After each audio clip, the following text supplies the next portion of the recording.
We're at the start of day 3. Hope everybody is doing good today. It is, obviously we're 17 minutes in. The Eagles just took Keely Ringo, so we're going to have to take him off of our big board. The freaking Eagles, man. The freaking Eagles just have a path of just taking everybody who played at Georgia, and it's working. So, don't really know what to tell you at this point. The Eagles, man. Come on. Keely Ringo going to the Eagles. Oh my gosh. Howie Roseman is addicted to taking players who went to Georgia. By the way, you have Nick Saldiveri. The Saints traded up to acquire him with Chicago. Then you had Jacorian Bennett, taken by the Las Vegas Raiders. And now you have this. Georgia defenders drafted by the Eagles. Jalen Carter, Nolan Smith, Keely Ringo were all draft picks of the Eagles this year. Then last year, you had Jordan Davis and Nakobe Dean. So apparently just getting guys from Georgia is the thing for the Eagles. Apparently. But they're good players, man. It ain't their fault they're good players. I mean, Eagles still gonna cook. Eagles still gonna cook, man. Now we're gonna be getting through these selections quicker now. You got the Colts selection here, pick 106. We're gonna be fine for a while because obviously the Colts, or I guess I should say the Bucs, are not gonna be on the board for a while. Blake Freeland, by the way, goes here in the 4th round to the Colts. So shout out to Blake Freeland. I actually was able to talk to that guy at the Senior Bowl. Really, really quality player, in my opinion. But Keely Ringo's gone. DeJuan Jones still hasn't been selected, by the way. I wonder if there are concerns about that weight. I really do wonder about that. I would say I guess I should update the big board to say rounds 4 through 7. Should probably take care of that. Not rounds 4 through 87. I would actually never do this ever again. But I'm going to put Clark Phillips III on there. He's the cornerback. What took me so long? I figured, look, the Bucs don't pick. I can take my time with this. It's fine. It's day 3, man. We were so ready for day 1 and 2. Just going to take my time with it a little bit. But we're here. We're here talking about day 3 now, which is good. But for the Bucs, somebody said, James, what's good? What's going on, Terry? How do I like the Bucs picks so far? Yeah, so firstly, let's kind of break it down. We got time. Let's go ahead and break it down. So with pick 1, Kalijah Cansey, I already talked about that. I think that so far, he's going to be hopefully, a versatile defender, right? And where I see his fit is just a pass rush guru, essentially. I think he's a guy that you can put his hand in the dirt. You can play him at edge. You can play him at DT. He's got the size. He's got the size to play on the D-line, but he's got the athleticism to put him out as an edge if you need to sometimes, right? That's where I think you see a big opportunity there with versatility. Then in round 2, you go and you get a guy in Cody Mock who, if I'm being completely honest, I did not come away from the Senior Bowl overly impressed with him. I was apparently the only person because this dude shot up draft boards and was an absolute stud in a lot of people's minds. So I'm probably wrong. But the reason people do like him is because you're getting a nasty blocker who was dominant at the North Dakota State level, right? That's the kind of guy that you're getting.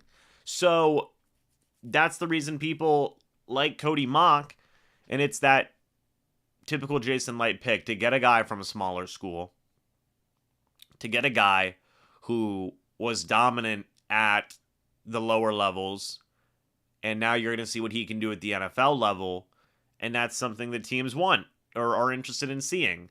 So, on Daniel Jeremiah's big board, I believe he was like the 34th ranked prospect, something along those lines. He was taken with pick 50, honestly. And the Bucs did trade up, and I know people are going to say, well, why did they trade up?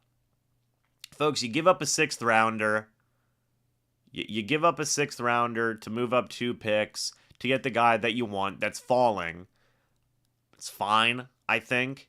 I think it's personally fine. I don't think that that's a big deal. So, you got a guy like that in Cody Mauch. And now there's going to be a pretty legitimate question there as to where Cody Mauch is going to play. Because he started 37 games at left tackle. But you look at his size, he figures to be more of a guard at the NFL level. So that's where it's going to get interesting. Do you want to play him at left tackle because he has all of that experience playing left tackle? Do you want to play him at guard because he's more built like a guard at the NFL level?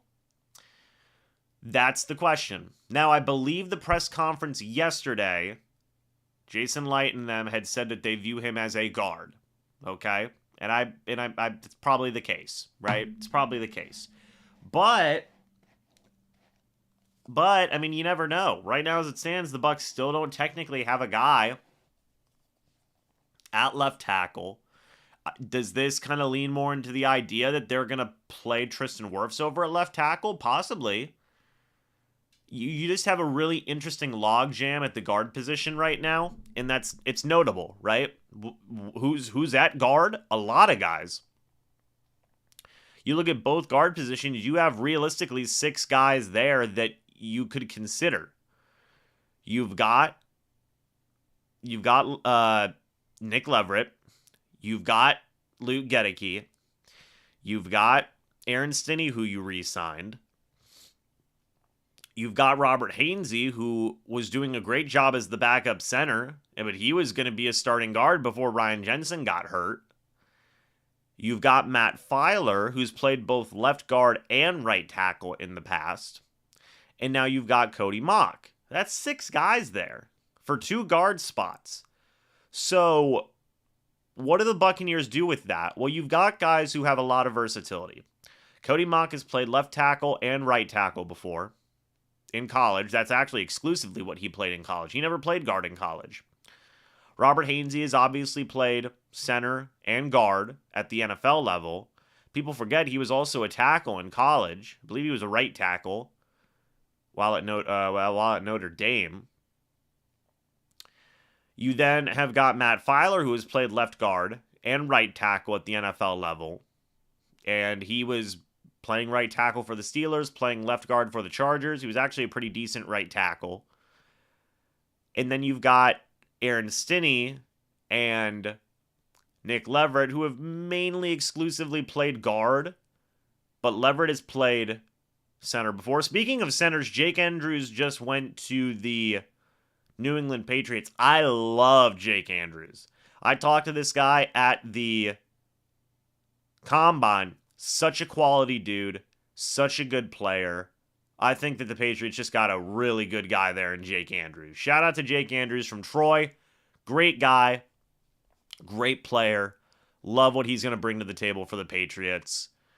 They got themselves a good one, man. They got themselves a good one. Just because I think that dude's just a leader. He's got a good attitude.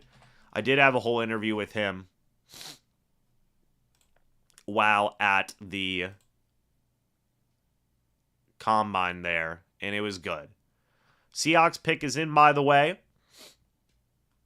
They are taking Anthony Bradford. The Texans are taking Dylan Horton with pick 109.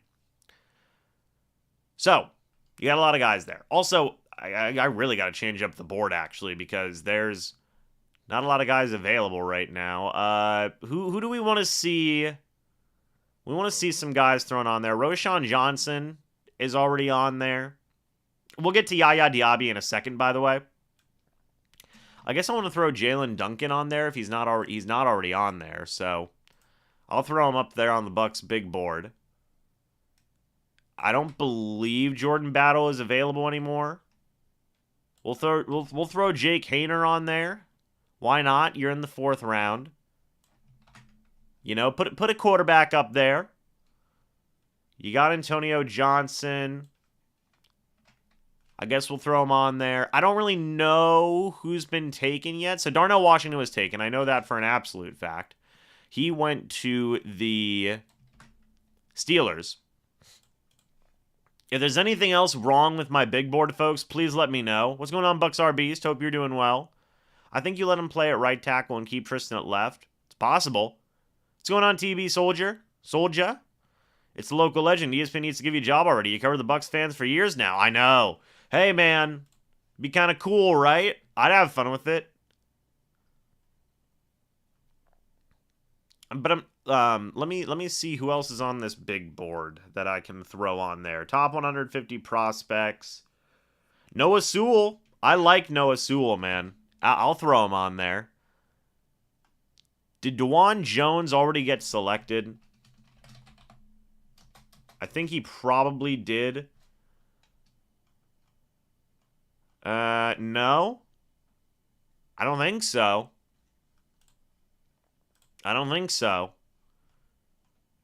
Oh, Colts took Adetomiwa out of Bawore. Nice. Okay. That's a good pick there for them. That's a very good pick for the Colts. I think that's a great value. This far into the process. Blake Freeland's already gone. I know that one. Oh, man. But yeah, I'm going to put Noah Sewell on here now that Adetomiwa Adebawore is gone. But Carl Brooks is still there. I love Carl Brooks, man. I feel like he's a really good player. I really do. Yeah, folks, if there's anything wrong with my big board now that it's been adjusted, please go ahead and let me know if a player's been selected. I'm going to trust you guys because I can't keep track of all the picks that are, you know, I can't, you know, I forget. I'm a forgetful guy. If there's anybody who's already been taken, please let me know on that big board. I think everybody's still there. I'm pretty sure. I should put Clayton Tune on there as well. I'll probably put him on there later. But now we're gonna be kind of going through some of these. Now we're gonna really be getting into like Twitter picks and stuff like that. Like, we're gonna be going all out with it, man. We're gonna be going all out with it. Let me go ahead and grab my phone. Just so I can, it's such a good value. Adetomiwa Adebawore in round 4? Such good value. Such good value. All right. Let me go ahead and get Mr. Wanish in here. I know he's going to be here for day 4. Or for day 4, day 3. Bro, it's going, man. Okay. Let me go ahead and get Mr. Wanish in here. We're going to see what's going on with him. And, the Eagles even have a question. Could this be the best? Let's see. Yeah, no, it's interesting. All right, we're going to get Wanish in here. Well, we're playing it loose today, man. There he is. Look at this. My guy. Look at this. It's Mr. Evan Wanish. How you doing? We're here for day... We were a little late, but everybody's like, why are you late? Well, the Bucs ain't doing anything for a little bit, so... Hey. Oh, yeah. Oh, yeah.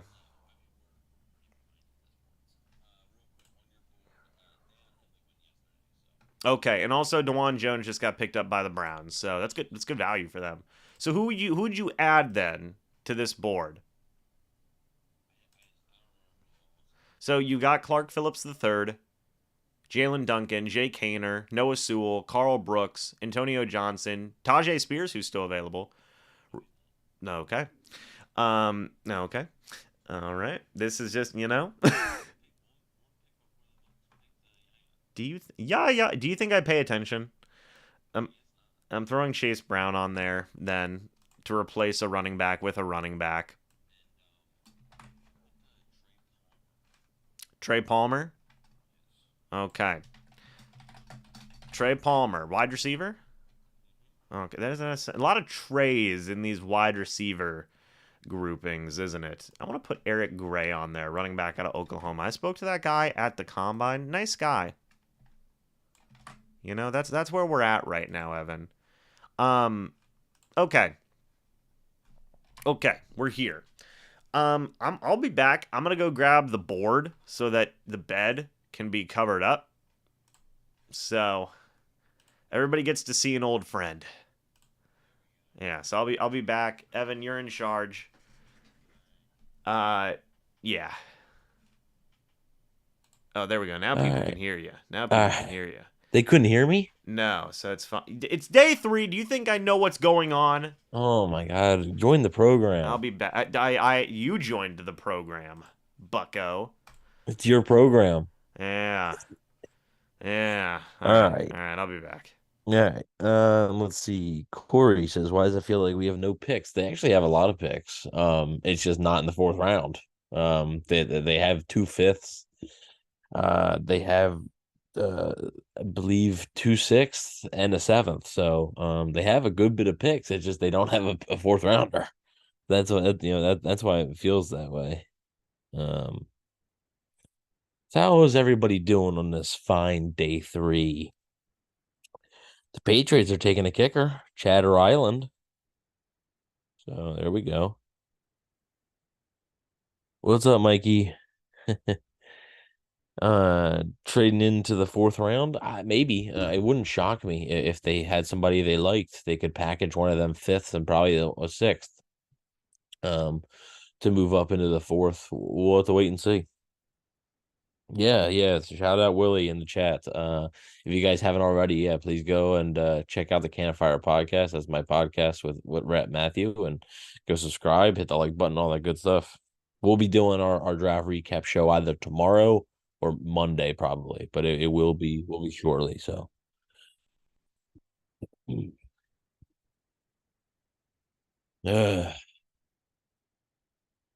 King's back. Let's see. So the Patriots, just telling the chat, the Patriots selected Chad Ryland as a kicker. Unprofessional. Okay, hold on. Chad Ryland? Mm-hmm. All right, the Falcons are Chad selecting Clark. Ryland, Evan. The Falcons are I selecting hardly Clark know her. Phillips. Okay. He can't hear me, so he doesn't know I'm talking. The Falcons are selecting Clark Phillips. So Clark Phillips off the board for Tampa Bay. Don't really think he was a fit, but sort of a more of a we'll see. Sort of more of a crush of mine than an actual Bucs fit. So Phillips off the board there. Okay. So yeah, you can take Clark Phillips off. All right, and I'm going to put Warren McClendon. By the way, how the heck do we feel about the gosh darn Eagles? And least surprising thing in the world. They're just out here drafting the entirety of Georgia's defense. Yeah. I would say it's a bold strategy, but it's actually a pretty reasonable strategy. Yeah. Like I said, yeah, Clark Phillips got taken by the Falcons. So Yep, he is the pick at 113. So there you go. They're kind of blazing through these picks a little bit now. yeah, it's day 3 for you, you know. Oh yeah. Oh yeah. And then the tough thing is, it's so behind on television because they're still trying to announce the picks. Like, Yeah.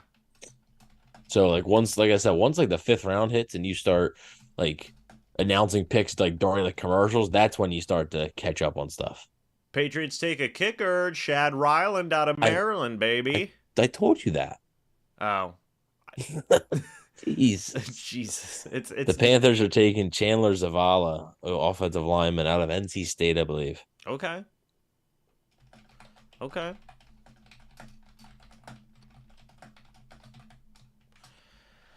Oh, buddy. Let me tell you. I don't know what I'm going to tell you, but I'm going to tell you something. Patriots Yeah. traded up, too. That's crazy. Well, at least it's not in the second round. Yeah, well, they gave up 120 and 184 to get their guy. to J- move up 8 spots. the Jake Moody pick was wild, though. That was crazy. I love Yeah. that pick. I love that pick so much. What you got? At first, I thought it was like I thought it was like a coffee cup. I was like, "Hey, you drinking a coffee? Oh yeah. Trying to wake up?" Oh yeah. No, I don't. I don't drink coffee, but you know that. I don't drink coffee either. Chat. Are we coffee drinkers in this chat? Let me know.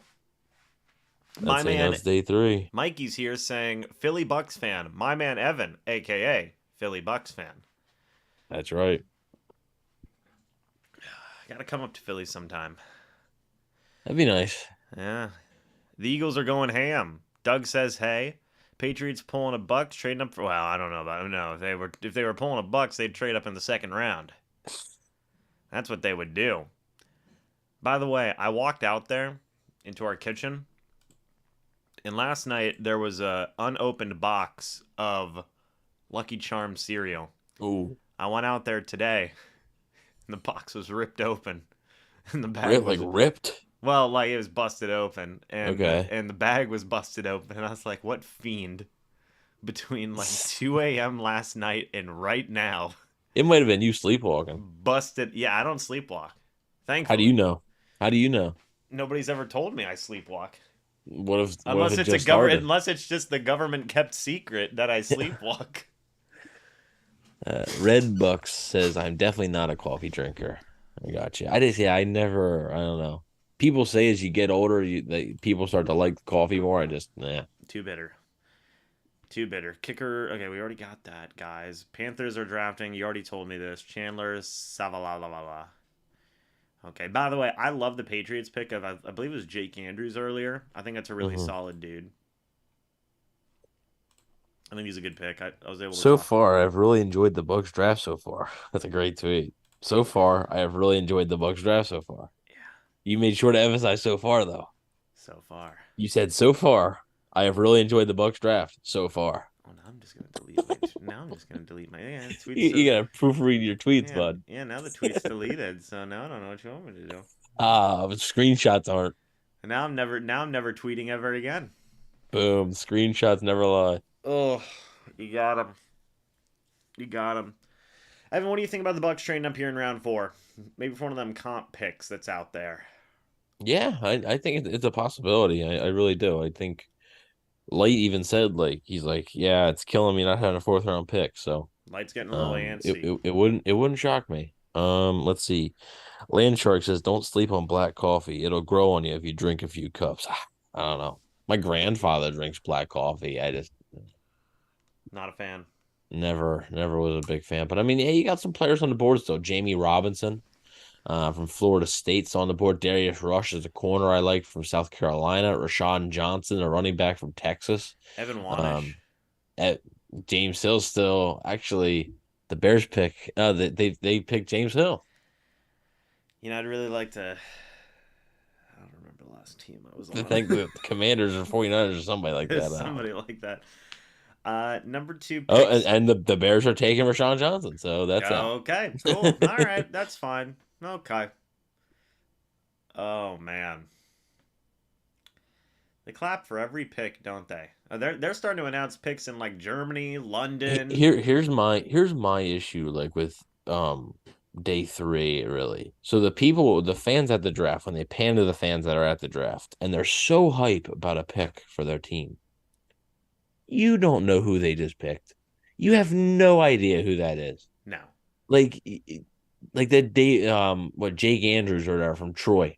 There was a Patriots fan that was all hype clapping. He doesn't know who Jake Andrews is. He don't know who Jake is.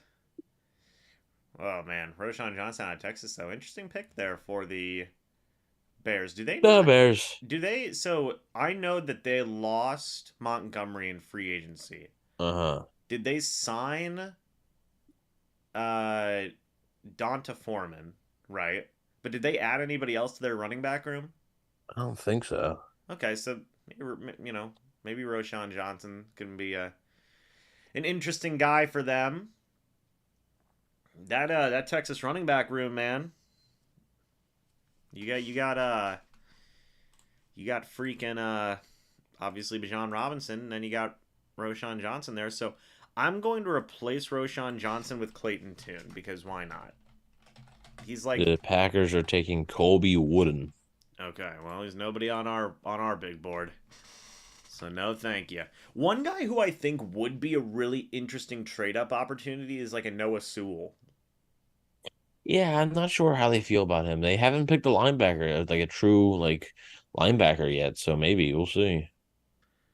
Yeah, like I think like a guy like I, Noah. I still think it's a bit early for them to maybe look to trade up. I think once you get into like the 120s, that where you might see it possible. Okay, we'll go ahead and see. I want to see Matt Terra, by the way. Where does Cody Mock fit on the Bucs O line over at PewReport.com? So there you go. That's interesting. You could also check out BucsNation.com. Yeah. Oh, I got a gift from Buff. We're gonna open it. Oh, We're Buff. gonna open it live on stream here. What's up, Buff? Evan says, "What's up, Buff?" Chat says, "What's up, Buff?" What do we got here? A little Nike box. Little. Hold on a minute. Got a little swoosh. Ooh. Ooh. Ooh. Okay. All right. Let's go. All right. Buff with the goods. Hey, chat. Yeah, let's rate these. Give it a 1 to 10. All right. Well, what do you guys got? With the shoes? Yeah, to take one out of the box. Give us Okay. like a full 360 view. Yeah, okay. With the Nike Dunks. All right, you got the bottom there. All right. All right. All right. Nice soul. Got that. Got turn it. See that? Yeah. Yeah. What are they like? Is that a maroon or is that red? It's more of a maroon. Okay.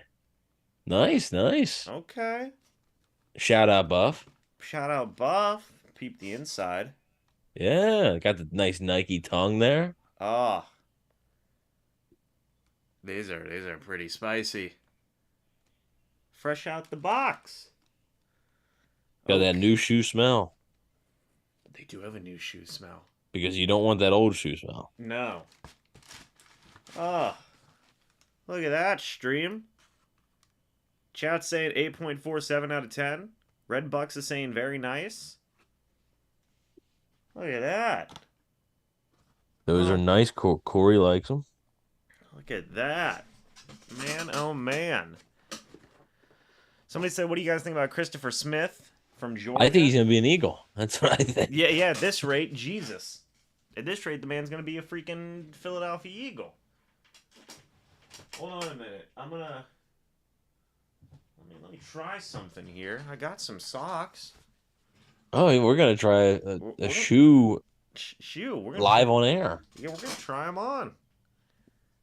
Why not? Oh man, Somebody said notable fourth round picks. Max Crosby's there. Max Crosby was a 4th round pick. Now he was a George Kittle was a 5th round pick. Yeah, George Kittle was a fifth round pick. Also, something I've hated from this draft broadcast, like they're talking about these quarterbacks and they're like, Tom Brady was a 6th round pick and Brock Purdy was like, come on, stop. Every year. All right. The Patriots are taking City Sow. Okay. So 118th is on the clock. Okay. Let's see here. Somebody said FSU colors. Well, I never went to FSU, so there you Now go. you do. Oh, I mean, you had to go to college somewhere if you're being drafted by all these teams. it's true. You know what? We like it. How are you going to display these right now? There we go. Hang on. Yeah, there it is. There it That's is. where my big toe is. Fits it like a glove. Ah, like a glove, baby. Fits beautifully. All right, how they feel? Feel actually pretty good. It's a good look. It's a good look. Got to appreciate the Nikes. I mean, it's a beautiful thing. Yeah, these are winners.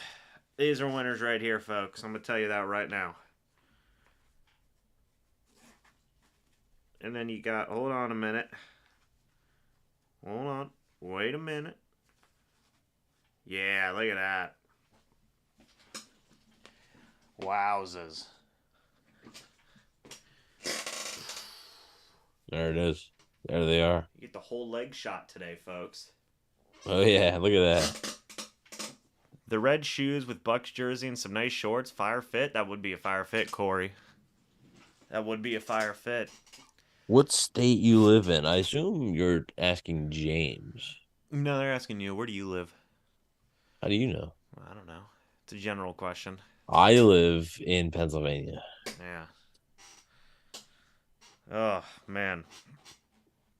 The Buff bringing the goods. Look at these. These are some nice shoes. I tell you what. Washington's pick is in, by the way. What's Washington going with?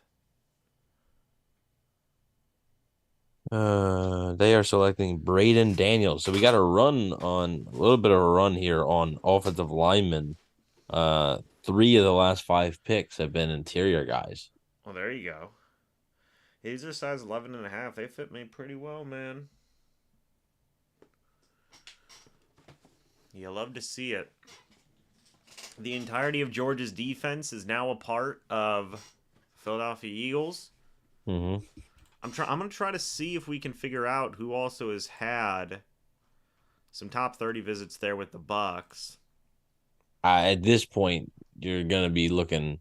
The list is gonna be dwindling based on who's available and who's had. Oh yeah, That's that's an understatement. Let's see. Well, Hendon Hooker's gone. Will Levis is gone. Clayton Tune's still there.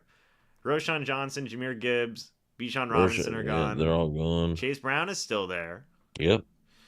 Wide receivers just didn't have anybody. Luke Schoonmaker, Darnell Washington are gone. Offensive line, you still have Chris Murray there out of Oklahoma.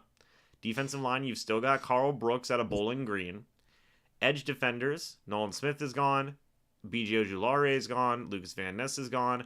Felix Anu DK Uzuma is gone. Will McDonald is gone. Felix and a DK Uzama. Oh, DK Uzuma. Okay. Sacramento State linebacker Marte Mapu is gone. Julius Prince is gone. Quan Martin is gone. Deontay Banks is gone. The Chiefs are moving up to 119. Okay. Sidney Brown is gone. So you have Trey Palmer. Yep. Juice Scruggs is gone. Keandre Coburn is still there, I think, right? Brandon Hill is still there, and Zach Evans is still there. Yep. So there you go. There's a couple of guys. Somebody said Jake Camarda was a steal. Going to be great this year for field position. That was last year's draft. But, I mean, hey, Jake Camarda is a good punter. So, if you know, you know. Yeah. Darius Rush, I mean, the Chiefs get Darius Rush here. That would be really, really nice. Darius Rush is a good player. He was overlooked a little bit because Cam Smith was on the opposite side of him in South Carolina, but good player, tall corner. I'm a sucker for tall corners. I like taller corners. Yeah. Which is weird because I really like Clark Phillips, and Clark Phillips is like 5'9", but like typically I look for taller corners. Like even if I'm playing Madden, like I want tall, like I want my corners to be at least 6 foot. Oh yeah. W. Camarda from last year. I mean, I feel you. So who did the Kansas City Chiefs go with here? Don't have it yet. Okay. Herbig, Henry, Rush. I'm not gonna say that one linebacker's last name because it's too Odo or something. Jalen Duncan's still there. Jalen Hall is still there. You like Jalen Hall to BYU, right? Jaron Hall, yeah. Jaron Hall, same thing. Yeah, no, you like him coming out of BYU. The Chiefs are taking defensive back Chamari Connor. Okay. There you go. 6 foot, 200-pound corners work for me, says Willie Beeman. There you go. Jets are coming up soon. Now you get into that 120 range. like what you were saying there, Evan, Mm-hmm. you're definitely getting in that range where you can kind of trade up here. Yep. Yep. Because if you go to round 5, we'll go to that here in a moment. Give me a moment to just pull it up. You go to round 5, the Bucs have pick 18, 153 in round 5. They've also got 175 in round 5, pick 40. That was a Mm-hmm. compensatory pick there. And then you go to round 6, They have 181, I think. they have 181. They have pick 4 Yeah. in round 6. They And have, then I thought they had another six too. they do. They have pick 19. Yes. They have 196 in there as well. Yes. So they've got the ammo to move around if they really want to. So you could also see them trade up in the 5th round as well. Get a little saucy with it. You've also got a 7th. You have a seventh. Yep. They have a 7th rounder. They have pick 252. It's a compensatory pick. So they've certainly got the ammo to move around. Possibly in round 4. We'll see. Should be interesting here. Should be interesting. What are your thoughts, by the way, on Hendon Hooker falling to the 3rd round? Honestly, it's not a surprise. I mean, you look at his age, and he's going to be 25 years old, mixed with the injury. Mm-hmm. Not a shock that it ended up happening. I think the injury might have played a bigger factor than the age thing. I think if the injury didn't happen, if he was able to play the full college season, participate in the combine, everything, Senior Bowl and stuff, I think he might have snuck into the 1st round. He definitely would have been an early 2nd round pick, if not first. But I just think the injury combined with that just was a bit too much working against him. But hey, it's a good spot for Detroit. I mean, you can allow him to sit for maybe a year if he shows promise. Maybe you have him take over for Golf next year. I don't think Golf's the long-term answer there. So the Jets are taking Carter Warren from Pitt. So that's a good pick there. There you go. I mean, he's already like a 4-year vet, so.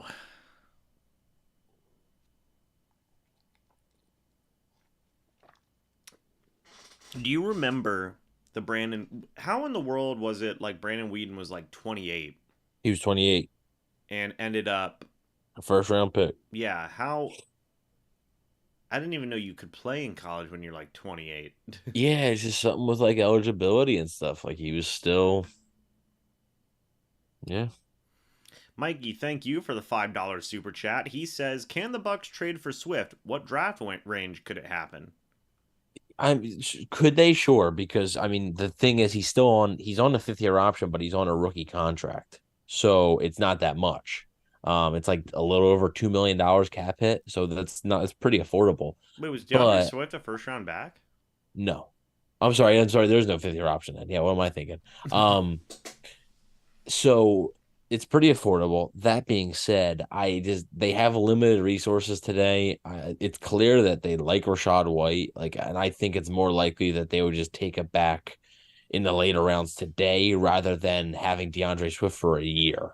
Um, I just don't. It's like I said, he's a free agent after the season. So if he plays well, you're gonna have to pay him immediately, and then you get into the question of do you want to pay a running back? So I don't think the Bucs are gonna be in that market, but it's not impossible because like the contract is very affordable. I just would feel like with trading with Swift, what new things is he giving you that you don't have already in Chase Edmonds and in Rashad White? Yeah, That's kind of the bigger question there. Like you have 3 backs who all do very similar things. Well, gosh, I mean, even a little like just similar builds. You even throw Keyshawn Vaughn in there. Just guys with all similar builds who all kind of feel just like a similar type of guy. You know, hmm I don't. I think if the Bucks were to get a back, it would be a guy who's complementary with that, more so of a power type of guy, which is something they may consider here in the later rounds. So we'll see. But let's go stream on NFL Draft Day 3. That's right, FaZe. We're here. We're here. Ow, ow. That's whacked my hand. But yeah, so far it's been interesting, Evan. We also are pretty much we're almost to that point too, where you're seeing the picks, just not even. We're getting to the point where the picks aren't even going to be announced soon. Hmm. So we're getting there. But yeah, the DeAndre Swift conversation, like, would you technically get good value? Yeah, sure, absolutely, but it's just not necessarily the biggest thing for the Bucs right now. Willie Beeman even says Chase Brown from Illinois would make sense. 225-pound running back. Yeah, and he's a guy too where he had a top 30 visit with the Bucs. Maybe you trade up to get him. I don't know, Evan. What are your thoughts on that? Maybe if I'm trading up, I would prefer it to be something of a bigger need, probably. Well, let's talk about that for a second then, because to your point, Spencer Webb here says, is there anybody worth trading up left?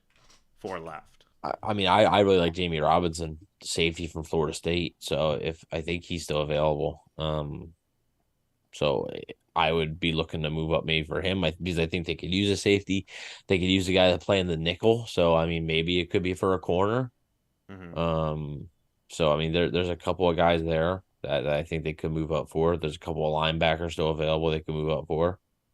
So I think that would be mostly, moving up into the fourth round per se, because I mean, you can move up into the fifth. That may not cost you a ton, but um, like if like you could probably move up in like the fifth from what are you at 153, you could probably move up to like I don't know, you could probably move up to like 140 or something, and it may only cost you like a seventh, and maybe like a freaking fifth or sixth next year. But um, I think if you're giving up, you'd be giving up probably your 153 and that early sixth to move up into the fourth. So that's serious capital there you're giving up, and I think it's got to be worth it.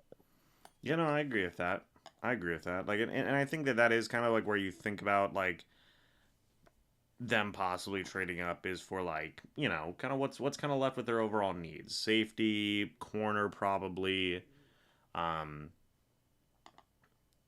those are honestly kind of the positions left where they could explore a trade up. So I mean, why not? And the another running back that I really like is Israel Benaconda from Pitt.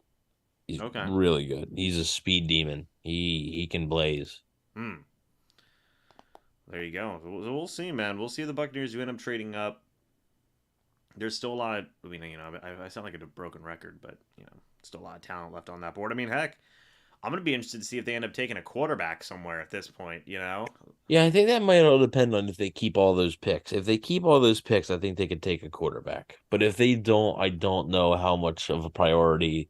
Like they might just try and find one in undrafted free agency earlier tonight. I mean, earlier tonight, later tonight.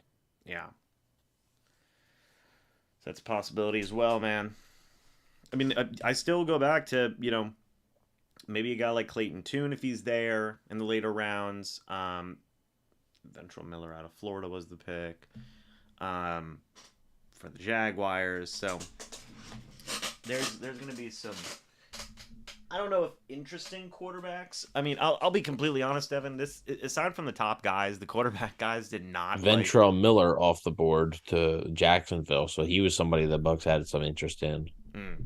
One guy that would be kind of interesting, like maybe he's a gadget player. I really do like is what's the guy quarterback's name from Louisville? Cunningham. Yeah, Malik Cunningham. Malik Cunningham. I mean, interesting guy to take. You're telling me a Louisville quarterback's a running back? Is that what you're trying to tell me? Gotta be careful. Gotta be careful with these kind of picks, with these kind of words. He'd be an interesting guy. He didn't have the best arm at the combine, if I'm being honest, but or accurate arm maybe, but who knows? You use him as a little bit of a gadget player. John Gaines the second out of UCLA is the selection for the Cardinals, by the way. So, I mean, who would you say so far has had the The best draft? Seahawks are taking Cameron Young. Okay. Who would you say has had the best draft so far, Evan? Eagles. Okay. Now It's why? not it's not even close. Okay. Now why do you say that? I'm not saying that as like a Pretty self-explanatory. Like Jalen Carter, arguably the best player in the draft. You get him at 9, takes you a fourth round pick next year and move up to get him one spot. Then you take Nolan Smith at 30, who they might have taken at 10 if Carter wasn't available. Then you turn around and get Tyler Steen, who's a starting tackle or guard in the NFL in about a year. Sidney Brown, who is probably their best safety on the roster right now. And then you just took Kelly Ringo, who is a project, but he has high upside. Like yeah, it's them. It's fair. It's fair. Now you got Seahawks fan and something. Okay, some Seahawks fan. Cameron Young out of Mississippi State going to the Seahawks now. So is it pretty much caught up now on your end? No, I told you the Cameron Young pick, so I'm ahead a little bit, Okay, that's right. You did tell me that. the Jacksonville one caught up, yeah. Now we have Baltimore coming in at 124. We're getting to the end of round 4, actually. Well, we do have the comp picks, so Yeah, well, we see the finish line here. I can see the round 5 on my screen, so it's more so what I'm alluding to. But Seahawks so far, Devon Witherspoon, Jackson Smith and Jigba, a couple of guys there. They've had an interesting draft so far. it's a good draft. Yeah, it's a good draft so far. But the only pick I don't get is Zach Charbonnet. No, but I mean, he's a good player, but you got Kenneth Walker there. I don't really get it. such a Seahawks pick, man. It really is. But the Ravens pick is in. Who are they selecting, Evan? Let's see if I have it or not. Don't have it yet. So far, the Ravens have selected Zay Flowers, Trenton Simpson. Second in the AFC North, 16th ranked offense, tied ninth for defense. Willie says Steen should fill in. The Ravens have picked Travis Robinson. I'm sorry, Travius Robinson. Okay.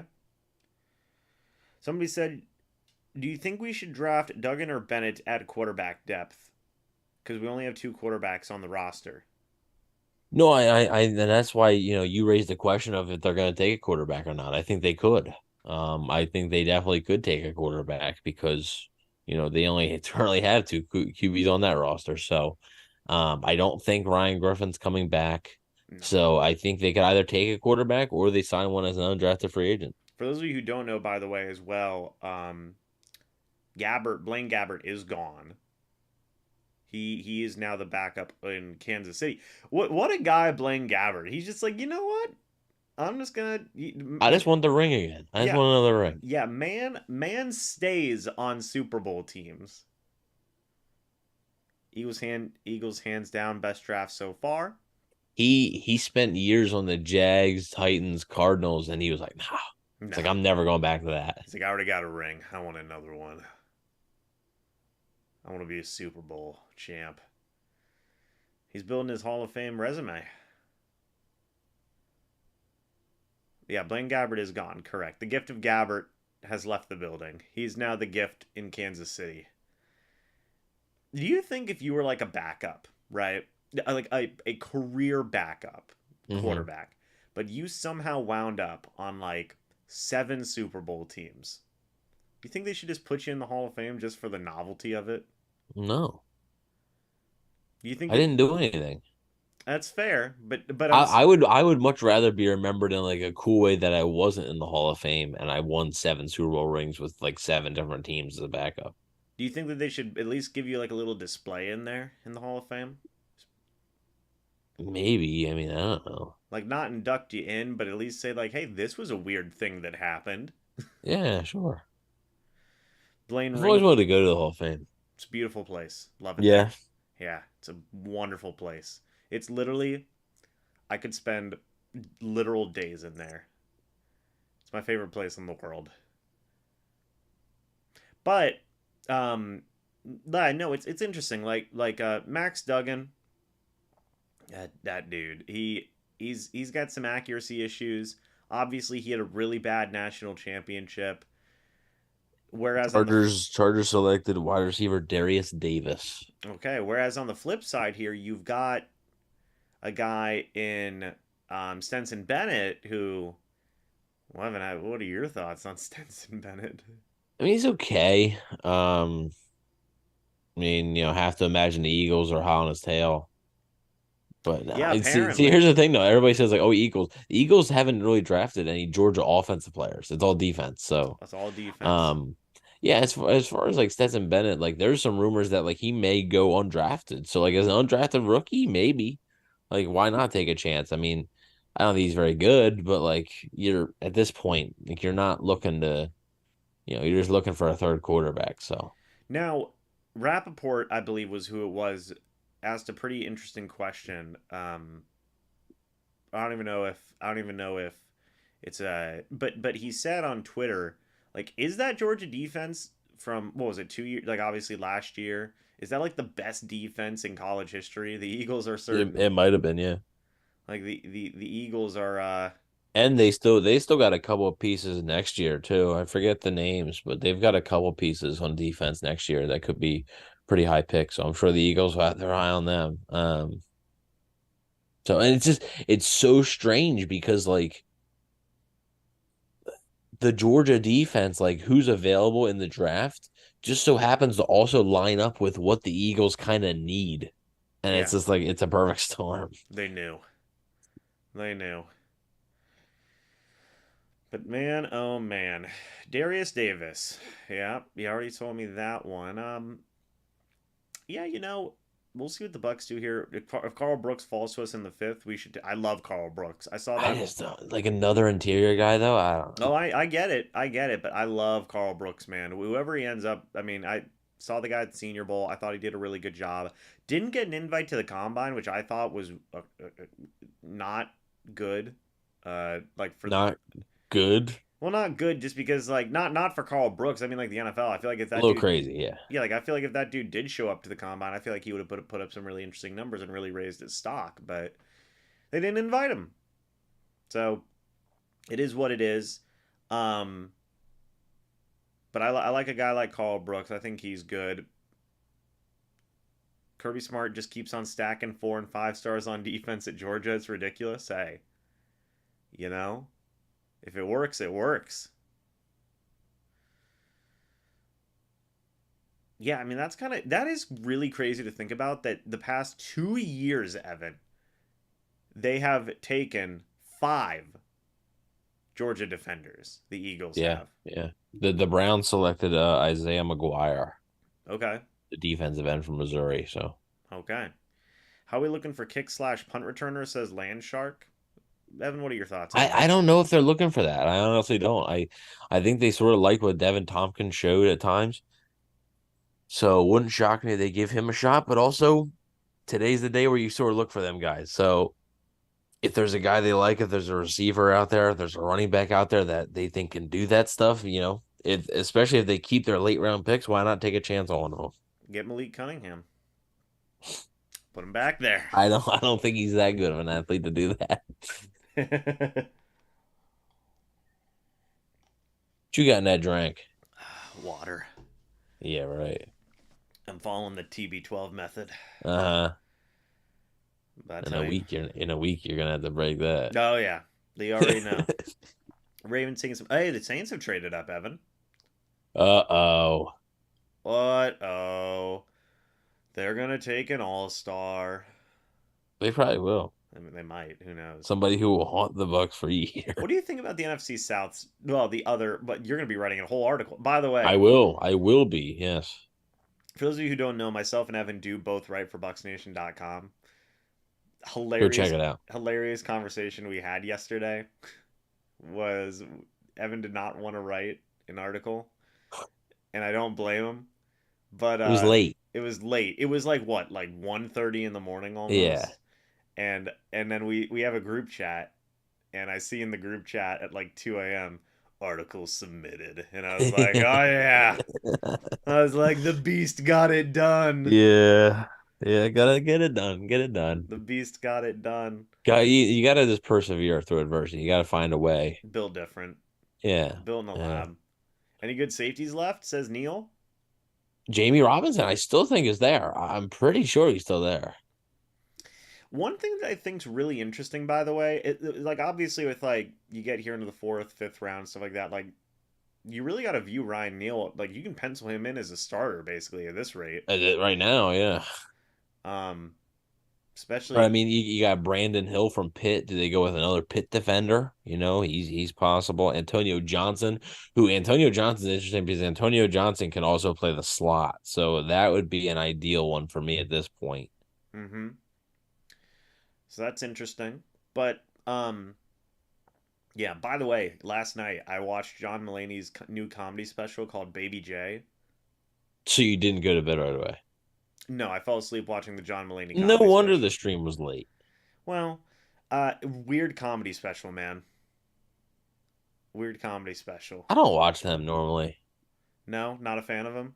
I don't. It's not that I'm not a fan. I just don't watch them. I sometimes there's some that I'm like, oh, that's cool. Like I'll even put it like on like my list of stuff to watch, and I just don't watch it. Yeah. No, it was interesting. I'll just I'll I think it's worth a watch, but it's such a weird atmosphere. Should we take? Let's see. The Cansey versus Young matchup's gonna be crazy. Yancey versus Young. Oh, Bryce Young? I guess so. I Yeah, think that's what he means. I guess Okay. so. Well, yeah. So, what are your thoughts on like the Panthers, Falcons, Saints draft so far? hmm Yeah, I have to take a full look at them, but obviously, I like what the Panthers have done. It's easier when you have the number one pick and you have a high pick. Like obviously, that's sort of a cheat code there. Um, but the Falcons draft.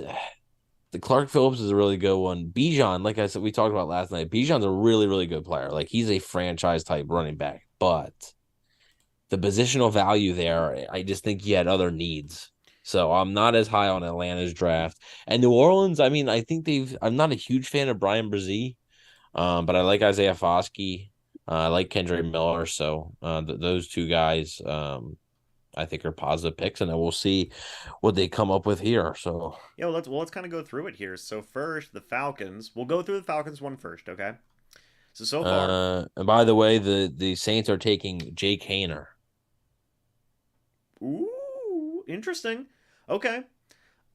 Literally, they say Brock Purdy. They literally say Brock Purdy on the thing. Okay.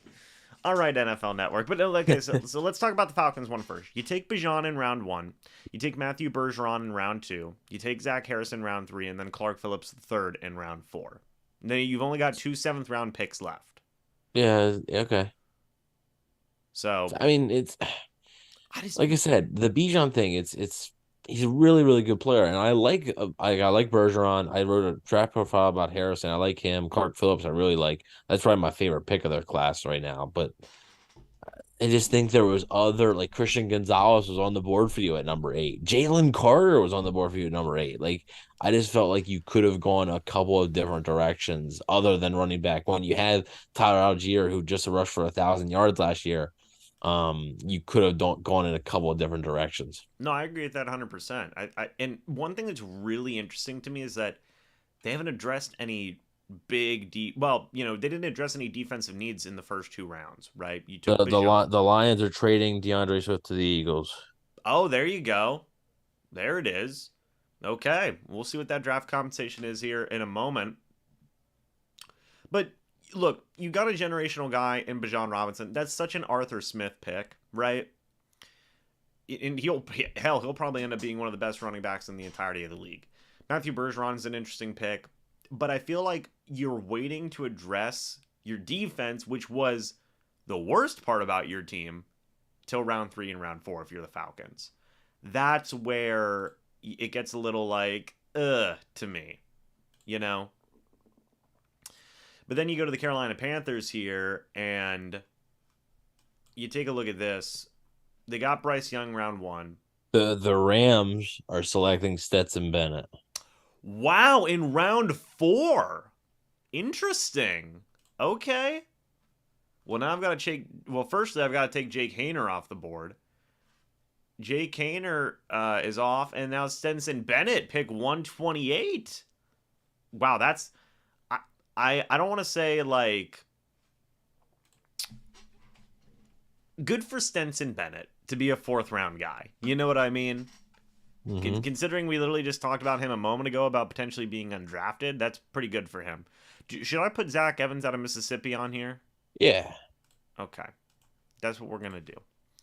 And then I do want to hop back. It's a 2025 fourth for Swift, plus moving up in this year's seventh round. Okay, so that's actually pretty good value there for the Eagles are feasting. Um, yeah, but Stenson Bennett here out of Georgia, fourth round pick. Good for Bennett. But real quick, going back to the Panthers draft, right, Evan? You took Bryce Young round one, number one overall. Then you get Jonathan Mingo, wide receiver out of Mississippi. You get DJ Johnson out of Oregon, and then you get Chandler Zavala out of NC State. I think that they did a pretty good job. They haven't gotten a linebacker yet, which they could use some linebacker help. But you got your Hmm. franchise quarterback, and you got him a little bit of a weapon there in Mingo. It's pretty decent, right? Hmm. I think that's obviously not a bad spot for them. And then you go to the New Orleans Saints, and you take Brian Brees, you take Isaiah Foskey, you take Isaiah Foskey round two, Kendre Miller round three, Nick Saldivari in round four, and then Jake Hainer in round four as well. Um, it they lost so much talent on that defense. I think Brees and Foskey are going to be guys that are going to play right away for them. And then they're just trying to bolster that offense a little bit. What do you think about Jake Hainer round four to the Saints? That seems like a Yeah, weird. both Hayner and Bennett seem a little early to me. Yeah, seems like a weird spot. Seems like a weird spot for both guys. Especially, I would say it's more weird for the Saints rather than the Eagles, or sorry, rather than the Rams. Because at least for the Rams, you can argue, like, well, Stafford's arm and his neck, and they need a guy. But for the Saints, Jake Hainer, fourth round guy, is going to be your third string quarterback. Hmm. So that's strange. You could have gotten another defender. Could have gotten a few guys. But yeah, Bennett to the Rams, though. Breaking news: Eagles have traded former Georgia running back. Oh, was DeAndre Swift a former Georgia running back?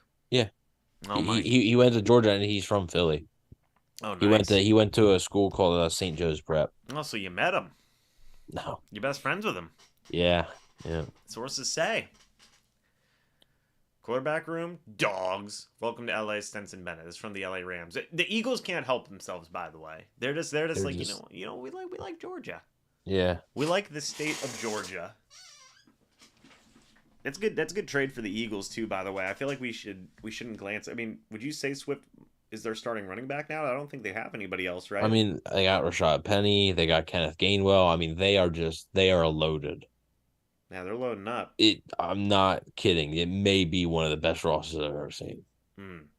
They're loading up, man. Dallas Cowboys pick is in. What do we think they're gonna do here? Um,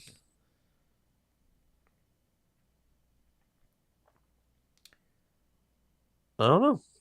Okay. Jaron Hall out of BYU is still there, by the way. You got some linebacker depth there. It seems like a pretty scattered board right now. Like you don't have like you got a couple linebackers there, and Henry Tato, Herbig is still there from Wisconsin, but it's still like you got some running backs, got a couple running backs, a couple wide receivers, a couple edge guys. Linebacker Jeremiah Trotter Jr. and Marvin Harrison Jr. are also St. The Joe's Cowboys prep. are taking Vielami Fajoko, What position does he play? defensive end. Okay, where'd he go to school? It's a good question. We'll never know.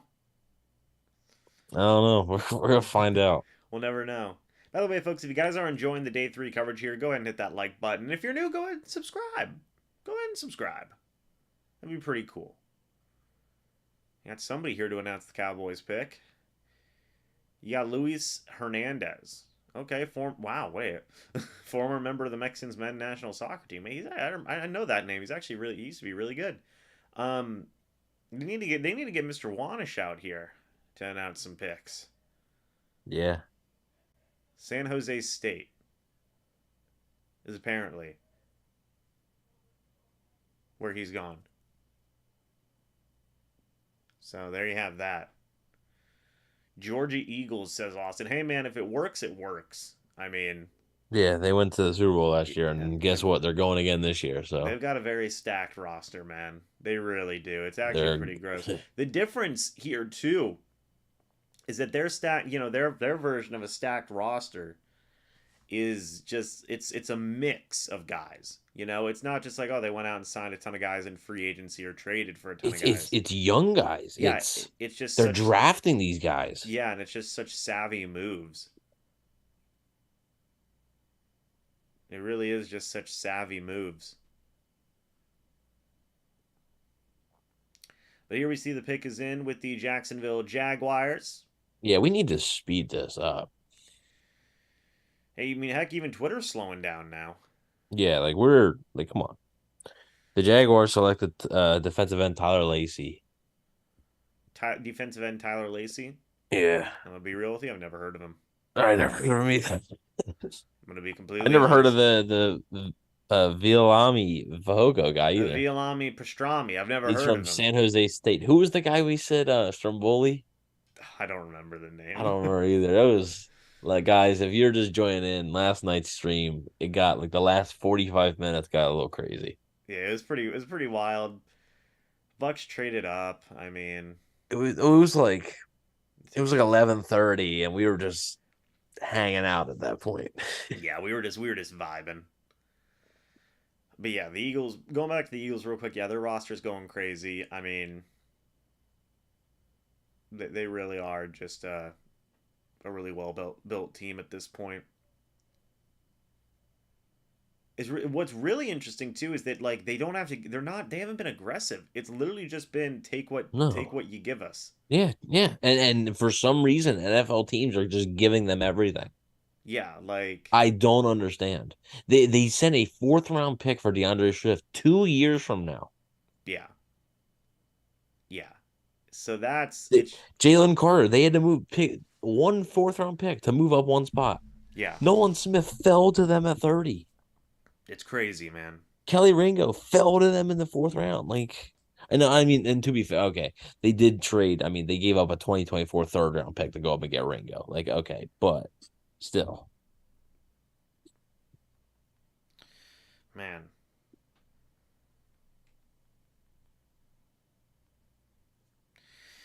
Yeah, but still, it's not been like uber aggressiveness, man.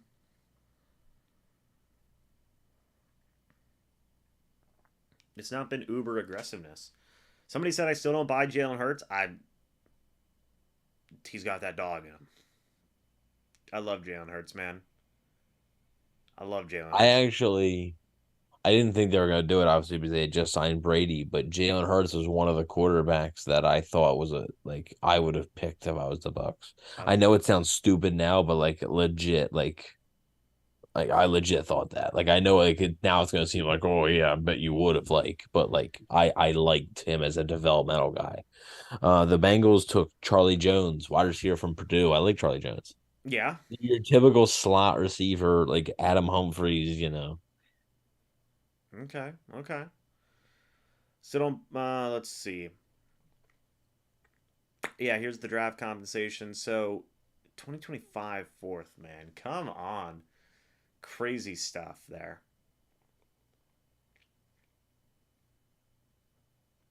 Yeah, literally, you think about it, like, the Eagles don't care about what their draft pick is going to be in, like, 2 years, man. A fourth? Like, No, they don't care. And they're going to be, I don't see any team topping them in the NFC for a long like time. listen to this So, offense. Jalen Hurts, DeAndre Swift, A.J. Brown, Devonta Smith, Dallas Goddard. Kenneth Gainwell, obviously, is in there. Rashad Penny, obviously, is in there.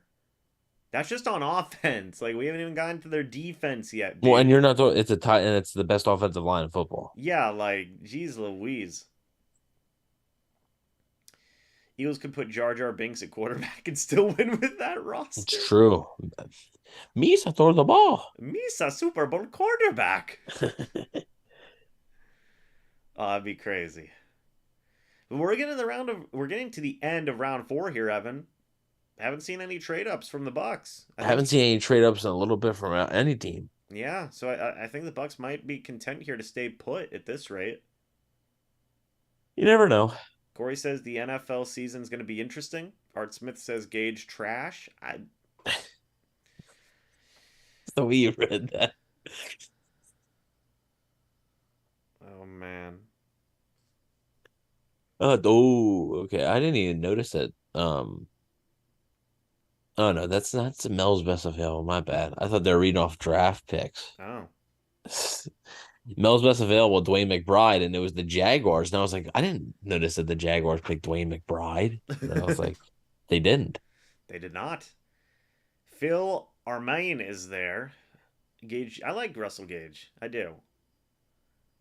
Who did Cincinnati take, Evan?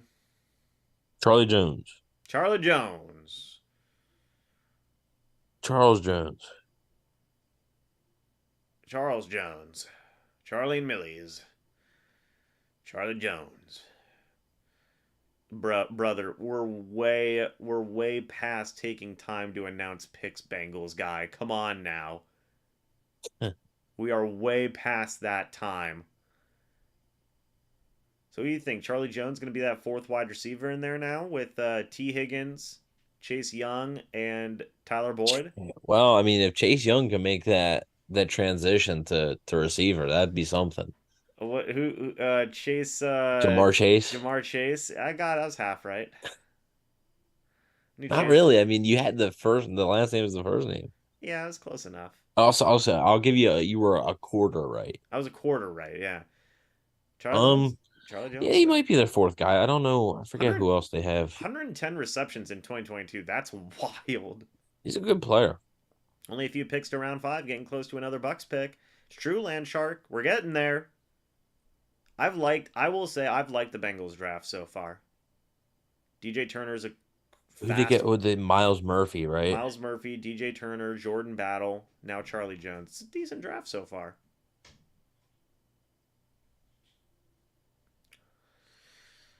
Oh man.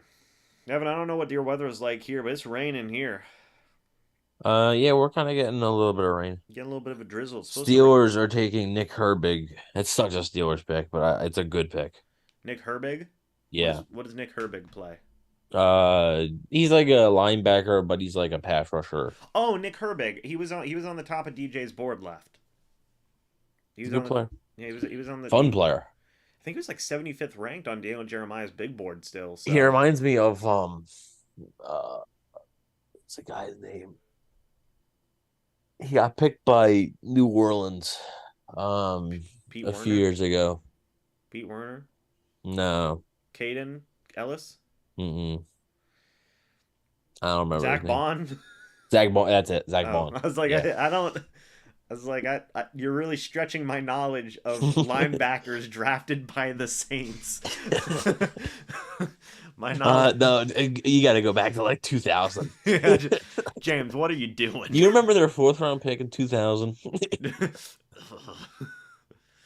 In your opinion, what's the greatest need in round 5? Says Chris. Could throw a lot of guys out there: slot corner, safety. Yeah. God, maybe you can still make an argument for a tackle, backup tackle. Yeah, maybe. I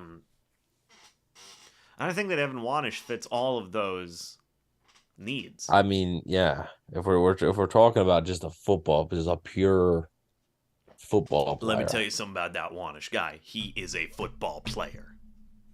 Mm-hmm. I mean, if you want to get really spicy, you take round 6, you take a quarterback.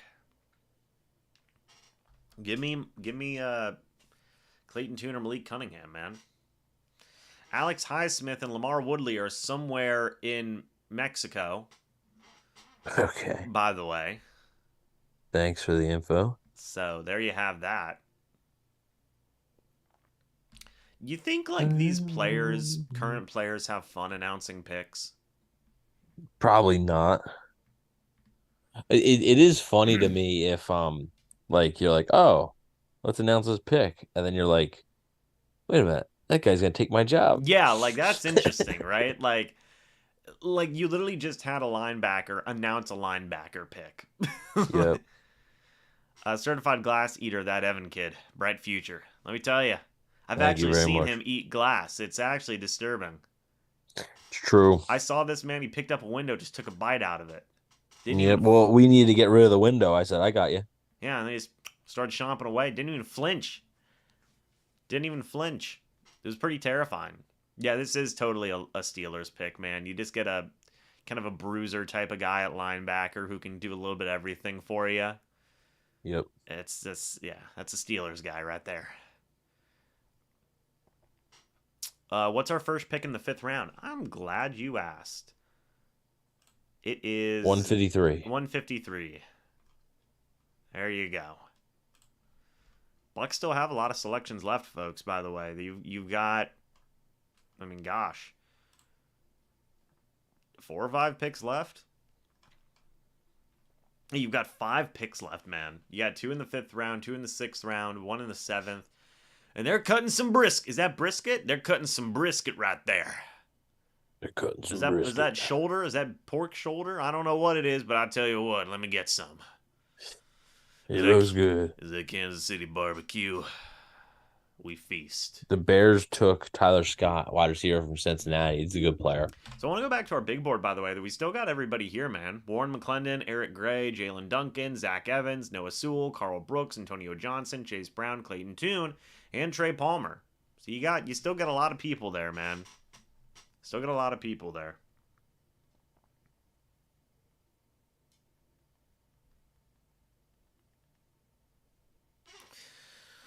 Oh, buddy. We're 2 picks away from the fifth round. And then we'll get rocking and rolling.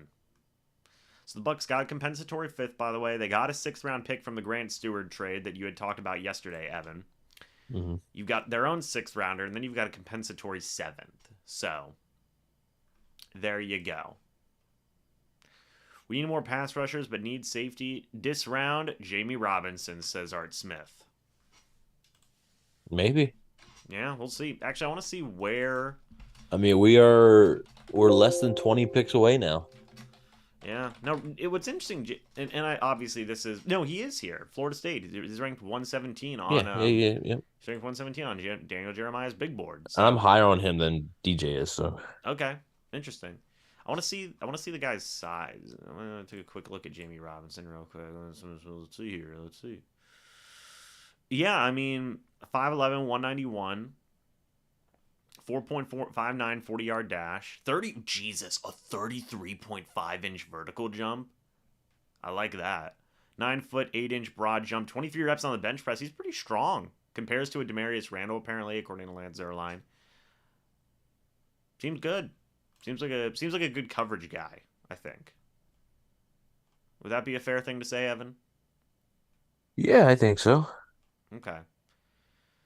Strong guy, kind of a grittier kind of guy. Do you think we will attempt to move up? It's possible, Chris. I mean, well, since we're already in round 5, I don't know. Like the Bucs may just say we're gonna make 3 picks in round 5. Who knows? You know, that's an interesting conversation there. The Vikings went 13-4 last year. That's so crazy. I think if they were able to maybe like use like 153 and then trade away that 7th to maybe move up 4 or 5 spots, I think you could see something like that. But as far as like moving up, 15 spots, I don't know if that's gonna happen. Yeah. Steelers always take linebacker. That's pretty true, Terry. Kirk Cousins, 13-4 record, best in his career. There you go. Vikings haven't taken a quarterback this draft, have they? No, the Vikings selected Jay Ward. Okay.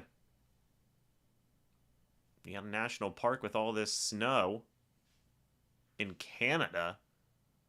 Okay. Clayton John, Vikings season ticket holder. Well, I'm a Bucs season ticket holder. I should be able to announce a pick. You're a Bucs season ticket holder. You should be able to announce a pick. Come on now. Jay Ward, though. Interesting. I'm gonna be completely real with you, Evan. I don't know who that is. I don't know who that is either.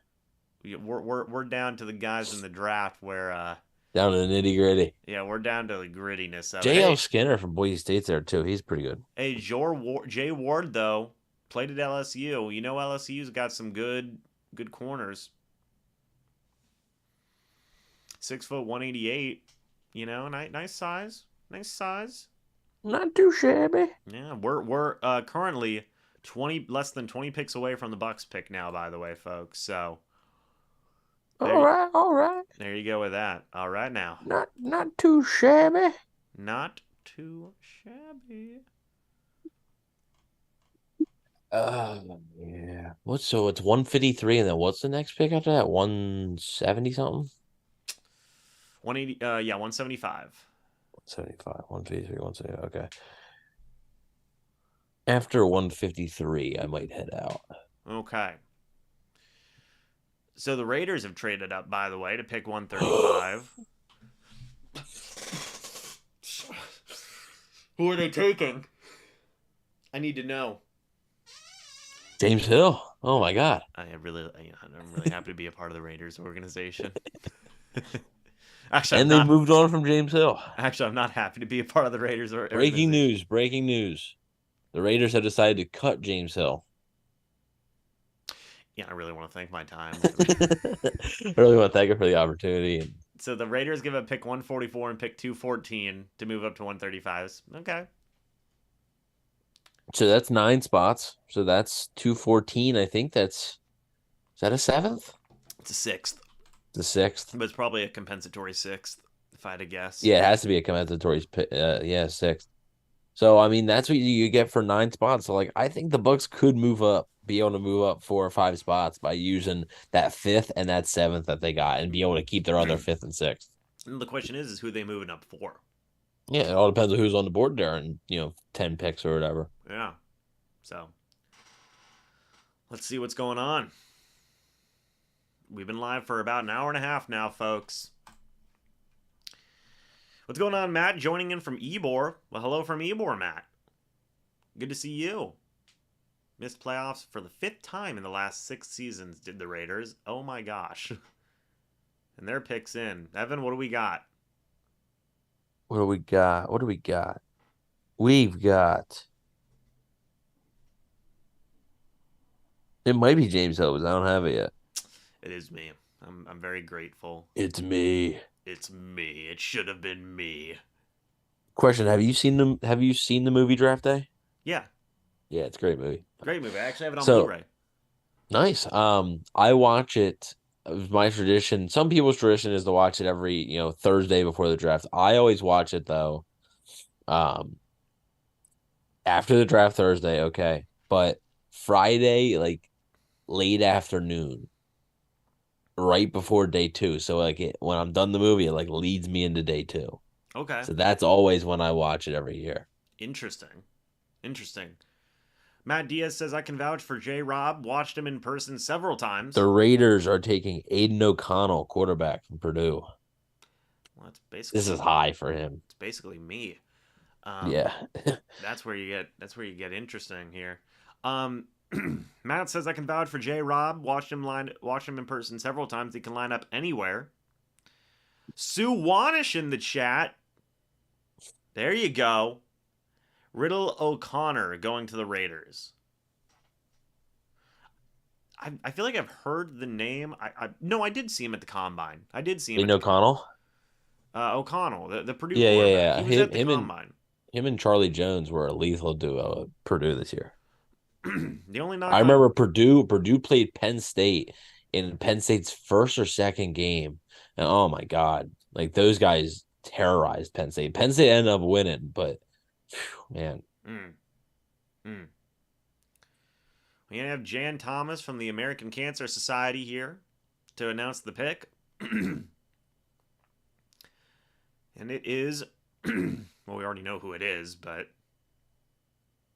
yeah, this is pretty high for the Purdue quarterback, I feel like, Yeah. We've seen a lot. I'm gonna die at this rate. We've seen a lot of guys go in round 4. I mean, what, 3 quarterbacks, right? Hayner, uh, Jake Hayner, Jake Hager, um, Aiden, AW. Aiden O'Connor, and you also had Stenson Bennett. Like so we've had a quarterback taken every round. By the way, Hmm. fun fact. And there's still Jaron Hall, Dorian Thompson, Robinson Thompson, or Thompson Robinson, Malik whatever, however you Cunningham say is it. still there. Malik Cunningham's there. Clayton Tune, Tanner McKee, I believe, is still there, right? I think he's still there. as far as I know, yeah. Let me look it up. So you still got some really good options there. Yes, Tanner McKee is available. Yeah. Bucks take 2020. He's still available, says Land Shark. Who The knows? linebacker from Alabama. Noah Sewell still available as well. Yeah, that'd be an interesting guy. We are here, by the way, in round 5 now. We've officially gotten there. That man is cutting that barbecue in the biggest chunks I've ever seen in my entire life. But the Jaguars pick is in. Oh, but I got a question for you. Yes, sir. Do we stay on till the absolute end of the draft, Um, or do we dip out around 5? I would. Well, they have an early sixth, so I would at least stay on for that. Okay. All right, we'll do that. We'll go with that. But Chris says gone. Who's gone? I don't know who's gone. Am I gone? Yep. You're headed to Jayville, Duval. Yeah. Going to Duval. Mm-hmm. Oh, man. We'd have a Yaya and a Tutu. Oh. Don't even get me started. Oh yeah. We're getting a commercial for KFC. Big KFC guy. All right, Jacksonville Yasir selection. Abdullah. Linebacker out of Louisville. Yasir Abdullah. That's actually a pretty sick name. 4.47 40-yard dash, though. Goes crazy. It's faster than Yaya Diaby. Yeah. His teammate. You haven't answered my question, though? What? You a big KFC guy. Oh, honestly, I like KFC, but here's my thing with KFC. I see commercials for it, and I'm like, man, that looks really good. I haven't had KFC. I haven't had KFC KFC. barbecue in a minute. Yeah. Washington I haven't had KFC in forever, right? And then I get it, and I'm like, it's okay. That is the exact way I feel. And that's the exact way I feel, by the Like way. I look at it, and I'm like, man, that looks awesome. Like I really want KFC. Like I gotta get the freaking bucket, and then I get it, and I'm like, it's okay. Yeah. The Bills have traded the pick To the Washington Commanders. to the Washington Commandos. That's right. Yeah, so like every time I'm like, and then like the best thing about KFC is probably Baja Blast. Like, It's fair, but you can get a well, the KFC slash Taco Bell. If you do that, the KFC slash Taco Bell thing. Yeah. Do you have that down there? We used Like, to. is your KFC and Taco Bell like the same thing? We used to, but Okay. they got rid of them. Now it's just like one or the other. Yeah, it's rare nowadays. You don't see as many of them anymore. The partnerships. Yeah, Taco Bell's going out on their own now. Yeah, they are. I have one near me where it's still a KFC slash Taco Bell. Actually, two near me where it's still a KFC slash Taco Bell. We used to have one that was near us. It was a Long John Silver's and an A&W root beer. I love A&W. Yeah, A&W is good. I like the cheese curds. Yeah, it's good place. It's good. But We don't have one down up here. I got A&W whenever I'm down in Florida. That's where I get it. Well, let's see what's happening here. Notable 5th-round picks. Stephon Diggs was a 5th-round pick. Fun fact. He was picked 146. My first time ever having checkers also was in Florida. First and only time. Love checkers. Which I liked it. George Kittle was a 5th-round pick. He was also picked 146, by the way, in 2017. What's going on, Big Al? Trying to make it home for from work before the Bucs pick? If not, you're keeping me updated. Well, I got you, Al. I got you. We got you covered. Yeah. Watch Run Rich Run today. All donations go to St. Jude. There you go. It is crazy that the Commanders finished 8-8-1 last year, and they were last in the NFC East. They had the third ranked defense, 20th ranked offense. So it's interesting, man. 7+ wins in all 3 seasons under head coach Ron Rivera. 1 playoff appearance. Have not won a playoff game since 2005, though. As Mr. Evan Wanish is making the rounds. He's talking. Yeah, he's talking. Who's he talking to? We don't know.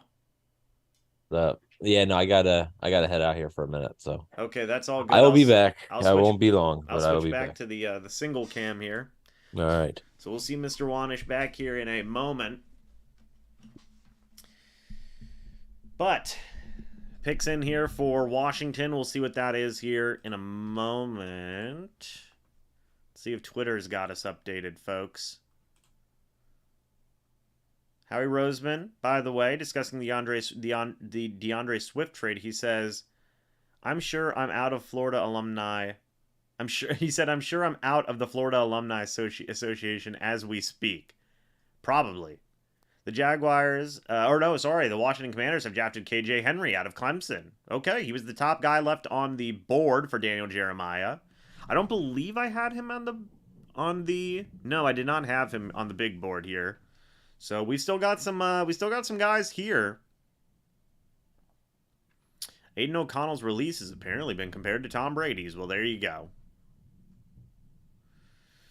I mean, look, I saw Aiden O'Connell at the Combine. I thought he was okay. I thought he was fine. Made some good throws, did some good stuff. I thought he was fine. Fine prospect. But I don't think it's going to be anything that's going to blow the doors off anybody. The Bucs, by the way, have pick number 153. We are approaching that pick. They're on the screen. They're on the screen, folks. So we're going to be getting there. They're pick 18 in round 5. So that's what you got to know. By the way, I do like our options left in the 5th round. Absolutely, Matt. I agree. The pick is in for the Colts. We'll get to that in a moment. But there's really not many guys left that the Bucs have had top 30 visits with. You've got Trey Palmer. You've got Keandre Coburn. You've got Brandon Hill. You've got Zach Evans. That's pretty much it. You've also got Carl Brooks, who I'm very surprised is still available in the 5th round. The Colts have taken Darius Rush, I believe now, out of South Carolina. He's been their selection. And now you get to the Arizona Cardinals. Pick 139. What are they going to do? Darius Rush, by the way, pretty good corner. He was not on our big board, though. But I do think he's got some good stuff. Some good ability. Yeah, I mean, even Twitter's behind now on the picks. I mean, NFL Network's kind of blazing through it. Would you be upset if they spent one of the fifth round picks on a quarterback? No, I wouldn't be. I wouldn't be upset at all about that, actually. I think that'd be fine. You get in the 5th round, why not take flyers on guys, right? Why not take flyers on guys? What was it like being at the Senior Bowl in the Combine? It was great, Willie. It was great. I want to go back every year. I have a blast doing it, covering those events. It was so much fun, man. It really was. I would be very happy to go back. Be very happy to go back. Bucs have pick 153, by the way. For anybody asking. Cardinals were 4-13 last year. Brutal. Jonathan Gannon's their new head coach. Monty Osenfort is their new general manager. So they got some guys there. They've actually had a pretty decent draft so far. What do I want the Bucs to draft? I think you can go a lot of different ways, man. You can get wide receiver depth. You can get cornerback depth. You can get safety depth.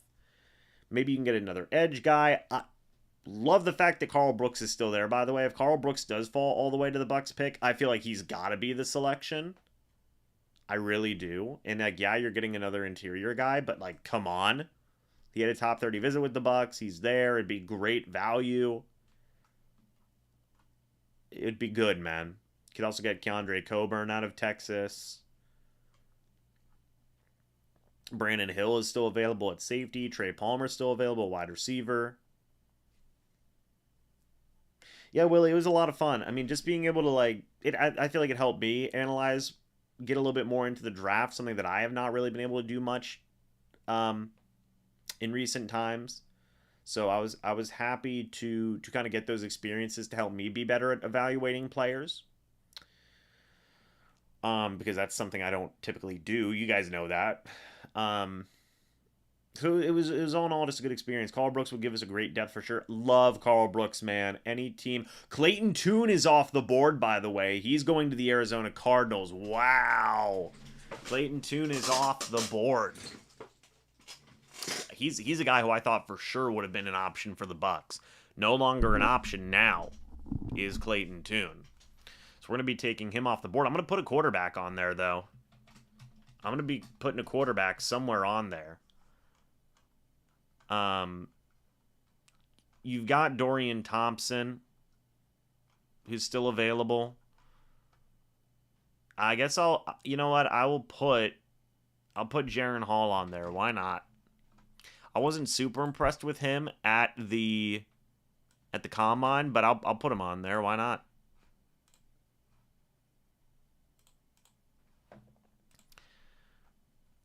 Curious how A.T. Perry would do if the NFL.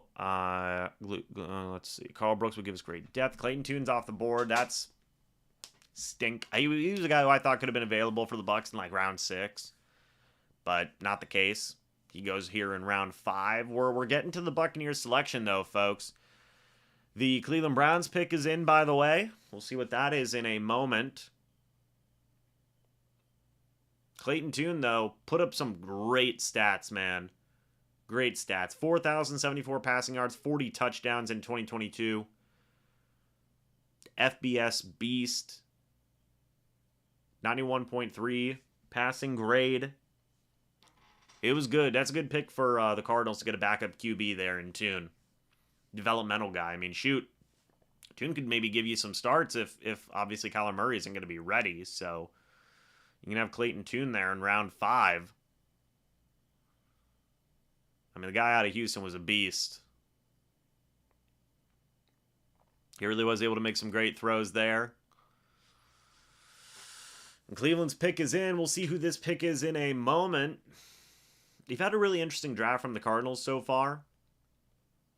I think they've certainly obviously diversified with what they've been picking. They've picked a different position every single pick. So, but Cleveland's pick here, what are they gonna do?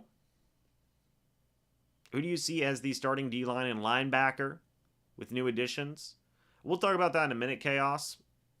Oh, that Browns jacket's drippy, by the way, from this Cleveland Browns person. That's a very drippy Browns jacket.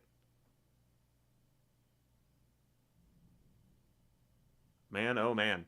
Okay, so who do I see as starting D-line? Firstly, let's talk about that. I think that you have Vita Vea, obviously. I think Logan Hall will probably be a starting D-end. And honestly, Kalijah Kancey, I think, could start right away at D-end. I do. Maybe you have Greg Gaines there, rotating with Logan Hall. But those are your starting 4 D linemen. No doubt about that.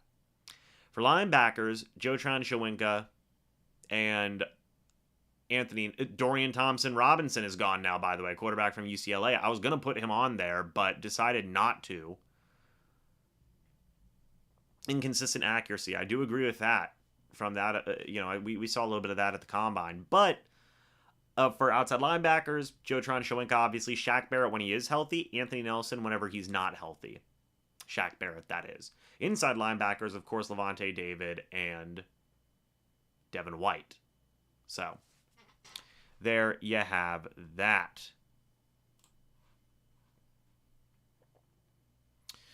We might see we're going to see Mr. Evan Wanish back here hopefully soon. What's going on, Nicholas? Good to see you. Hope you are doing well. Who do you see as the star? Yes, already got that with new additions. Yeah, I think Greg Gaines can be a quality starting D lineman as well. You cannot forget about Greg Gaines. You really can't. I think the dude is very quality. We run a 3-4 base and up to 4-5 and nickel. Yeah, I agree, Corey. I think you can have so many different guys doing so many different things there, and it's great. So many quarterbacks selected, by the way. We've had a quarterback selected still in every round. A lot of quarterbacks taken, man. You have 3, 6, 9, 10 quarterbacks taken. Pretty good for a quarterback class that people said was not very good. Vikings have traded up, by the way. What are the Minnesota Vikings going to take here? Are they going to? They see a run at quarterbacks? Maybe you see Jaren Hall go here. Maybe you do.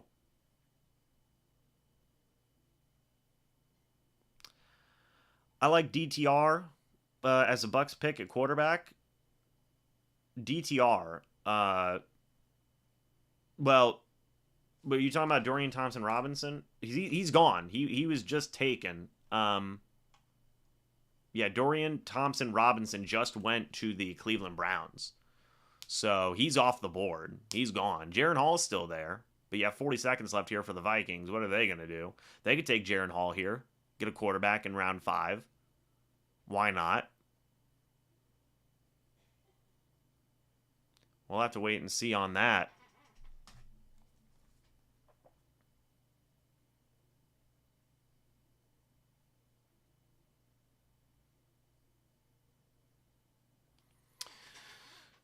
But I think here, like with these 5th round picks, first off, I don't think the Bucs are going to be moving up that much. They could move up a few picks. It's possible. It's possible. But let's see what Minnesota's pick is. Their pick is in. We'll see if it ends up being a quarterback. Maybe they do get a Jaren Hall. Maybe they do get a Max Duggan. Max Duggan, maybe? It's a possibility. We'll see. I don't know if they're going to be announcing this pick or if they're just going to let it slide. Who knows? We have yet to see what that Vikings selection is going to be. But it wouldn't surprise me if it was a quarterback. You get a backup quarterback behind Kirk Cousins. Maybe we should take Max Duggan. Spencer, I'm going to be honest with you, man. At the Combine, at the Senior Bowl, Max Duggan did not leave a lot to be desired. Now, that could change. Obviously, the guy went to the national championship for a reason. He was there. He can win some games. But I just feel like he would definitely be a project at the quarterback position. But maybe you take projects in these rounds. So, yeah, maybe you do take a Max Duggan. What running backs are still on the board? Zach Evans is still there. Chase Brown is still there out of Illinois. Could be a very interesting pick for the Bucs there. Could be a very interesting pick.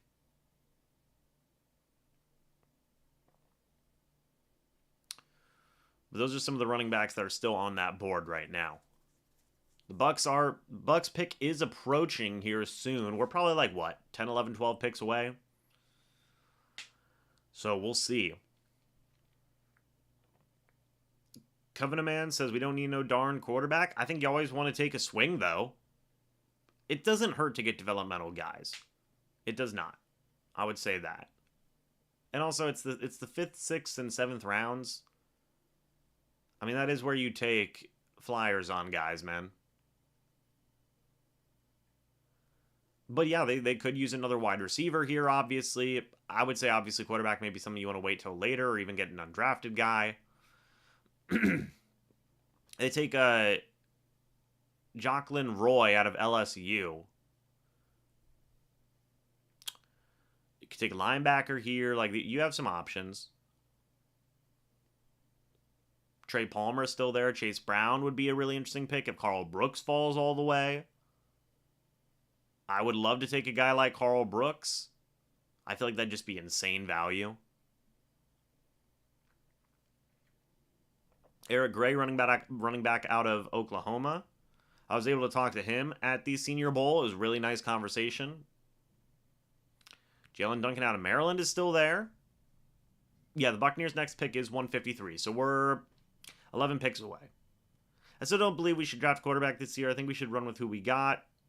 Well, you got to consider, too, like, any quarterback that you pick at this point, guess what? He ain't going to be starting. Get one undrafted to add to the competition to see what we have and then go from there. I mean, any quarterback you get here is not going to be starting, folks. That is a heck. Anybody that you get here is not going to be starting right away, unless they blow the doors open. It's an important thing to consider as well. You see other teams, by the way, who don't necessarily need quarterbacks, technically, taking quarterbacks, so it's another interesting thing. It happens.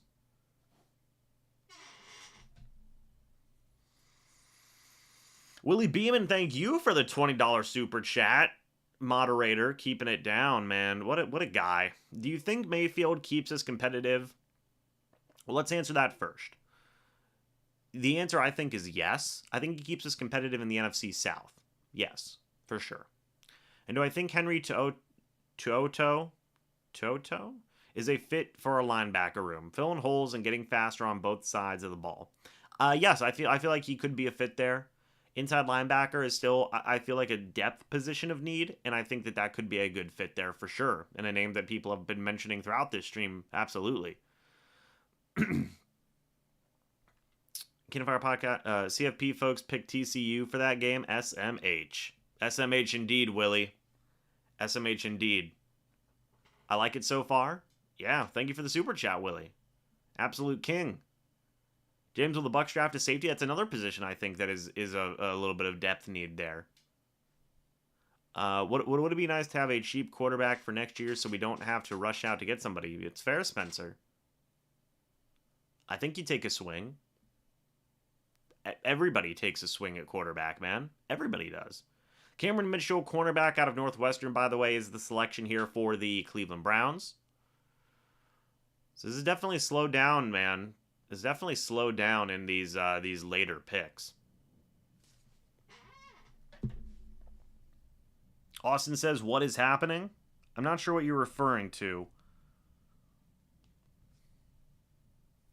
Thank you, Willie. I appreciate that.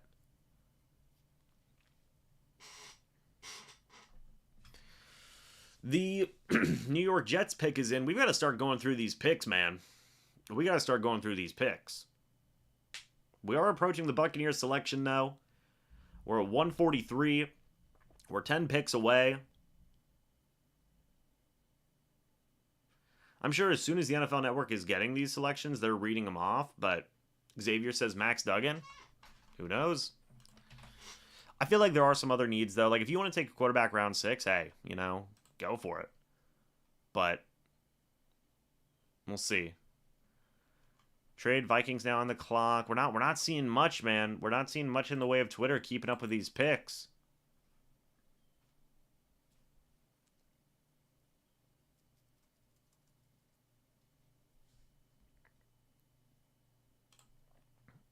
But let's see. Okay, so the Jets have taken Israel Abanikanda out of Pitt, apparently. So there you go. That's the selection that they are making right now. So the Jets take a running back. So we'll have to wait and see what happens here. Watch the Bucs trade down to go to the 6th round? No, I don't believe they will. I don't believe they will. We don't need a third-string QB. Cansey says he's excellent skill position player. Wildcat time, baby. Hey, there you go. Kalijah Cansey, dude. Get him in there. The quarterbacks, that's what. Safety Jamie Robinson still there? Yeah, Jamie Robinson's still there at safety. He didn't have any top 30 visits with the Bucs or anything along those lines, but guess what? He's still there, man. He is still there. So it is notable. I mean, I think if Jamie Robinson's there, he's another guy that could easily be a pick. Easily be a pick.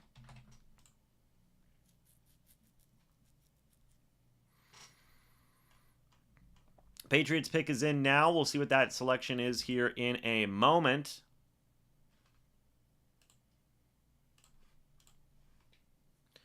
Need a tight end. So, Covenant Man, I would say tight end, go get a vet. I think that you need a guy in there. You need a vet. I don't think it's smart to be too young at the position. You want a little bit of experience in there. So that's what I would say. Now, wide receiver, I would agree. Maybe they do take a wide receiver at some point here. That would be a good pick as well. Jeremy Steed said, looks like I was wrong. Oh, well, let's go Bucs. Hopefully they produce for us. There you go. But what's New England doing here? with their selection pick number 144. Missed playoffs for the second time in the last 3 seasons the Patriots have. It's after Tom Brady has left. Reached playoffs in 18 of 23 seasons under Bill Belichick. 6 Super Bowl titles. Yeah, we all know. We all know. Mac Jones had 2,997 passing yards, 14 touchdowns in 2022, 3,800 passing yards, and 22 touchdowns in 2021. Ramondre Stevenson, 1,040 rushing yards in 2022, 5 touchdowns, led the team. Shout out to Ramondre Stevenson. Juju Smith-Schuster, by the way, was brought in on a not even that big of a deal. Like $8 million a year for Juju, man. It's a good deal for the Patriots. Hired Bill O'Brien as OC this offseason. And they're taking Antonio Mafi out of UCLA. So it's a guard going there to the Patriots now. Hopefully we start to see these picks roll in a little bit more, because my goodness.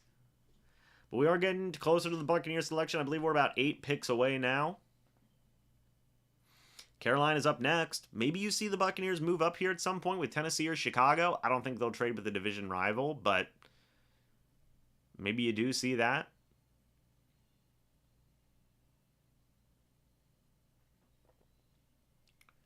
By the way, folks, if you guys are enjoying the live stream so far, we got 75 people in here. Hit the like button. If you guys are new, by the way, go ahead and subscribe. We're gonna be having a lot of coverage here, man. A lot of coverage. Mac Jones, Ramondre Stevenson, Devontae Parker, Juju Smith-Schuster, and Hunter Henry are your Patriots offense right now.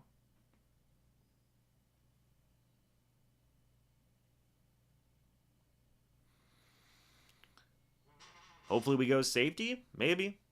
Safety, wide receiver. You still need depth at receiver, but you could sign a vet after free agency, and that would not be very surprising. Or at least someone in the secondary. That's, again, another possibility there.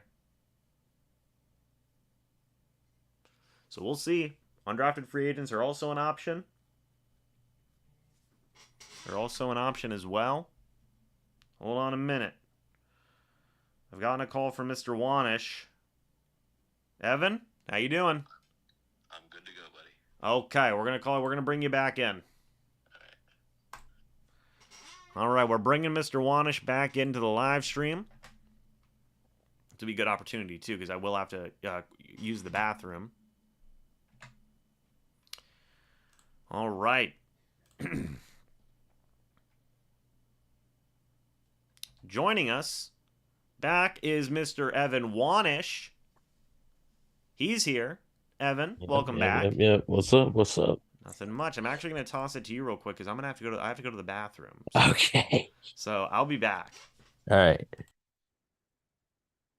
All right. What do we got? What do we got going on here? So I saw Israel Benaconda went to the Jets. It was one of my favorites.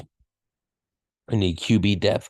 That run on quarterbacks though, man. I don't like who's there.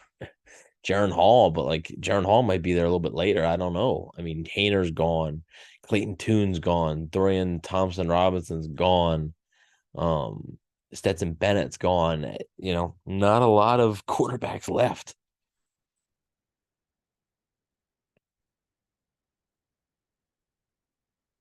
Jamie Robinson is still available.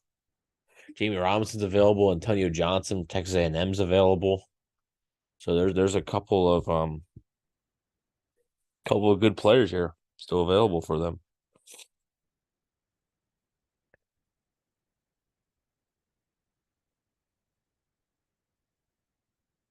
Panthers are up.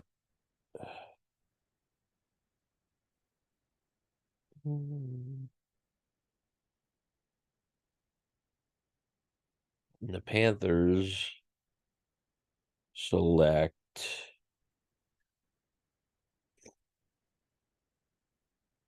let's see.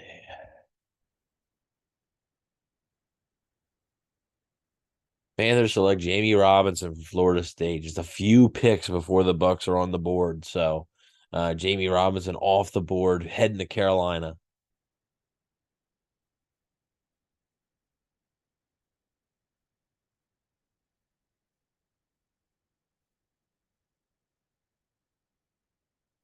Jamie Robinson off the board. Now your best bet's probably Antonio Johnson from Texas A&M at this point.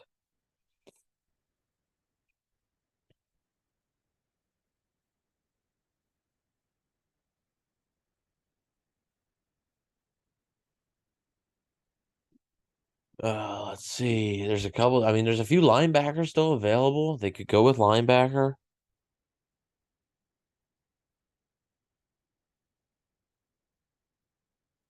So we'll have to wait and see. It wouldn't shock me. I'm gonna say a dark horse here could be a receiver. I know they like Trey Palmer from Nebraska, so would not shock me if the Bucs went receiver. Parker Washington from Penn State's a guy I personally like. I know it's a little bit of Penn State bias, but I do like him. JL Skinner from Boise State still available at safety. So there's a couple of options here. Still available to them, but definitely missing out on Jamie Robinson hurts.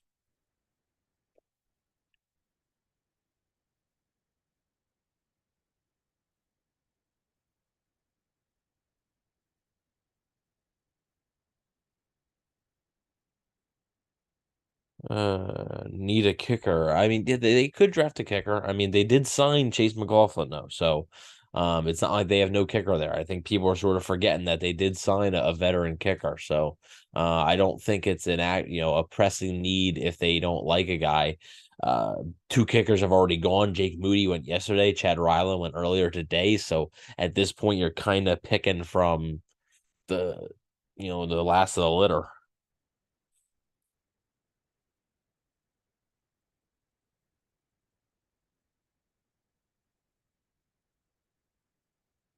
Let's see. Like Parker Washington or a second pick. Yeah, I mean they could take a receiver. Like they could.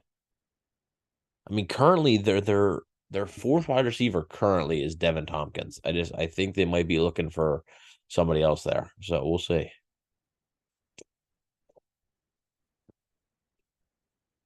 Jamie Robinson, a good pick for Carolina.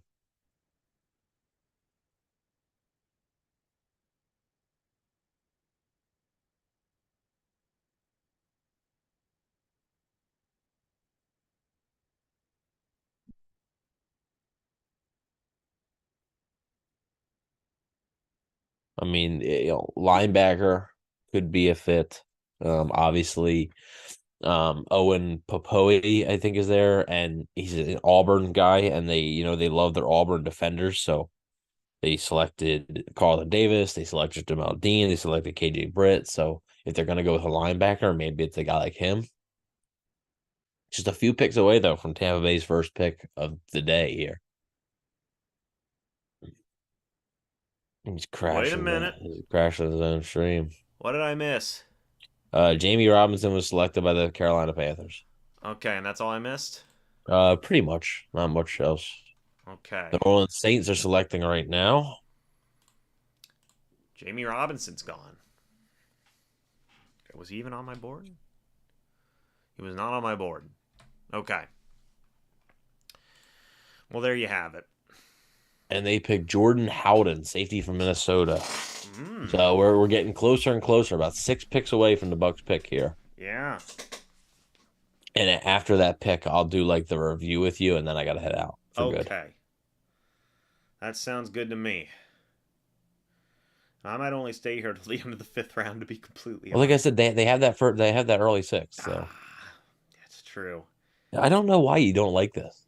No, I do like it. It just takes a lot of time. You're hanging out. I am hanging out. It is a 3-day commitment. Let's see the Titans pick. The Titans pick is in. Who's the Titans pick here? James Hill. It looks like.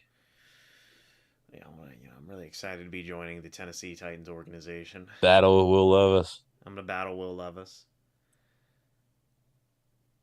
I was mentioning that if they go with a linebacker, it could be Owen Popoe from Auburn, because obviously the Bucs like their Auburn defenders with Carlton Davis, Jamal Dean, and they drafted KJ Britt, a fellow Auburn linebacker. So it's true. I think there's defensive backs on the board here. I think a linebacker. I think a running back. I mentioned receiver. I mean Trey Palmer's still there. Parker Washington is a name I personally like. I mean it's sort of my Penn State bias a little bit, but I do like Parker Washington as well there. Bucks might only have 3 draft picks make their roster this year, says AD. Um, Probably not. You guys don't. They're not in the winning now window, so there's gonna be a lot more opportunities for younger guys to make the team because there's not gonna be veterans filling spots as much. So I would say I think definitely these 2/5 are probably gonna make the roster. And probably that sixth too. That seventh, who knows? But I would say that there's a good chance that these guys are going to make the roster because they're in a different area, stage right now. So they're not in the win now stage. So there's not going to be as many veterans that are taking these spots. Yeah, no, I agreed. Folks, we got about 80 people in here. If you guys are enjoying the stream so far, hit the like button. And if you're new, go ahead and Awesome. subscribe. Yeah, we got 80 people for day 3. I mean, that's that ain't bad. We're having fun here. Now they still have good options available, says Matt. Yeah, I agree with that. Derrick Henry still had 1,538 rushing yards in 2022. Second in the NFL. Who was first? I don't remember. That's a good question. Wasn't Christian McCaffrey, was it? No. No. I don't know who it would be. Chat, let us know if you know. Let's What's look at NFL. Enrique is here. Hello, Enrique. Josh Weil? Josh Weil out of Cincinnati? Josh Wiley is tight end. Yes. Yeah, good player. Josh Jacobs. Ah. I know I'm going to make some people mad, but I don't care for Caleb, to be honest. Caleb Williams. I assume that means Caleb Williams. Okay. I mean, that's your opinion. They're not guys. They're not going to be bad enough. Like No, I don't think they're so. Not to get Caleb they're Williams. they're not. They have to have one. Yeah, They you'd have have. to have the number one overall pick. Yeah, you'd have to Like, have one. and could they trade up if a team that has it doesn't need a quarterback, just like Chicago didn't this year? Sure, but like, I don't know. Like they have to have one. You have to get the one to get the Caleb Williams. Yeah, it's true. Chicago's pick is in, by the way. So we're only four picks away from the Bucs now. From their first fifth round selection. Lamar Jackson, by the way, has the highest quarterback average right now at 52 million per year, beating out Jalen Hurts 51. Evan, I have a question for you, by the way. It's regarding the Aaron Rodgers situation, because I've had people ask me about this, and I don't really know how it works. I know that everybody has said the Jets. What they did was they took all of Aaron Rodgers' cap hit this year and pushed it over to next year, right? Mm-hmm. Now, obviously, they could restructure and spread that cap hit out, but what if Aaron Rodgers retires after this year? Then I think it's sort of like if Tom Brady retired. There's a dead cap hit, and I think they would just have to absorb that at some point. Okay, that's what I thought, and that's what I was telling people. And they were saying, but you can add void years and restructure. I was like, not if the guy retires. Yeah, you can split it up probably, but because you can post it as a post June 1 move, and you can split up the cap hits into 2 years. But yeah, Now, what are your thoughts on that? I mean, on what? On them, on Like them. if he retires? Well, yeah, it was just them going all in for this. I For mean, it's this, fine. I don't think Rodgers is retiring. I mean, he could be lying, but like it seemed pretty clear that he made it clear to them that he was here for more than 1 year. Noah Sewell, by the way, goes to the Bears out of Oregon. I didn't think he was a Bucs fit, but there's another linebacker off the board if the Bucs wanted it. So Hmm. Willie Beeman says Caleb Williams is out of the question. I personally like Devin Leary, Quinn Ewers, and J.J. McCarthy from Michigan. all interesting names. I mean, you have a whole year. You have a whole college football season to be played. So we'll see. There's going to be names that pop up. I mean, right now the top names are Caleb Williams from USC, Drake May from North Carolina, and Bo Nix from Oregon. So those are really three of the top names there. And then you got other guys like J.J. McCarthy, Devin Leary, um, Michael Penix Jr. from Washington, who actually was draft eligible this year but decided not to come out. And then so Then there's one other one that I'm forgetting. Um, Cameron Ward from Washington State is another guy who was draft eligible this year, decided to stay back. So those are the types of guys I think you're going to be seeing as Yeah. potential fits. Mm. Real quick too, somebody said that Tom Brady cap hit really messed up our free agent time. We made a deal with a small devil. I wouldn't say that, Enrique. They still got done. I think a lot of stuff that they wanted to get done. Yeah, I mean, what were they? What else were they going to get done? You know? Yeah, I mean, they they brought back a lot of the people they wanted to bring back. They had some losses, sure, but it I wasn't mean, they brought back Jamel Dean and Levante David and added a few players, right. and found a veteran quarterback. Like, even if Tom Brady's cap hit was split into two, they weren't gonna do like that was pretty much the blueprint. Like, I don't think they were gonna go out and spend big money. So, and then next year it gives them more flexibility for next year. So, Yeah. like, you just got to realize, like, this year is not about winning a Super Bowl. It's not. Sean Clifford, quarterback out of Penn State, goes to the Whoa! Packers now. Wow! Holy smokes! That's pretty crazy. He's a dude that I don't even think was going to be considered to be drafted. I That mean, over guys like Jaron Hall, and I'm like, I understand that there's not much in the way of quarterbacks. he does have the school records for passing yards and I touchdowns. Not in the fifth round. I mean, I understand that like there's not like that much in terms of quarterbacks left, but man, oh man, wow. you had Malik Cunningham there. You had Jared Hall that Jaron Hall there. Jared Hall. Um, you still had a couple of guys there. I think Jamel Dean is going to cover every wide receiver on the opposing teams by himself. Well, Carlton Davis is still a human being. Yeah, I don't know why everybody thinks Carlton Davis sucks. Tampa's defense is looking sleeper dominant this season. Offense will need work. Yeah, it could be the case. I mean, you still have questions along the offensive line. Obviously now you have questions at quarterback, which obviously I think the two most important positions on an offense are the offensive line and the quarterback. So, if both are bad for the Bucs, they could be in for a pretty rough season. But as far as the defense goes, I think the defense could be good. I think they could be almost elite if few players develop. Like if Logan Hall takes another step, Joe Tryon Shawinka takes another step. If Shaq Barrett, proves that he can return to form from the injury. So I think the Bucs defense could really shine. But the offense, yeah, maybe a little bit of a struggle there with inconsistent quarterback play and inconsistent offensive line play. Yeah, Sean Clifford here. This is one of the definitely one of the more surprising late round picks I think we've seen, right? Mm-hmm. Coming out of Penn State over guys like Jaron Hall and Malik Cunningham and some of those other guys. There's that one quarterback. His dad, I don't remember what school he went to, Fordham or something. He's the quarterback where his dad is the like arm wrestling champion. I don't know. Oh, he's still there though. He's still an interesting guy. And again, for somebody for a media, for the media saying that like this is not a good draft class. We've had what 12 quarterbacks drafted so far. Has there been 12? Yeah, we can go right down the I mean, list. hang on. Okay, so Bryce Young. Justin Shorter, by the way, was the pick to the Okay. Bills. But Bryce Young, Mm-hmm. CJ Stroud, Mm-hmm. Anthony Richardson, Yep. Will Levis, Yep. Hendon Hooker, Mm-hmm. Jake Haener, Yep. Aiden O'Connell, Mm-hmm. Clayton Tune, Yep.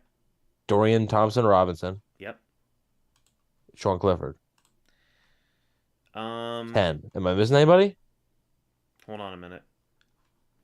Bryce Young, C.J. Stroud, Anthony Yep. Richardson, Will Levis, Hendon Hooker.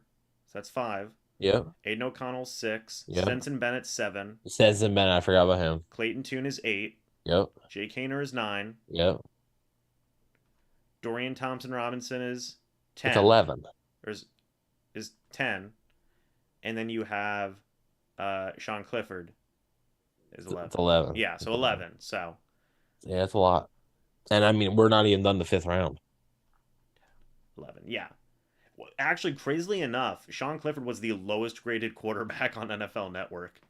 Or on NFL.com's thing. Tyson Bagent is the quarterback I was thinking of. He went to Shepherd, by the way. Okay. Tanner McGee's still there, by the way. Tanner McKee, yeah. Tanner McKee is still there. Malik Cunningham's still there.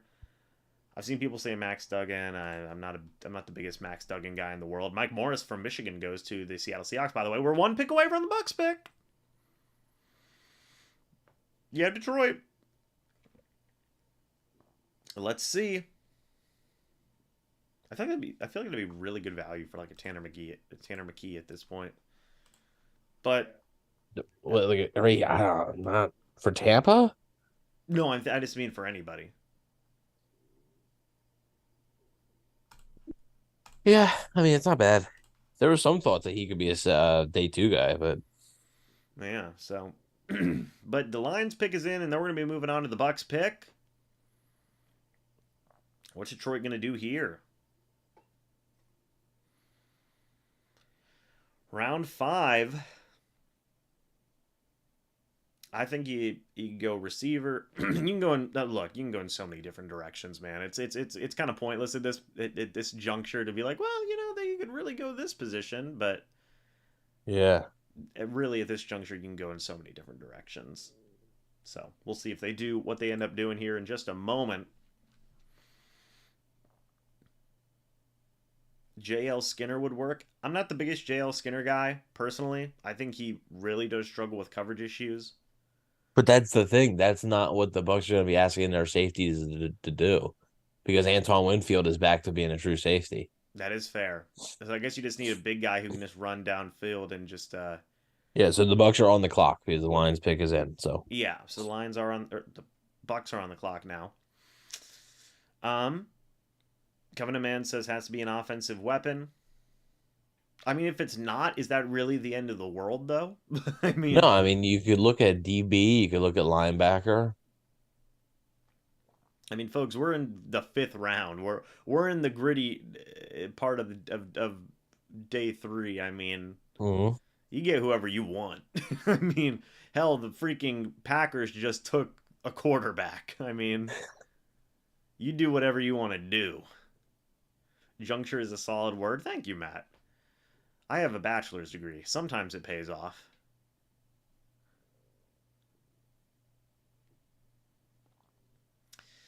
Dan Campbell's there. They already took Hendon Hooker. Now they're taking Colby Swordsdal out of William and Mary. I don't know him. Couldn't tell you. Couldn't tell you. I wonder if there's even players that, like, even the draft expert. I mean, probably not, obviously. No, but they're paid to do this. Yeah, they're probably like, oh, yes, Colby Swordsdal out of William and Mary. Yes, I remember watching his tape when I was a wee lad. Look at the power. Look at the movement. He will be a star.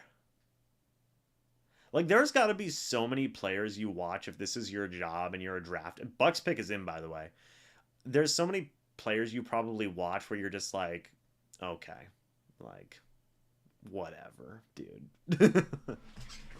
All right, who are the Tampa Bay Buccaneers taking with pick number 153? See you in a minute, Evan. Yes, we will see. Oh, I thought they had it for a second there. If you go to commercial NFL Network, I swear to God. Corey says, please be your... Like I said, you're sort of on the path now where they don't have to announce them, so. Yeah. By the way, Chase Brown out of Illinois would be interesting here. Get a little power back. Could take that linebacker out of Alabama. How do you say this guy's last name? Toto? I don't know. Toto? I hope they don't take him because I don't want to have to deal with that. I'm just going to call it Toto. Toto. Toto, we're not in Kansas anymore. Well, we actually are in Kansas.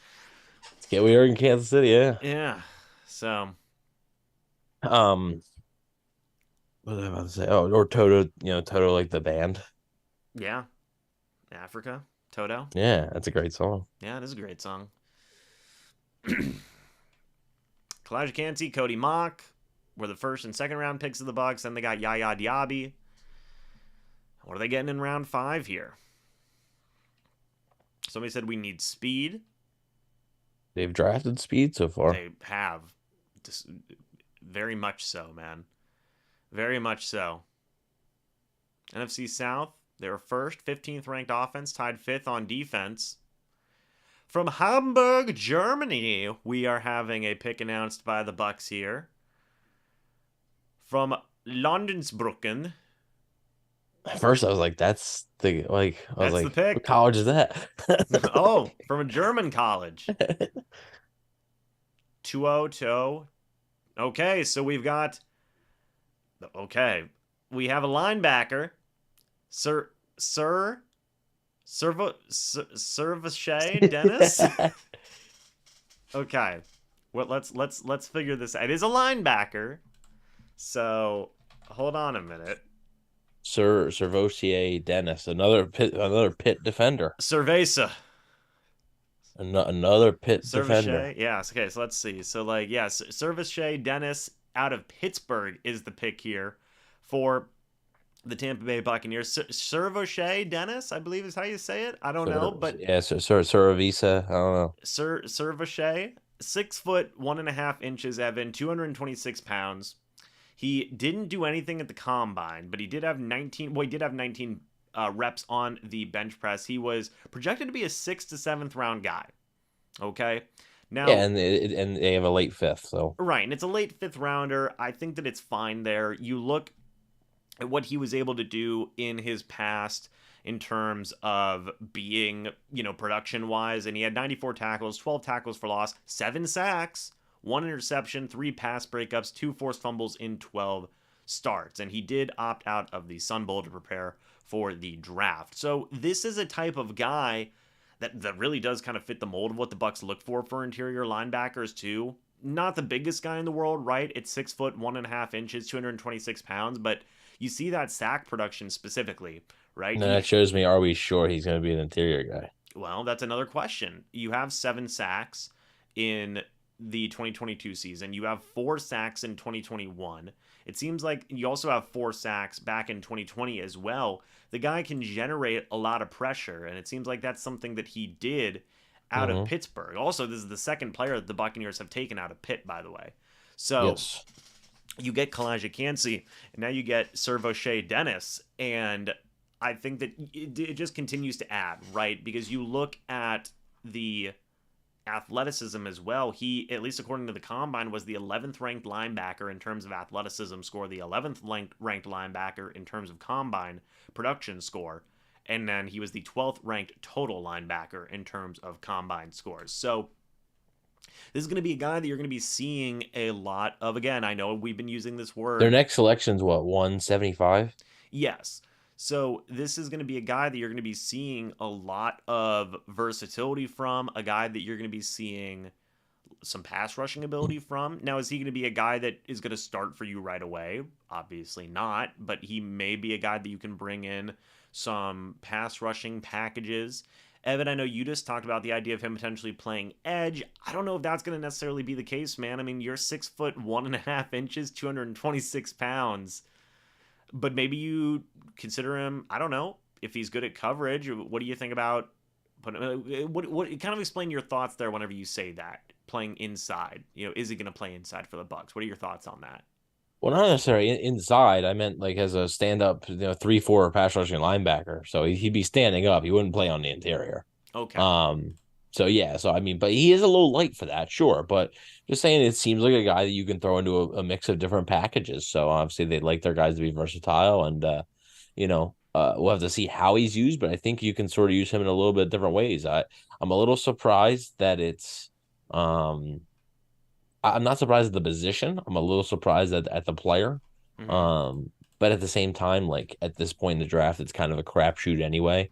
So, but I mean, he's had sack production, so that shows that he can rush the passer. And we know even if he plays inside linebacker and Todd Bowles defense, he likes to do that with his linebackers. So, I mean, it's clearly something they like. Yeah, and real quick, I just got some more stats on him as well. Apparently, there was an article written that he was really impressing people at. Also, team captain on Pitt. So Yeah, and he was really impressing people at his pro day. You look at his pro day, he went out there, ran a 4.63 40-yard dash, had a 41.5-inch vertical jump and a 10-foot 5-inch broad jump. That's some pretty good athleticism there. I mean, that's literally been the words of this draft for the Bucs has been athleticism, right? That has been what the Tampa Bay Buccaneers have been wanting, and that's what they've been getting. And Servo Shea here, Servo Shea Dennis here. Servo Shea Dennis here is a guy that you get a guy with just really good athleticism. Again, you look at his pro day and you see that 41.5-inch vertical jump, 10-foot 5-inch broad jump, 4.63 40-yard dash. Like, that's some good athleticism there for a linebacker, I think. And he's got 15 sacks, 2 interceptions, 2 forced fumbles in his 4-year career. Like you said, he was a team captain, 233 tackles, 36 tackles for loss. The guy's got ability both as a run stopper and as a pass rusher as well. And I think he's going to be used in a lot of those different types of opportunities there for the Bucs, be it as an inside linebacker, be it as an outside guy potentially. We don't know where the Bucs are going to necessarily play him, absolutely. but the versatility's there. Maybe a little bit undersized given, Yeah, he is undersized. Yeah, they might want him to put on a little bit of pounds, but he'll be competing with KJ Britt for that backup role. Yeah, and that's kind of the important thing here is whenever you look at those late round flyer guys, you look at guys who are going to compete, be special teams types of guys too. You got to have some really good athleticism for special teams types of plays to be backup guys. So Servo Shea Dennis here is the pick, and it's going to be an interesting one. Bucs obviously have that situation with Devin White. We don't know what's going on with that. We obviously don't know how long he's going to be there, so you get some developmental guys. He's obviously real quick, but sorry, before I hop off, yeah, I sure do thing. want to read Dane Bolger's The Beast, or sorry, Brugler, sorry, because he always comes up with a just a huge a huge draft guide. Basically, it's a massive draft guide. And let's see, here we go.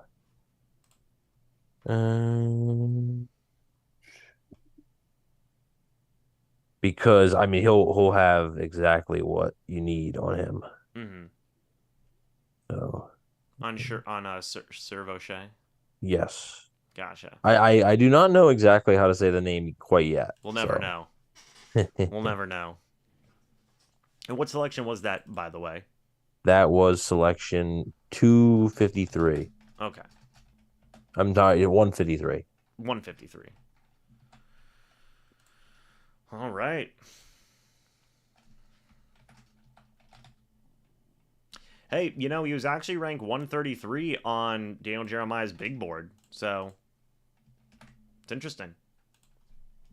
Okay. All right. So let's see. We're going through it here. And we are getting to there's a defensive lineman. Okay, here are our linebackers. So he had him ranked as the 13th ranked linebacker in the class. Let's see. Had him as a 5th round grade. So I mean about where. So it Exactly says where the Bucs pick. Okay, I think it might be Servosier. Servosier Dennis. Okay. Vossi Dennis is a nickname. His strengths, rangy and plays fast, lean cut body type, makes plays up and down the line of scrimmage, never shutting things down. Aware player and consistent reads is key to stay ahead of cutoffs. Strong tackling form and strikes low and physical to make misses rare. 400 career special team snaps. Vocal, passionate leader on and off the field with the type of personality that draws in his teammates. Weaknesses, smaller framed athlete and lacks desired height / weight for the position. If his hands aren't on time, can be eaten up and struggles to unwind from blockers. Occasionally sucked up by play action and lost in the crowd. Room to improve his spatial relationships and anticipation man coverage. missed Senior Bowl game because of an ankle injury. Okay. So overall, Dennis lacks the desired size for every down duties in the NFL, but he is fast flowing with the eyes and tackling skills that lead to NFL production. He should be an immediate special teamer who can carve out a role on defense. Well, there you go. I mean, it sounds like that's exactly the type of guy that you get in a 5th round anyway, you know. Mhm. Right. Um so it'll be interesting to see where his fit is going to be, but welcome Servosier. Cervosier, that's what I'm saying. Cervosier. Okay, Servosier Dennis to the Tampa Bay Buccaneers. Should be He also Cervosier had a 90.6 PFF grade last season for wow. PFF college. That's fourth among linebackers. Now he's going crazy. So there you go. All right. Well, there you have that. Well, now the Tampa Bay Buccaneers have another 5th round pick later on, so that's going to be Guys, Caillou Blue Kelly goes to the Baltimore Ravens. He's the son of Buccaneers cornerback Brian Kelly, former Bucs corner. okay. Okay, there you go. Another pit defender, by the way, as well. Mm-hmm. For the Tampa Bay Buccaneers. So, All right. well, Evan, I imagine you're going to be getting off now. Yes, it has been till next year, my friend. It has I'm not been. going to see you for a whole year. I know. I'm not. Well, we're gonna be seeing each other soon. Till next year, my friend. Yeah. It's always fun doing this with you. Always have a blast. So thanks for having me on, and I'll see you day 2, 2024. Indeed. Well, folks, thank you to Mr. Evan Wanish for being on, and I'm gonna finish out this. I don't know when I'm gonna stop, but we're gonna keep on going here. So Evan, You got to go to the Bucks pick at the end of the 6th, at the beginning of the 6th. I mean, yes. So we'll keep on going here. Evan, see you soon. thank you. Daniel Scott is here, by the way. He just got taken by the Indianapolis Colts. We're back. We're back. Servosier Dennis is a baller. Facts Lord. So lame. What are we talking about? Bucks picked a linebacker from Pitt. Yes, they did. We're going to be uploading a video about that right now, basically. So stay tuned for that. Servosier Dennis is there. So he is there. There you have it. You know, but again, Servosier Dennis here was taken by the Tampa Bay Buccaneers with that 153rd overall pick. And from what we see here, this guy's, again, freakishly athletic, okay? Just to talk on the pick a little bit more here. Pick 153, you get a backup linebacker. You're getting a guy who is going to offer you a lot of versatility. Run stopping ability is there. Athleticism is certainly there. And the pass rushing ability is there. We talked about the pass rushing stats. I believe he had 7 sacks in his senior season. So there is a lot to like there with Servosier Dennis coming out of Pitt. Second Pitt defender the Buccaneers have gotten. That's very notable as well. Very important to mention there. You look at his pro day, dude had a very solid pro day. A 4.63 40-yard dash, 41.5-inch vertical jump, 10-foot 5-inch broad jump. Dude put up some good numbers. He was a team captain while at Pitt, by the way. Very local, very vocal leader at that Pitt college. Same college as Kalijah Kancey, another pick that the Tampa Bay Buccaneers had made in the first round. In his entire 4-year career, he had 233 tackles, 36 tackles for loss, 15 sacks, 2 interceptions, 2 forced fumbles as a Mike linebacker.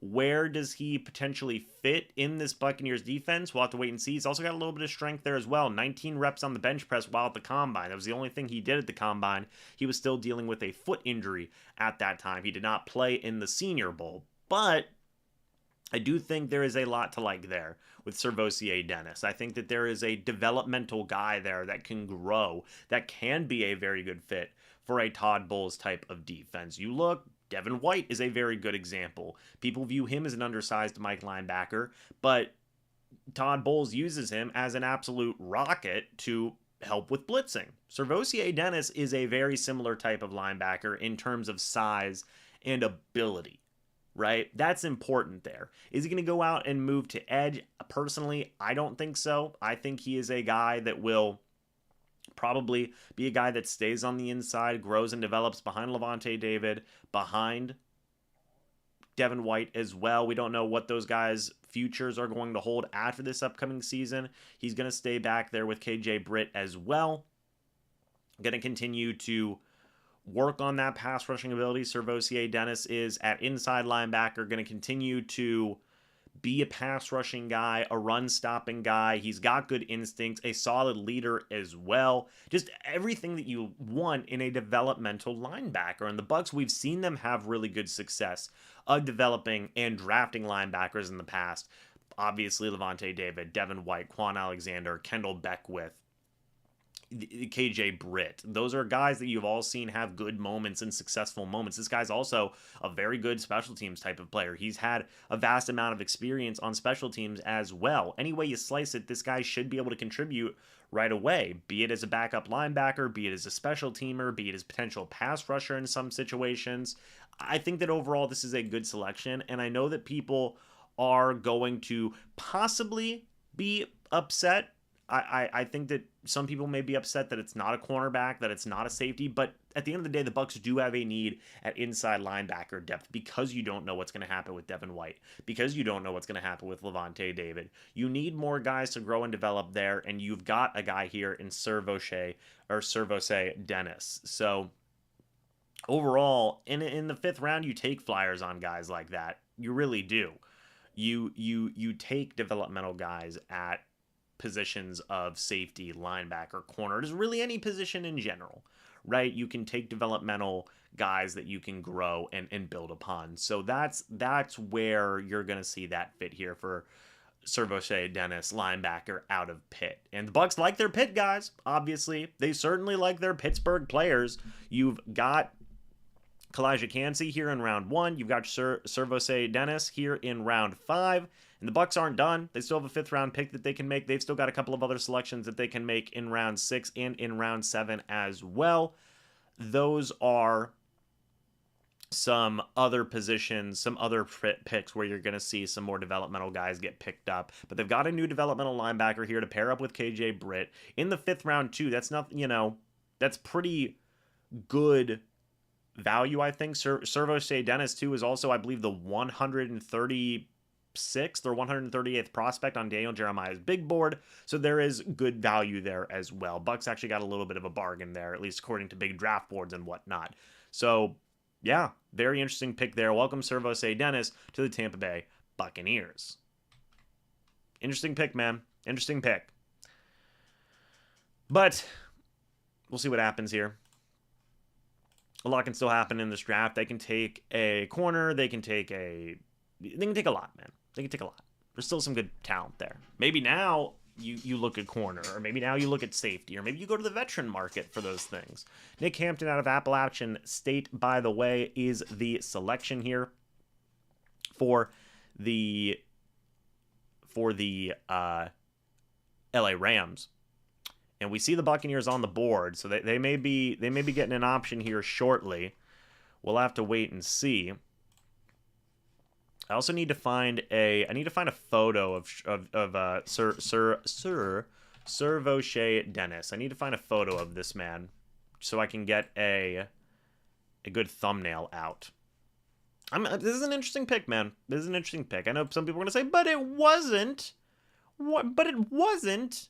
a corner or a safety, man, or a wide receiver. Come on, Bucs still have a lot of picks to make.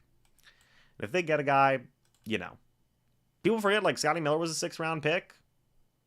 Like, everybody loves Scotty Miller. He was a 6th round guy. Like, the Bucs can get some good value, man. They can get some good value. Oh, man. Folks, what do you think about the Servosier pick? Let me know your thoughts and opinions about that. I'd love to hear them. I really would.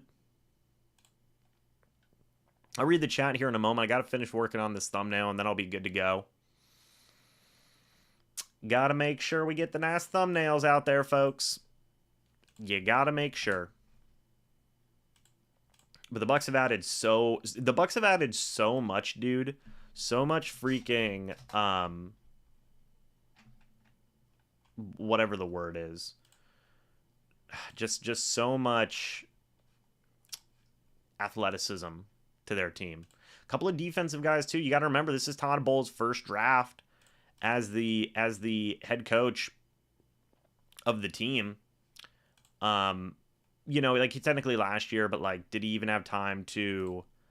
Did he even have time to properly scout players? That's a pretty legitimate question. Like, it's an interesting pick here, man. It's been an interesting draft. Definitely has a Todd Bowles kind of stamp on it, just because of the fact that, yeah, just because of the fact that you know it's more of a defensive minded draft. Obviously, you're seeing just a lot of Todd Bowles types of guys, which duh, right? Duh, of course that makes sense. But um, so far so good for the Todd Bowles draft. Developmental linebacker is what we're going to be calling that text there, folks. Okay. But I feel like this is actually a pick that a lot of people are pretty fine with, seemingly, so far. It seems like everybody's generally okay with the pick, so that's good, right? It seems like everybody's kind of enjoyed the Bucs draft so far. They've had a lot of fun. I've had a lot of fun covering it. I think it's been a blast so far. I think they've certainly made some good selections. The Eagles, okay, they're talking about the DeAndre Swift trade. We don't got to worry about that. The Bucs pick is approaching here eventually, but right now we're not really focused on that right now. Okay, we're not really focused on that.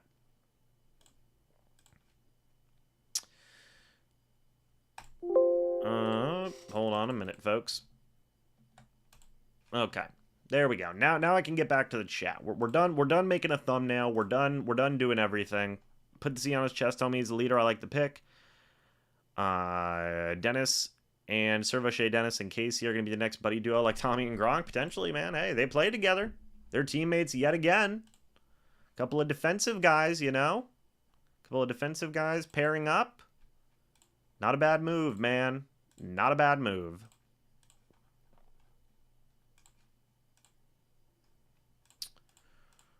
But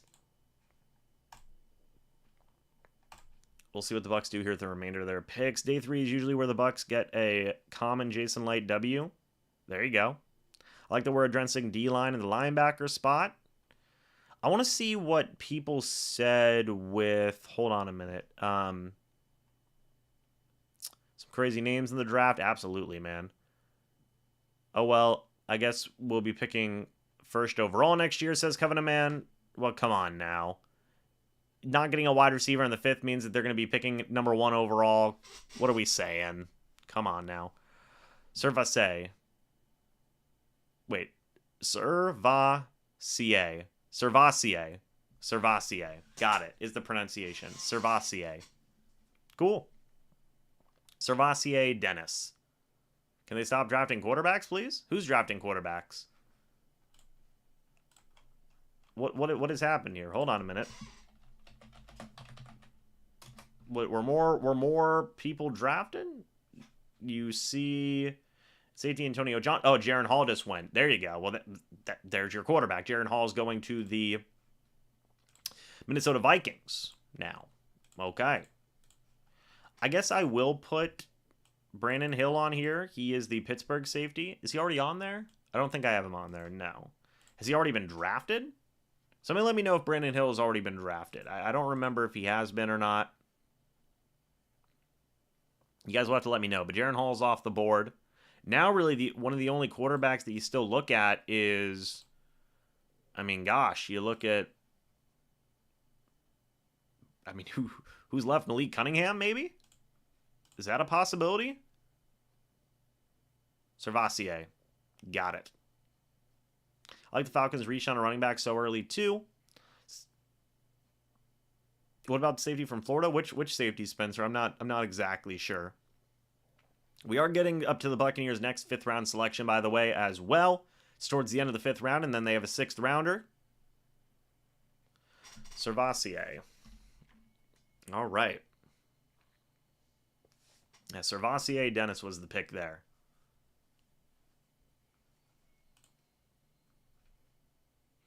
Max Duggan has not been picked yet. That's another guy. Jaron Hall is still out there as well. Carl Brooks is still out there as far as I remember. I mean, like, you still got a lot of guys. You've still really got some talent. Bears pick is in. Who are the Bears picking? Bengals selected Chase Brown, by the way, 163rd overall. He's off the board, so I've got to take him off now. I want to see if I can just get this by position. Hold on just a moment. Go to quarterback here. Let's see. Jaron Hall's gone. Tanner McKee is still available, unless he just went to the Chicago Bears. But you know what I will do? I guess I will add Malik Cunningham. Might as well. If he's even on. Yeah, he is. So we're going to get Malik Cunningham on here. Terrell Smith goes to Minnesota. There you have that. Yeah, but we got Malik Cunningham here. We'll put him on the big board. Why not? Just watched some tape. Like the way Servassier. Dennis spies the quarterback. Comes on delayed blitzes and hits ball carriers downfield. There you go. James, got to have a debate on why Mike Evans is second all-time. Oh, Sensen Meta was picked a while ago. The Bucs next year should do a Levant. What do you mean second all-time? Second all-time for what? Yes, Sewell is gone. Did I have him on my big board? Noah Sewell is gone. Yes, you're right. Thank you. I got to get him off there. If there's anybody else on there that shouldn't be on there, folks, let me know. I would appreciate that. I guess we can put Corey Trice Jr. on there. Why not? We'll be taking off him. Whoops. All right, Corey Trice Jr. The fact that, there we go. What's going on, Bill? Good to see you. Yeah, Noah Sewell's off the board, but is there anybody else? I don't think I'm forgetting anybody else, if I'm being honest, so that's good. That's the good news. Trey Dean III, is he off the board? Or are you saying I should put him on there? Is Antonio Johnson gone?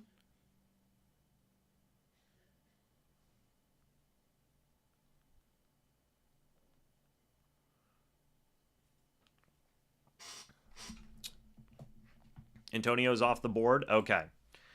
Well, then we will put somebody else on there. Let me see if we can put a... we'll put a receiver on there. Who is still left at receiver? You've got... We'll put a... Let's put Elijah Higgins on there. We'll put Elijah Higgins on there. Since Antonio Johnson is gone. All right.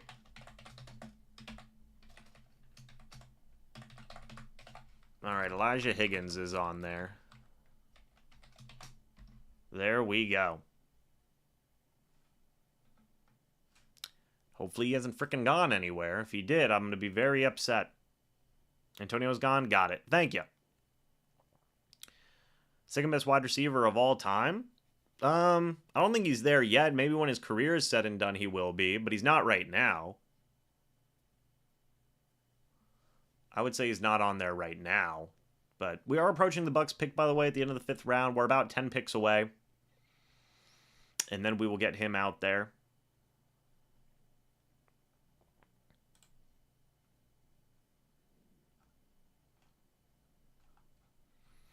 Servassier. There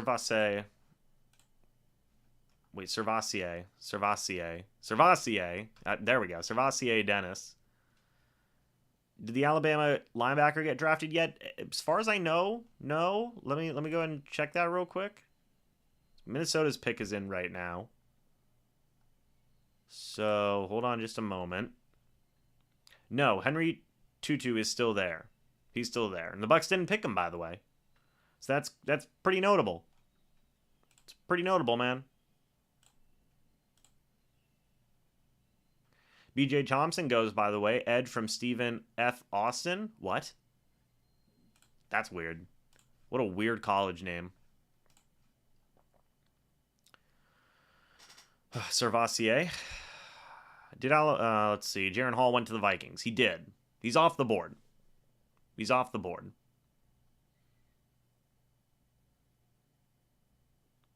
But yeah, Ryan, if you want to send me an email, I mean, you know, I think my inquiry email, my business inquiry email is always in the description of a video. The Texans have traded up, by the way. We'll see what they're doing now. Their pick is in. They're showing Bryce Young coming into Carolina, so there you go.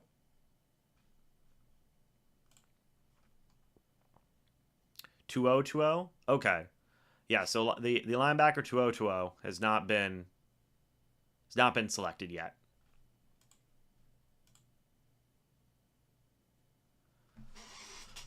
What is it, Henry 2020? Yeah, he's still on the board. Tanner McKee is still on the board, man. That's interesting. He was ranked above Dorian Thompson-Robinson, ranked above Sean Clifford. He's still out there. Malik Cunningham's still out there. Tyson Bagant is still out there.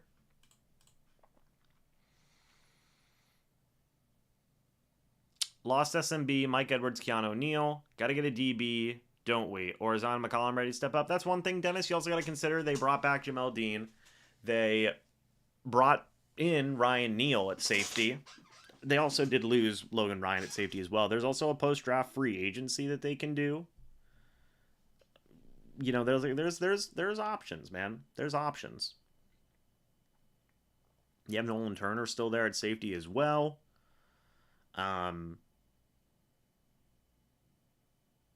Yeah. Past the Servassier. Jaron Hall, quarterback, just selected. Jaron Hall's, well, not just selected. Nick. He's been off the board. He's been off the board for a minute now. But we are approaching the Buccaneers pick.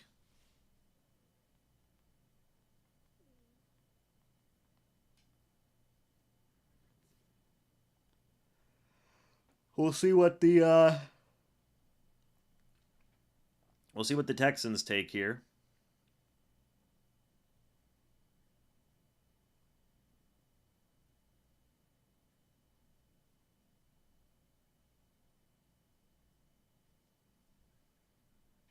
Yeah, you're a bit behind as well. Gotcha. Henry 2020? Wait, 2020? Henry 2020? To'o? Okay. Is it better for a 4-3 defense because he tends to get ate up by O linemen on blocks as an inside linebacker in a 3-4 defense? Well, there you go. Speaking of 2020, he has been selected by the Houston Texans. So there you go. He is no longer on the board for the Tampa Bay Buccaneers. Doing a lot right now, about to get ready for work, so I'm kind of listening at this point. Gotcha. But Henry 2020 is now going to the Houston Texans. So he is off the board for the Bucs.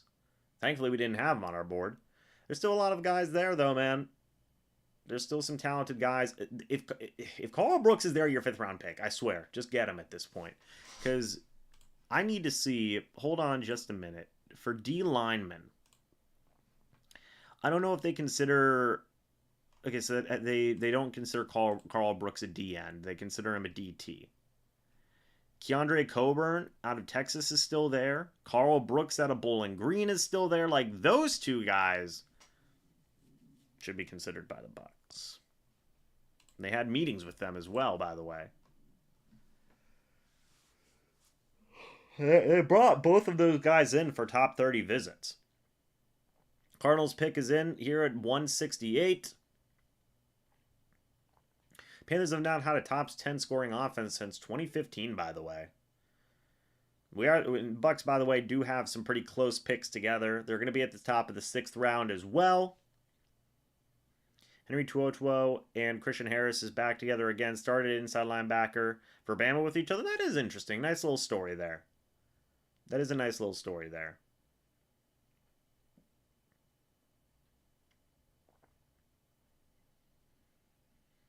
But what are the Cardinals going to do here at pick 168? They are selecting Owen Pappoe out of Auburn.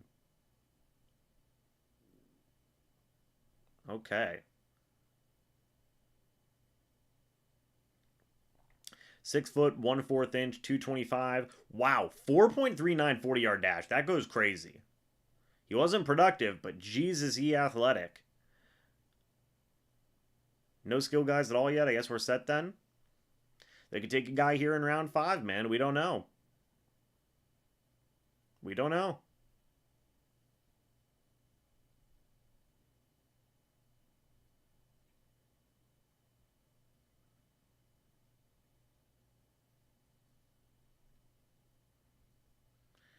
But Owen Pappoe, 4 sacks, 6 tackles for loss in 2020.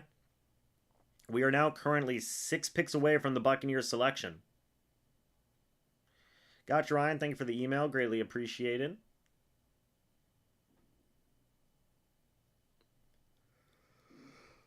Oh, man. Oh, man. What are the Cowboys going to do here? 5 selections away from the Bucs pick. I don't think they move up. I think they're pretty content with obviously having that pick here at the end of the 5th round and then a pick to start the 6th round. Panthers offense, by the way, you've got Bryce Young, Miles Sanders, Adam Thielen, Jonathan Mingo, and Hayden Hurst. So, got a lot of young guys there. A lot of guys to build on as well. Bryce Young, the potential franchise quarterback over there in Carolina.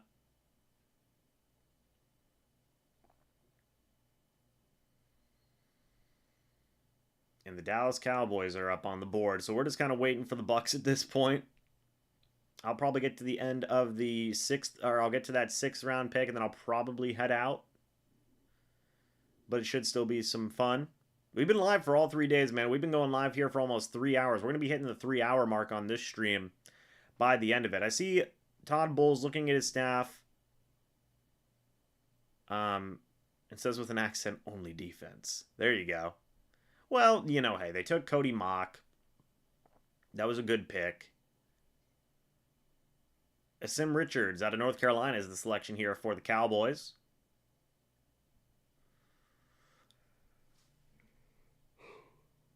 Oh, man.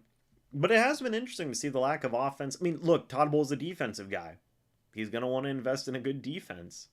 I'm also surprised, though, that you wouldn't get some offensive guys for your new offensive coordinator, but it isn't too surprising to see a defensive-minded draft because that's what Todd Bowles does. This draft looks like we are tanking for next year's #1 quarterback. I disagree, Covenant Man. I mean, we're just gonna have to disagree on that. I mean, look, the Bucs are not going to get the #1 overall pick next year. I mean, just point blank, they're not going to be that bad. They're not. But it is interesting to see the lack of offensive skill guys.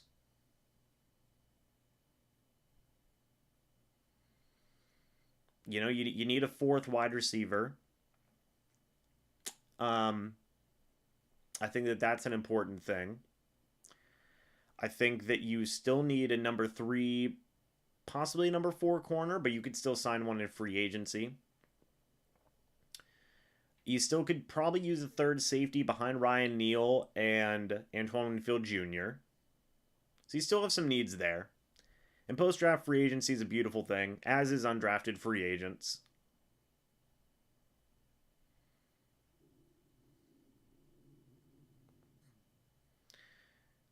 You could still use maybe a 3rd tight end, or a 2nd tight end, I guess, behind Cade Otton, but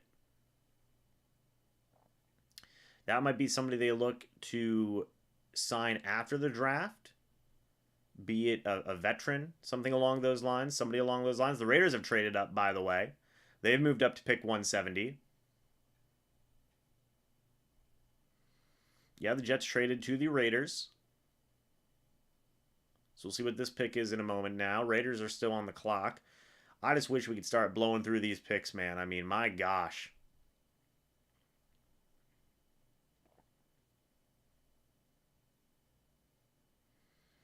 We got to hurry these up. Now we got 4 picks until the Bucs pick. The Bucs do not still have Tanner Hudson. I don't even know if Tanner Hudson's still in, last I remember he was with the 49ers. I don't know if he's still in the league anymore, to be completely honest with you. Might be, might not be. The Raiders have traded up, yes.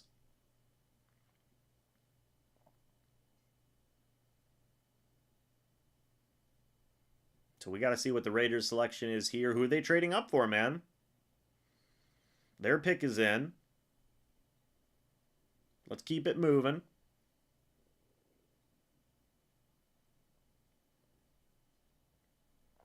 What do the Raiders want to do here in round 5? The Bucs also have that pick here at the end of round 5, and they also have a pick at the start of round 6. So they've got some selections in there as well.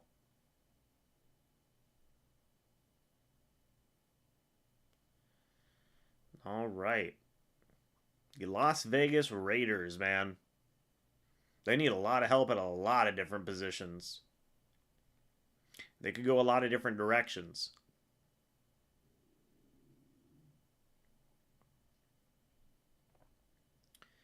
They could go in a lot of different directions. And we get commercials. Come on, folks.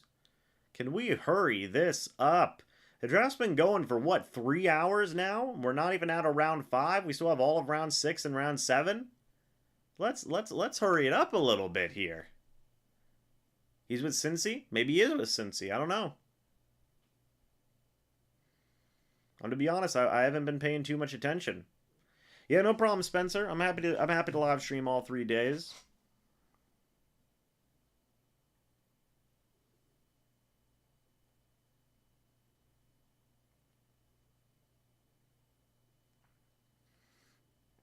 Right? It's taking way too long. Just get to the Bucs. Yeah, I don't blame you. I'm thinking the same way, man.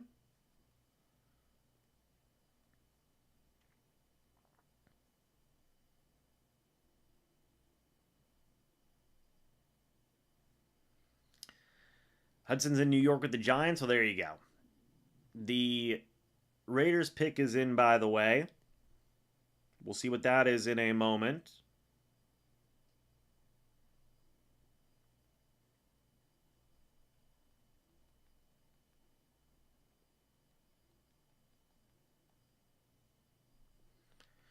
All right. They're just, oh my gosh, they're taking their time, guys. Come on. Come on. What are we doing?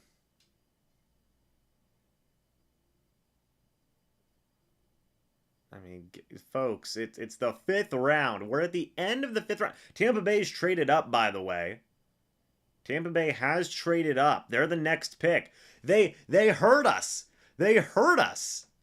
Tampa Bay has traded up to pick 171. Christopher Smith is gone, by the way. Tampa Bay has traded up here in the 5th round.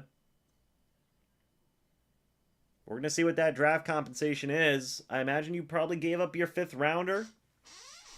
If I had to guess, you probably gave, or you gave up, you obviously gave up your own 5th rounder. But did they give up a 7th rounder? We don't know. We'll see. What are the Bucs doing here? Another trade. The Bucs are on the clock. There you go.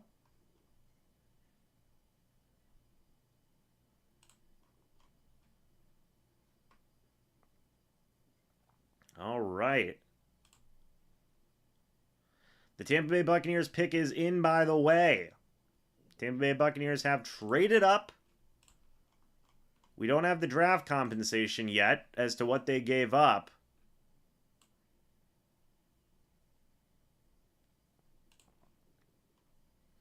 They traded up from 175 to 171. Okay.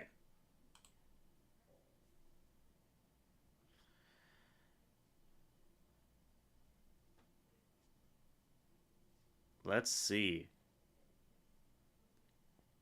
And the Bucs still have their 6th rounder at the top of the 6th, by the way, as well. God, the Rams have 3 picks here at the end of round 5. That is nuts. That is nuts. We still don't have any update on what the draft compensation is for that trade up, but Tampa Bay Buccaneers are on the clock. I mean, well, they've made their pick, obviously. We don't have their selection yet.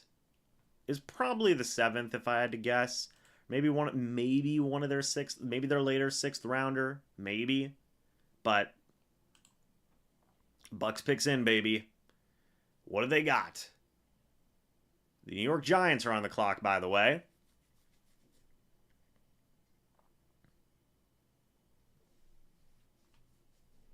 And with that pick at 171, hey! Okay. Tampa Bay Buccaneers go tight end. They go tight end here. Specifically, they go Payne Durham is who they are going with. Payne Durham, big guy. Very big guy.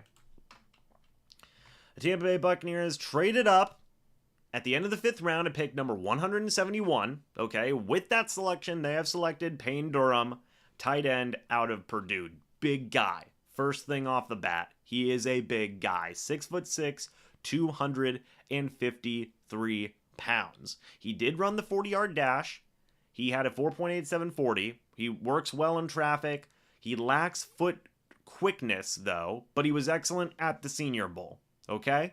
I unfortunately didn't get a chance to watch this guy at the Senior Bowl, but seems like this is definitely a guy that can be a red zone type of target. Obviously, at 6'6", 253 pounds, you're a big tight end. You can be a red zone type of target. But 4.87 40-yard dash, 1.61 10-yard split, 34.5-inch vertical jump, 9-foot 9-inch broad jump. The guy doesn't necessarily have all the athleticism in the world, but he's got big size and he has got really good height and ability to be a red zone type of target, right? He's a type of guy that can be just a big possession type of tight end. And a big guy like that can break through some tackles, can really do well against getting hit, things along those lines. And look, people are going to be talking about this. They're going to be saying, well, you know, the Buccaneers, look, for anybody who wanted the Bucs to get a tight end, they got a tight end here. Okay? They did. They got a developmental tight end to pair up with O'Keefe, to pair up with K. Dotton. It seems like K. Dotton is probably still going to be that starting tight end, but you get a guy here in Payne Durham. He can be a red zone type of guy. He can be a blocking type of tight end. He can be a guy that can do a little bit of everything. And that's what the Buccaneers like to see at that tight end position. How's he going to fit in a Dave Canales offense? We don't know yet because Dave Canales hasn't really installed his offense yet into this team, but you're going to get a tight end that's going to be able to do a little bit of everything. Be a possession guy, be a blocker. Where's he going to fit in this offense? Right now, I imagine you can probably fit him in to that number 2 tight end role because I think that K. Dotton's role is more defined as an all-around tight end, potentially the starting tight end. O'Keefe's role is more defined as a pure blocking type of tight end. You get a little bit of both here with a Payne Durham, who figures to be more so of a, again, red zone type of target, which a big guy at 6'6", that's what you like to see. Especially in the later rounds, you're taking flyers on guys, you're taking guys that can grow and develop and do a lot of different types of things. A versatile tight end here is what the Bucs are getting. That's the most important thing. And with an offense that has such uncertainty with Baker Mayfield and Kyle Trask competing at quarterback, the offensive line still needs a little bit of work. You get another weapon here. Is it a wide receiver? No, it's not a wide receiver, but it is a tight end with room to grow. Potentially you can use him in 2 tight end sets. I think that would be a great thing to see as well. With Payne Durham out there and K. Dotton out there as well, you're going to have 2 pretty big tight ends that can go up and get after it. You can use Payne Durham in the middle of the field. You can use him at sideline types of opportunities. But what screams to me for Payne Durham, what is absolutely screaming to me with that size, is a red zone target right off the bat. He doesn't have burning speed at 4.87. but he's got a 34.5-inch vertical jump, and that's a pretty good vertical, man. And he's 6'6". That's red zone target right there. That's red zone target right there. And at Purdue, I think overall he had some pretty good numbers at Purdue overall. His best year came in his senior season. He had 56 receptions, 560 receiving yards, 8 touchdowns in 13 games with 12 starts. He didn't play in the bowl game, but in his junior year, he had 467 yards, 6 touchdowns. He put up some good numbers, man. He put up some good numbers. He does have some injury concerns, which is notable. He had a concussion issue in the past and some other injury issues in the past as well. But if the Bucs are able to limit his snaps, use him in the right types of ways, again, specifically as a red zone type of target, then I think you can see him be pretty efficient. And you can see this big-bodied tight end be used in a lot of good ways. And the Bucs aren't done. They have a 6th-round pick. They may have another 6th-round pick. We don't necessarily know what they used to trade up, but overall, I think this is a decently solid pick to get a tight end to add to that young tight end room. Still may add a veteran to that group as well. You don't know. But the Bucs get themselves another young developmental tight end here who figures to be a very solid red zone target. So it should be interesting, man. Should be interesting to see what the Buccaneers are going to do here with Payne Durham. What a name, man. What a name. And they're not done. I mean, they can still get a wide receiver here at the top of the 6th round. They could get possibly a quarterback. I mean, there's a lot of different things that they can do. There is. But Payne Durham, man, welcome to Tampa. What a crazy name. Oh, a crazy name, but like what a strong name, right? Like Payne. What's your name? I'm Payne Durham. Like, just good stuff. What pick was he again, folks? Somebody let me know. I think it was 171 was the selection. Yeah, it was 171. Yeah, it was 171 there. 171st overall pick is Payne Durham.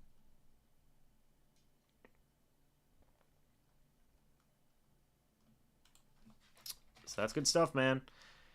If anybody's saying, hey, well, they didn't get a tight end, well, they got a tight end now. So we can all relax a little bit. Let's chill. The 49ers select Robert Beal Jr., by the way. Interesting pick there, I guess, for anybody who, is interested in that. Gave up their 7th. They gave up 252. Not bad. Not bad. I mean, they're not making a 7th rounder. Oh, well. I mean, you still got your 6th rounders, man. So the Bucs have 2 more picks left then, if that's the case.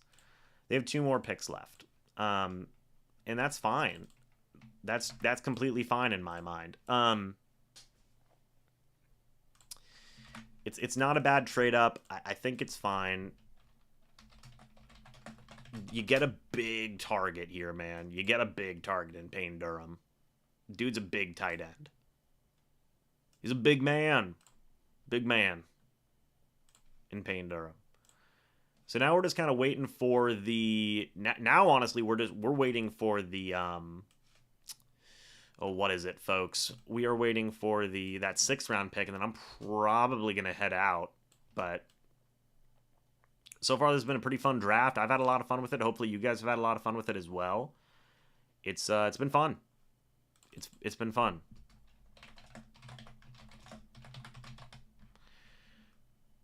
Payne Durham. Goat name. Absolute goat name. And we're gonna get that video uploaded here for Mr. Durham while we wait for this next Tampa Bay Buccaneers selection. But it seems like you guys do like the Payne Durham pick, which is good. That's good, right?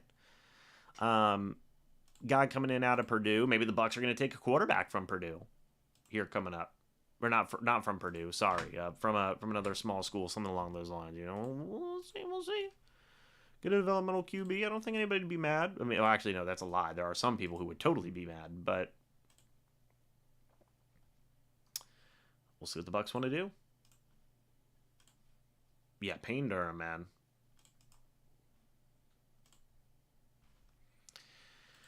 New red zone target for the Tampa Bay Buccaneers. You got Warren McClendon Jr. going off the board now. He is now no longer available. I don't think he was necessarily on the Buccaneers board. He looks like Kyle Rudolph. Well, if he plays like Kyle Rudolph, that's not bad at all. I mean, it really isn't. It really isn't. I mean, Kyle Rudolph in his heyday was actually pretty good. So, there you go.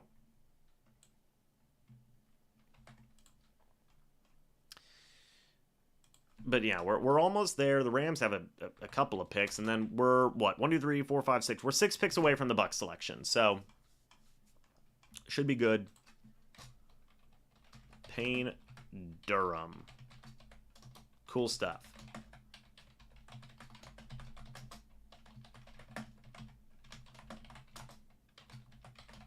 Hold on just a second, folks. Gotta type words. Typing a lot of words is hard, man. But we got it done. Okay. So we're going to be getting that Payne Durham video up. And then we're going to be getting the next pick up. They may trade up again, folks. I mean, I don't know. Why not? You know? You really see it? I mean, I guess they actually might actually just stay put at this rate. But still think Max Duggan should be taken with our first 6th. Maybe. Max Duggan might not even be drafted at this point. The House of Pain. There you go. There you go. And now after this next 6th-round pick, by the way, folks, I'm probably going to dip out because I have been live streaming for a total of like 12 hours, 13 hours the past 3 days, and I'm a little tired. A little tired.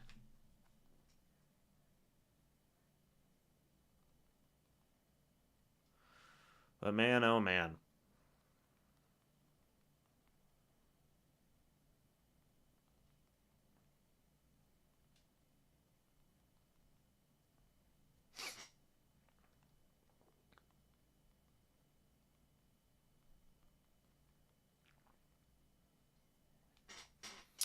Love the name Payne Durham. The agonizing life of YouTubers. Typing, many men haven't survived. It's true, Ryan. Facts. Rams got Warren. Who'd they get?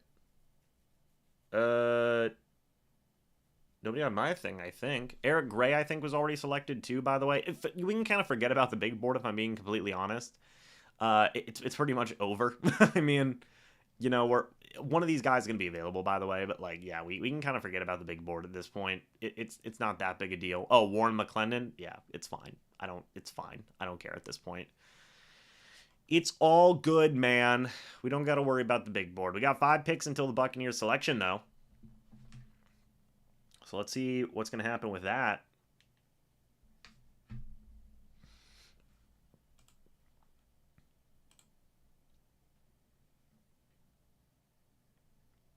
Service? All right. Davis Allen goes to Clemson, by the way. Was he maybe going to be an option for the Rams? I don't know.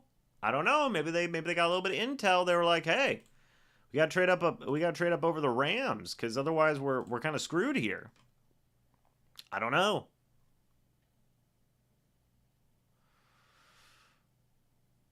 Oh man.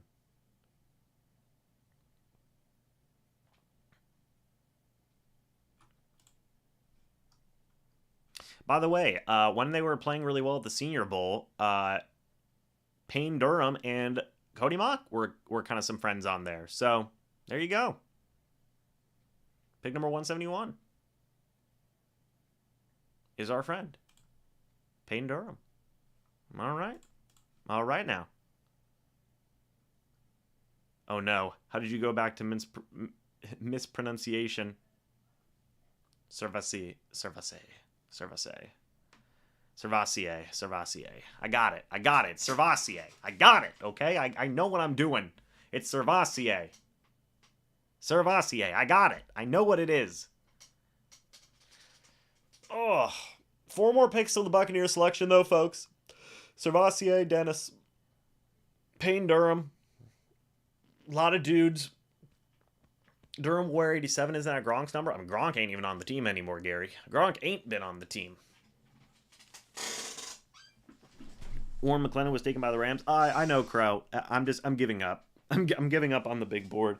After this next Bucks pick, I'm piecing out of here anyway. So because I wanna enjoy the rest of I got some other stuff I got to do here in the weekend. So, but after that, they've only got one more pick anyway. So it's not the biggest. It's not the end of the world. So it's all good. A lot of people from the Senior Bowl getting picked up though in the later rounds.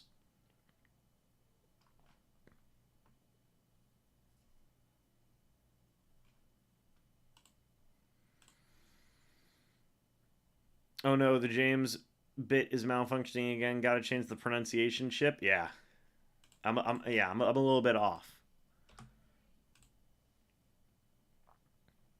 I'm a little bit off.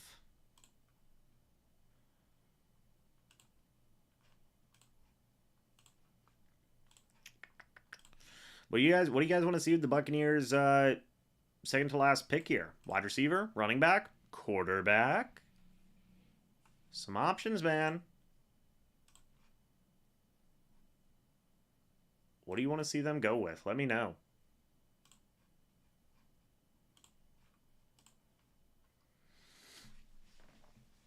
Jonathan Taylor only had 861 rushing yards last year. That's crazy. It's career low. Can't have that. You can't have that. Brutal. Crow said safety, cornerback or wide receiver depth. Give me Carl Brooks, man. Give me Carl Brooks round 6. I'm done. I'm the happiest man in the world at that point. Colts added a lot. Garner Minshew, Isaiah McKenzie. Dub missed the first 2 picks of day 3. Catching up now. Right on, man. Right on. Payne Durham was the Bucs' 5th round pick. Second 5th round pick. Their first 5th round pick was Servassier Dennis, linebacker out of Pitt. So there you go. Evan Hull out of Northwestern is gone now to the Colts. Very interesting pick. That's the second running back they picked. Didn't they pick Eric Gray just a little bit ago? So they're bulking up their running back room, man. They really are bulking up their running back room. We have 4 more picks until the second to last pick of the Tampa Bay Buccaneers. I will not be covering the last pick. Well, on stream because, it's going to be a while till we get there. But watch Light get safety out of Pitt. Another play. I mean, he could. I mean, that's a very realistic thing that they could do. He had a visit with the Bucs. It wouldn't be surprising, man. It wouldn't be surprising. Brandon Hill, yeah, that wouldn't be surprising at all.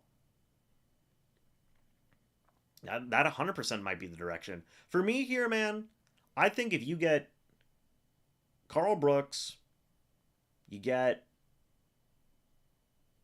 Brandon Hill, you get the DT from Texas whose name I can't remember, Coburn. I'm chill with that. You should run Twitch as well as YouTube. I thought about having a Twitch before, but meh. It's a lot of work, man. Plus, I don't even know if a lot of Bucs fans would even be on Twitch. Probably not. So, probably not my vibe. Dennis's father graduated from Boca Ciega High School. Nice. Very interesting. 4 more picks till the Bucs' first of 2 6th round picks.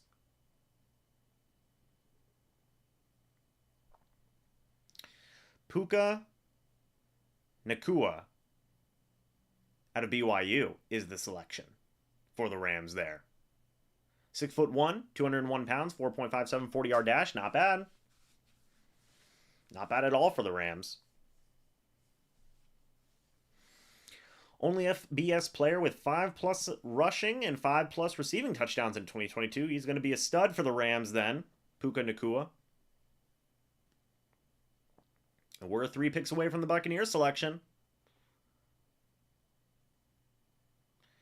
I was saying for live streaming, game draft, etc., reaction during the reaction live during the event. Yeah, I don't know if I can go, I don't know if it's possible to live stream on both. Possibly. Maybe it's one of those things where it goes live on Twitter, Facebook, YouTube, Twitch, everything. Maybe. I don't know. I don't really know how it works. Throws the live stream out to everything. But Cowboys traded up, by the way. Their pick is in. Dennis's father was awarded the Purple Heart for action in Iraq. That's pretty awesome, Gary. That's an awesome little pick there. That's an awesome little stat there. It also goes to show the discipline this guy's probably going to have. Servassier. I mean, it is Servassier Dennis. I mean, that's cool. 2 picks away from the Buccaneers. First of 2 6th-round picks. We'll see what happens there.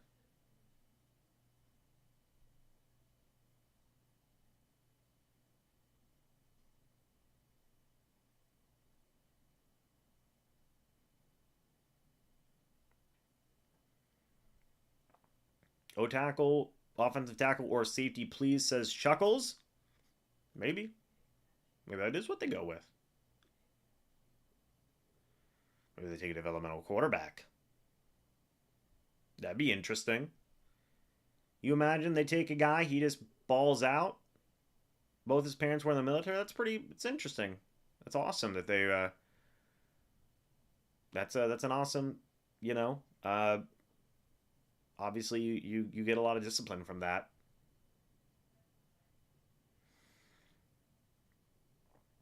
But the Bucs are 2 picks away.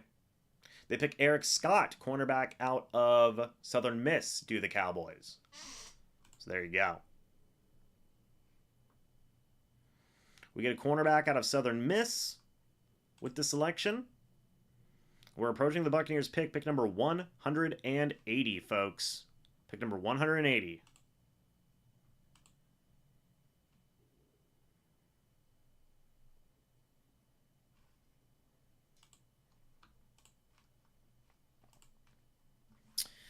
Who do I think was the steal of the draft for the Bucs so far? Like a steal?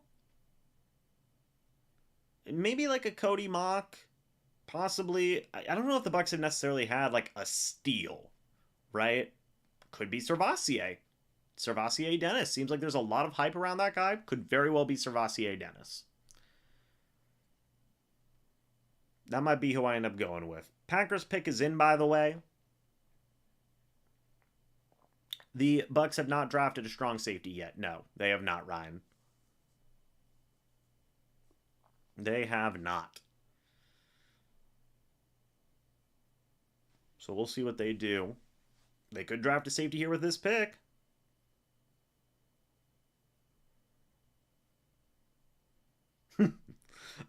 Somebody just sent me a meme and said, "Oh my God, the Eagles just drafted the actual Georgia Bulldog."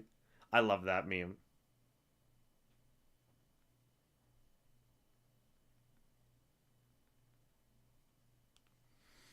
I love that meme.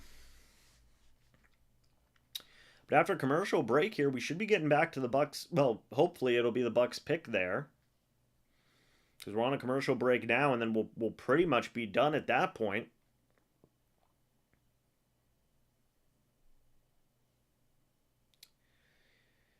So let's see what happens here. We're back from commercial. Carl Brooks, no! Carl Brooks was taken in the 6th round by the Green Bay Packers. He's going to be so good. Oh. Carl Brooks goes 2 picks before Tampa Bay's selection. I'm so sad about that. Oh, that's such a good pick. Oh. Carl Brooks was like a guy that I thought you could have taken in like the 3rd round and it would have made sense. But the Packers get him at 179. And the pain train is rolling. Oh, it's such a good pick. Such a good pick by the Packers. Cardinals pick is in. I feel like now you can possibly get that guy. Look, Brandon Hill, safety out of Pitt. Keandre Coburn, DT out of Texas. Those are some guys you're probably looking at now. So, we'll see. Ugh, can't believe Carl Brooks is gone. So sad. If you want to go developmental quarterback, you can get a Malik Cunningham. Poor Max Duggan. Max Duggan. But Carl Brooks is off the board. Dang it. Happy that Carl Brooks got drafted. It's going to give a chip on your shoulder. I think he's going to be a beast. I really do. I really do think he's going to be a good player there for the Packers. It's funny. I have a few friends of mine that are Packers fans, so they're going to love that. It's probably a safety here. Maybe. Maybe you get Brandon Hill out of Pitt, man. Maybe you do. Maybe you get a wide receiver. Who knows? We'll see.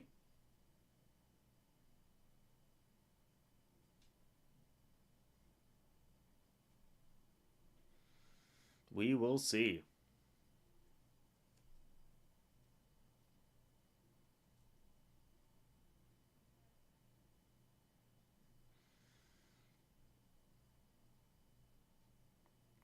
And pick 180's in. The Bucs are going to have pick 181. If they pick the safety from Pitt, it'll be 3 Pitt players. I mean, Georgia, the Eagles have taken like 10 Georgia players. Now, obviously, those are 2 different defenses, but, you know, it's still a thing, man.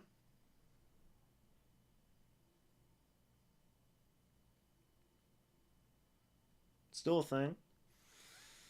Kytrell Clark is going to Louisville. Trell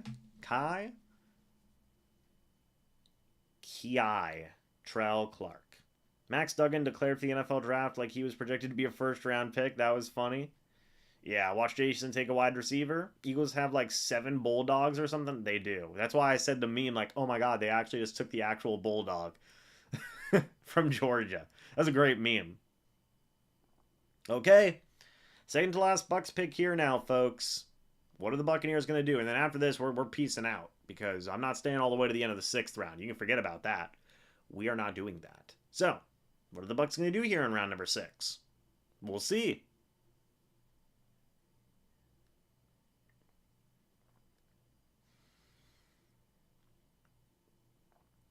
Update the board. Not going to update the board, Austin, just because we're ending the stream very shortly after this anyway. So, doesn't really matter. I mean, after this pick, we're ending the stream very shortly anyway. So, yeah, it doesn't matter. It doesn't necessarily matter to me. All right, well, the Tampa Bay Buccaneers pick is in. Let's see what they're going to do. Pick number 181. Well, you know what? I do see Tampa Bay's pick on the board. Oh, should I just stay? I'm not going to. I'm not gonna. Nah. All right. Pick number 181 is in, folks. Here we go. Let me see. Hold on. 1, 2, 3, 4, 5, 6, 7, 8, 9, 10, 11, 12, 13, 14. We're 14 picks away from the Bucs' last pick. I feel like I should just stay. I really do. Maybe I will.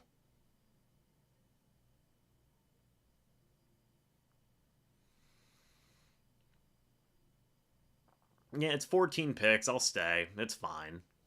Whatever.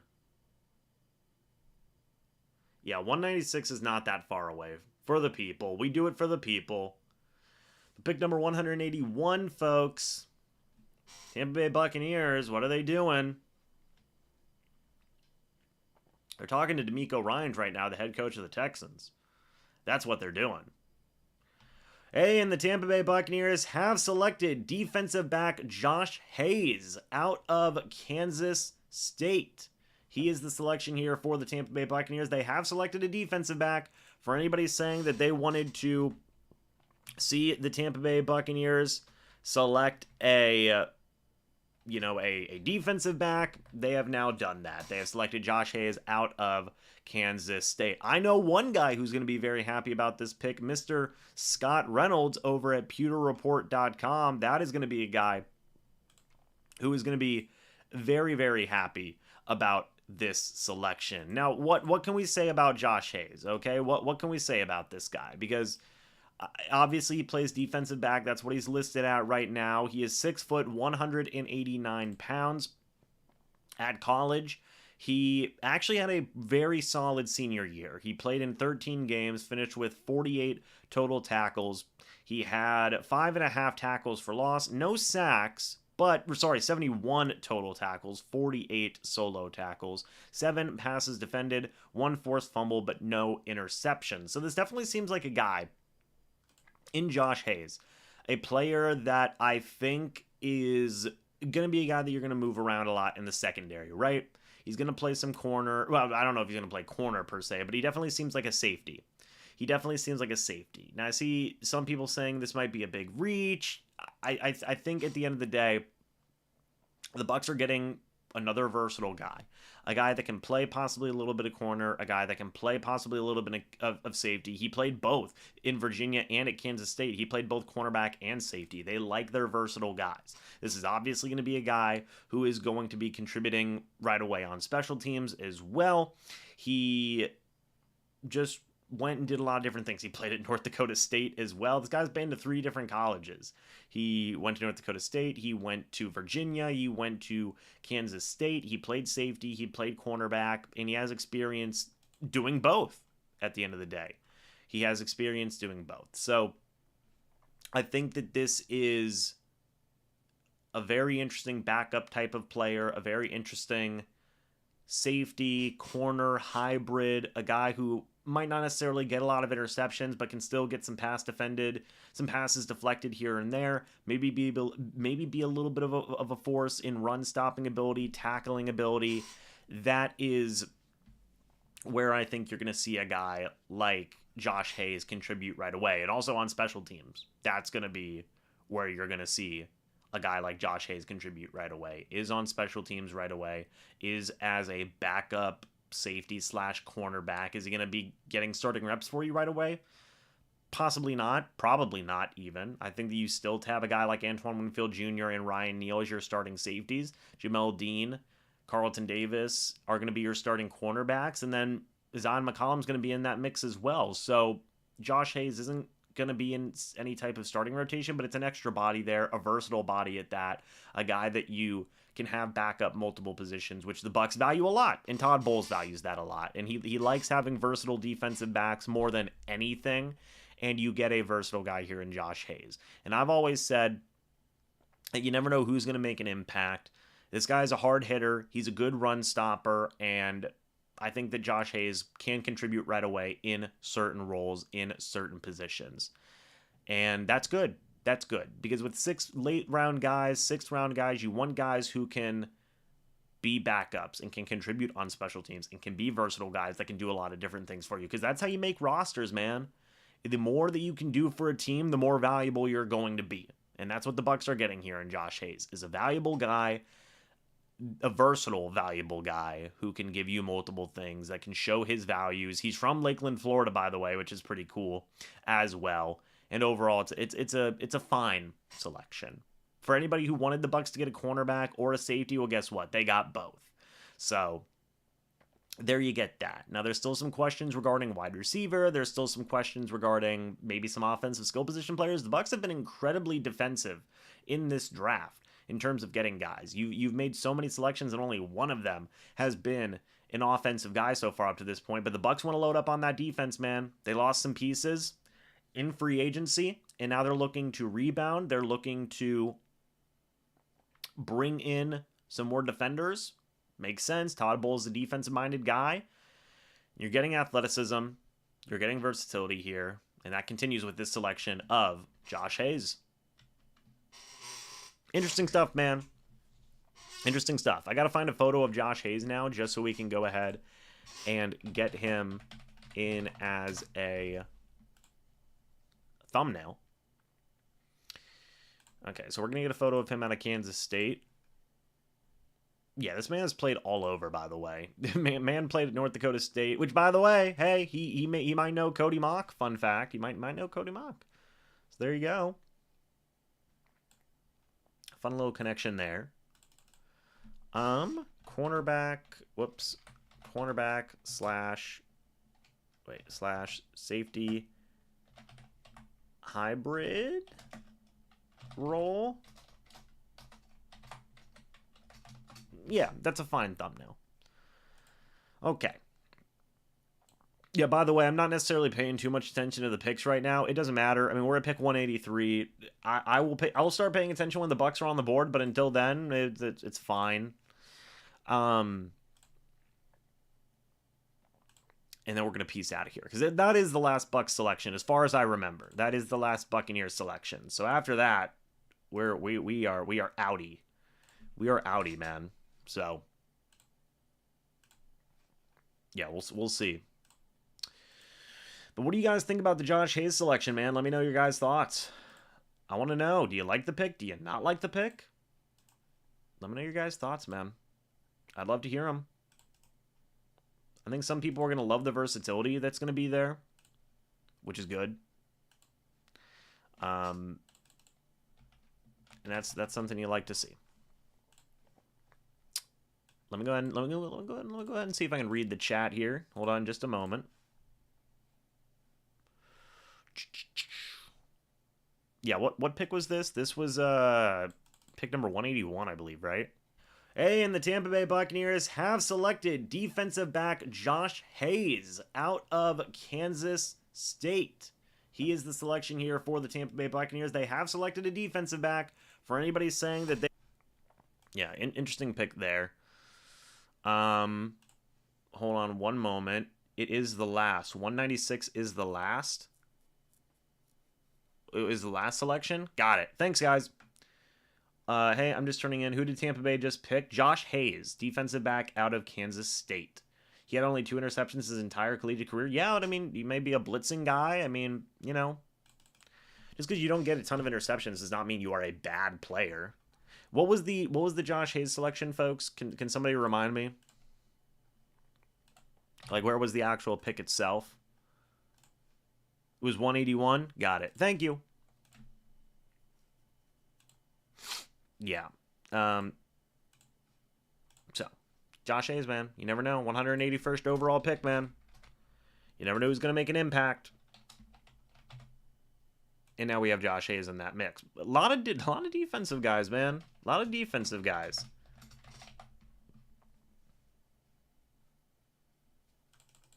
Okay. Oh, buddy. You know what's really weird is live streaming.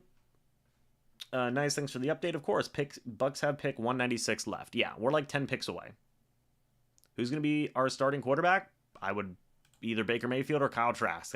That's probably your best bet. But we got Josh Hayes in the mix now.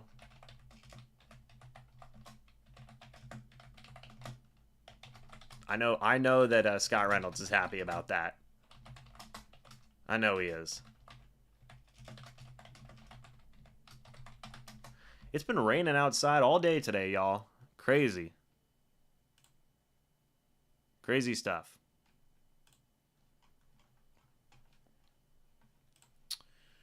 All right. Yeah, Josh Hayes is the newest Tampa Bay Buccaneer. Got a little bit of cornerback safety hybrid in him. So there you have that. People may be mad that they haven't taken a wide receiver or something like that. JL Skinner, by the way, goes to the Denver Broncos, so he's off the board. For anybody who was hoping for that. Not a thing anymore, unfortunately.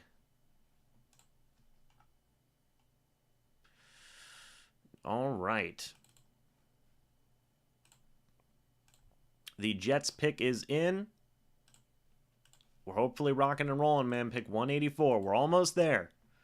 We are almost there.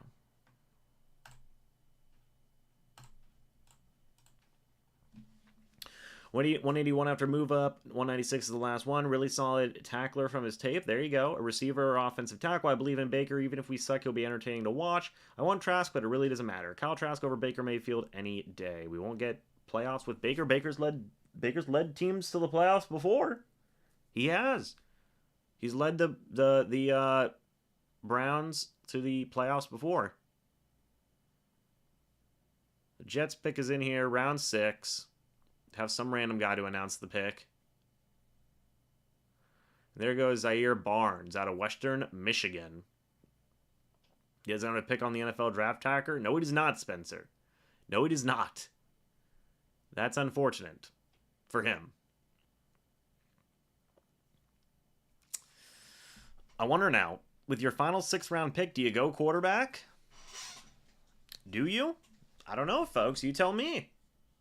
Do you go developmental QB? Do you go wide receiver? Or we're rocking and rolling, man.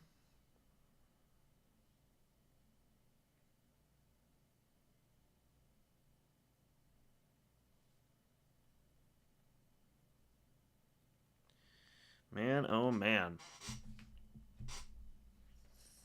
Jaguars pick is in. We are now less than 10 picks away from the well, no, we're about 10 picks away from the Buccaneers selection officially. And then we're done. Let me actually go to the draft. Let me go to the I want to go to the draft tracker. I want to go to the draft tracker. Hold on just a moment. It's raining in the Midwest too, SMH. Raining everywhere, man. Okay, we're in round 6. Pick 196, pick 19. And then I think we're done with 6th round. We're not staying until the end of the 7th. That's for sure. That's for sure. As far as I can tell, the Bucs don't have a 7th round pick. So this will be the last Buccaneers selection unless they want to trade back up. Which if they do, then whatever. We don't even care if they trade up in like the 7th round. We're making it to the last Bucs pick.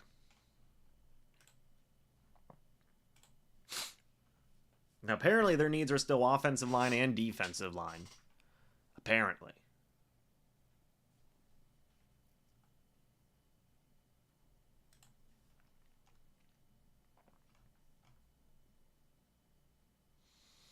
Let's see. Yeah, O-line, D-line.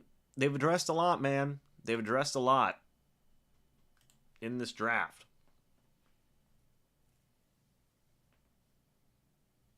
Offensively, defensively.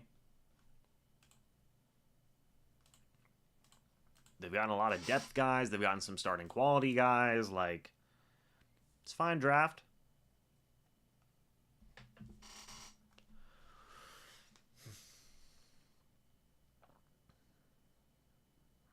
Man, oh man. Parker Washington out of Penn State goes to the Jacksonville Jaguars. So there you have that.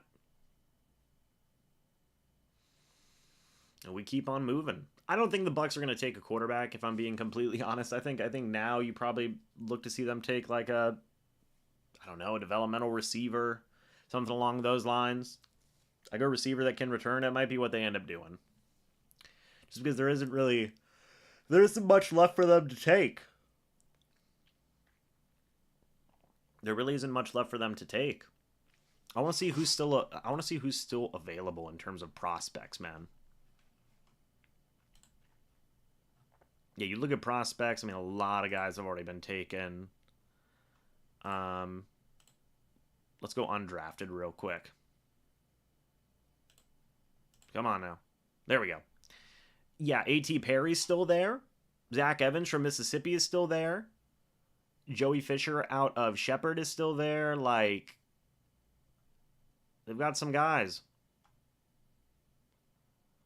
They got some guys. Keandre Coburn, defensive tackle out of Texas, could be a pick. He had a meeting with the Buccaneers. Andre Carter is still available. What do you guys think about Andre Carter? Because there was a time when people thought Andre Carter was going to be like a first-round guy. And now he's still available. Jalen Duncan would be a good pick. I mean, quarterback-wise, there's like nobody. there's like nobody left. Jalen Duncan was just picked. Shame. He's the selection for the Titans, I believe.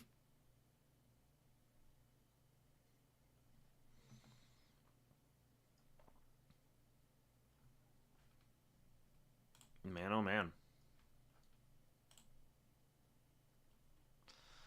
Yeah, I'd say obviously the best guy still available is A.T. Perry out of Wake Forest. He's a guy that you can see potentially grow into something. I think Bucs have gotten better. Yeah, I would say so. It's been eon since we've had a decent returner. That's facts. E.T. Perry is still there. A.T. Perry. Still available. Zach Evans out of Mississippi would be an interesting selection. Andrew Voorhees I actually spoke to Andrew Voorhees at a USC at the Combine. Nice guy. Yeah, I mean, A.T. Perry, 6'3", 198 pounds. He was projected to be a round 3 guy by Lance Zierlein. Ran a 4.47 40-yard dash. I mean, that'd be good value right here. That'd be good value. You got Zach Evans out of Mississippi. He seems to be an interesting running back. He compared to Melvin Gordon. Jalen Duncan's the pick there. I hope the Bucs get A.T. Perry. Maybe they will. Yeah, A.T. Perry's still on that board. This chair is going to be the death of me. Folks, we are 9 picks away from the Buccaneers selection now. We are almost done. Almost done.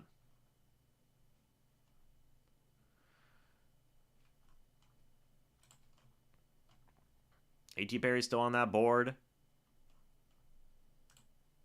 You've got Zach Evans, who's still on that board.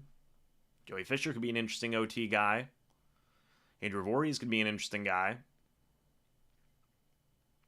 Like there's a lot of still some pretty good value options, man. Even in like the even in the undrafted free agent market, like there's gonna be some good guys available, I think. Ugh. Ugh. Who do you guys want with this last pick? Let me know. They're talking to Andy Reid right now, Coach Andy Reid. Patriots pick is in. See what their selection is in a moment. Is Trey Palmer still there?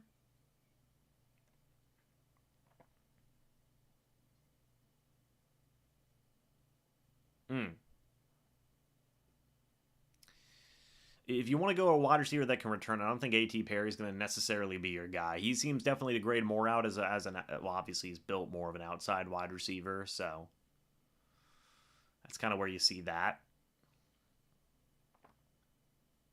Can't wait for that. We'll see what the Patriots pick is here in a moment. And then we're out. Well, then we're out here at Tampa Bay's pick. We're 3, 6. We're 8 picks away. 8 picks away, man. They're not gonna tell us what the bucket. They're not gonna tell us what the. They're not gonna tell us what the picks are, man. Come on now. Let's see who's the next pick here for the Patriots. Picks in. They got it from Carolina. So there you go. So many late round picks are drafted, man. Like holy moly, so many late round picks are traded. I should say. So many late round picks are traded. It's wild. It is actually wild. We don't know what the Patriots pick is. But we're 9 picks away. We are 9 picks away, folks, from the last selection of the Buccaneers draft.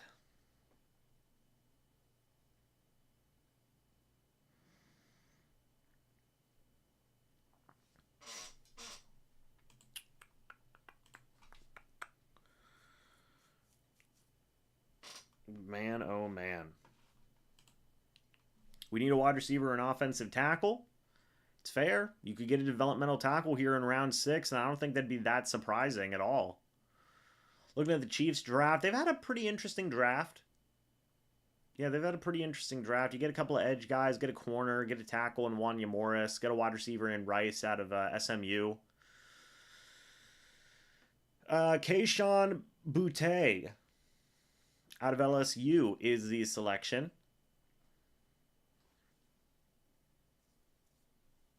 5'11", 195 pounds, 4.5, 40-yard dash.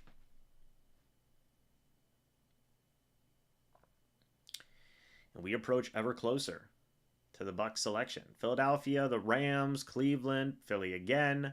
New England's back on the board soon. Washington's on the board soon. Kansas City, Denver, Tampa Bay. Then you get to the, obviously you get to the Bucs here. So the Eagles pick is in. The Chiefs have drafted 12 Pro Bowlers during Andy Reid's tenure. There you go. You want to know how many that Jason Light has drafted? I'll let you know. Hold on just a second.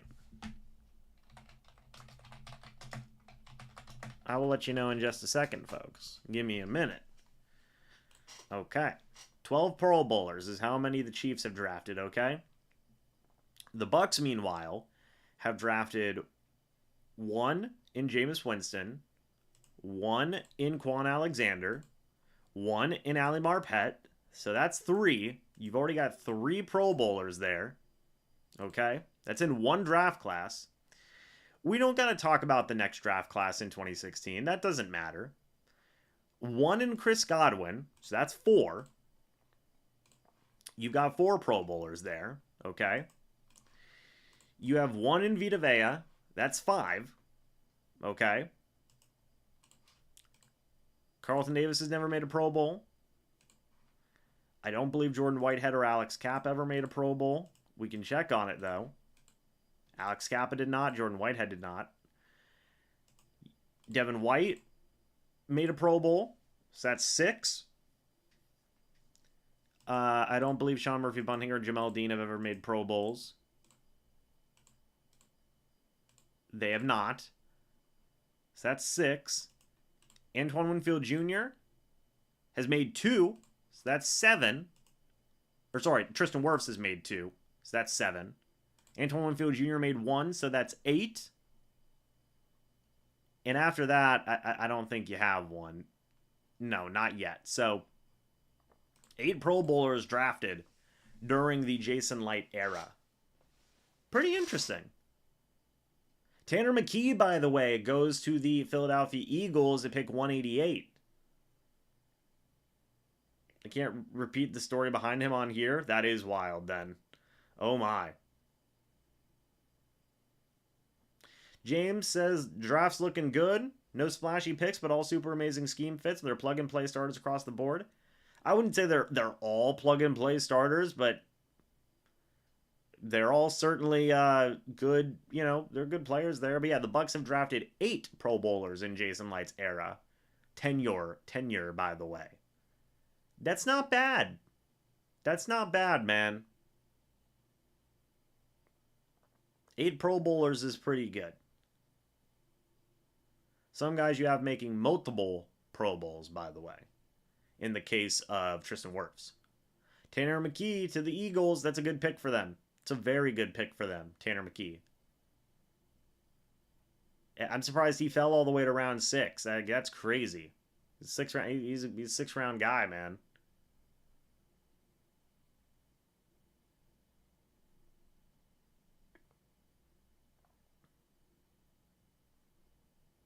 That is a crazy pick there. But we are currently we're 6 picks away from Tampa Bay's last selection. Getting some barbecue looks here, I guess, from the NFL. You got O'Shawn Mathis out of Nebraska. Tanner will probably back up Mariota in Philly. So Tanner McKee would be the 3rd string quarterback then. He's not from Georgia. No, he's not from Georgia, actually. Fun fact. He is not. So look at the Eagles, man. Eagles going crazy with it. Yes, the Rams did take edge defender O'Shawn Mathis. They did.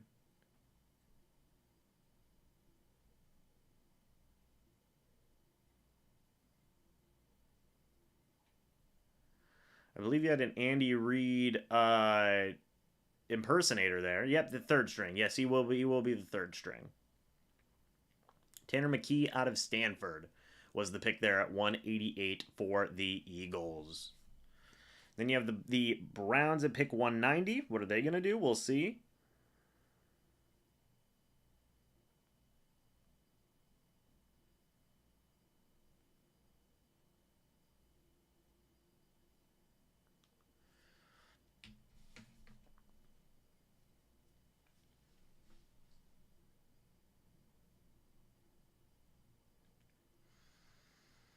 I have a Browns pick here.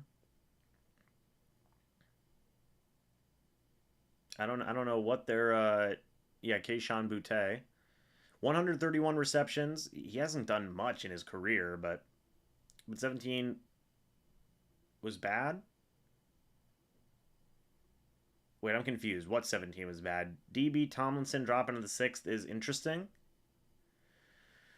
Uh Yeah, oh wow, the Bucs traded up, but they didn't give up a 6th rounder. They didn't give up their 6th rounder. They still have their 6th rounder. So they're going to make 2 more selections. Hey, let's go. We moved up to they traded up to 191, baby. Who'd they give up? It wasn't their other 6th rounder. Maybe they gave up a 5th rounder next year? Possibly. The Bucs are like, we're not done. The Bucs are saying, who said we were done, James? You're going to live stream until you die. That's what they said. Well, okay, the Bucs have traded up. Who did they give up, man? What did they give up, I guess I should say. If anybody gets the draft compensation or the trade compensation, please let me know. Please. But the Bucs have moved up to 191 now. We got 2 more picks, baby. Luke Weipler out of Ohio State is the selection there. The Bucs want to make 2 more picks, man. They gave up something to move up.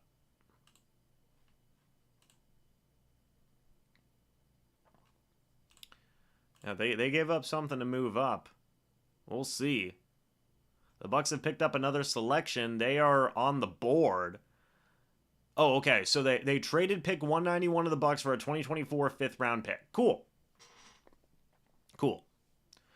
So the Bucs get a the Bucs give up a 2024 5th. They move up to the 6th round now, pick 191. What are they gonna do?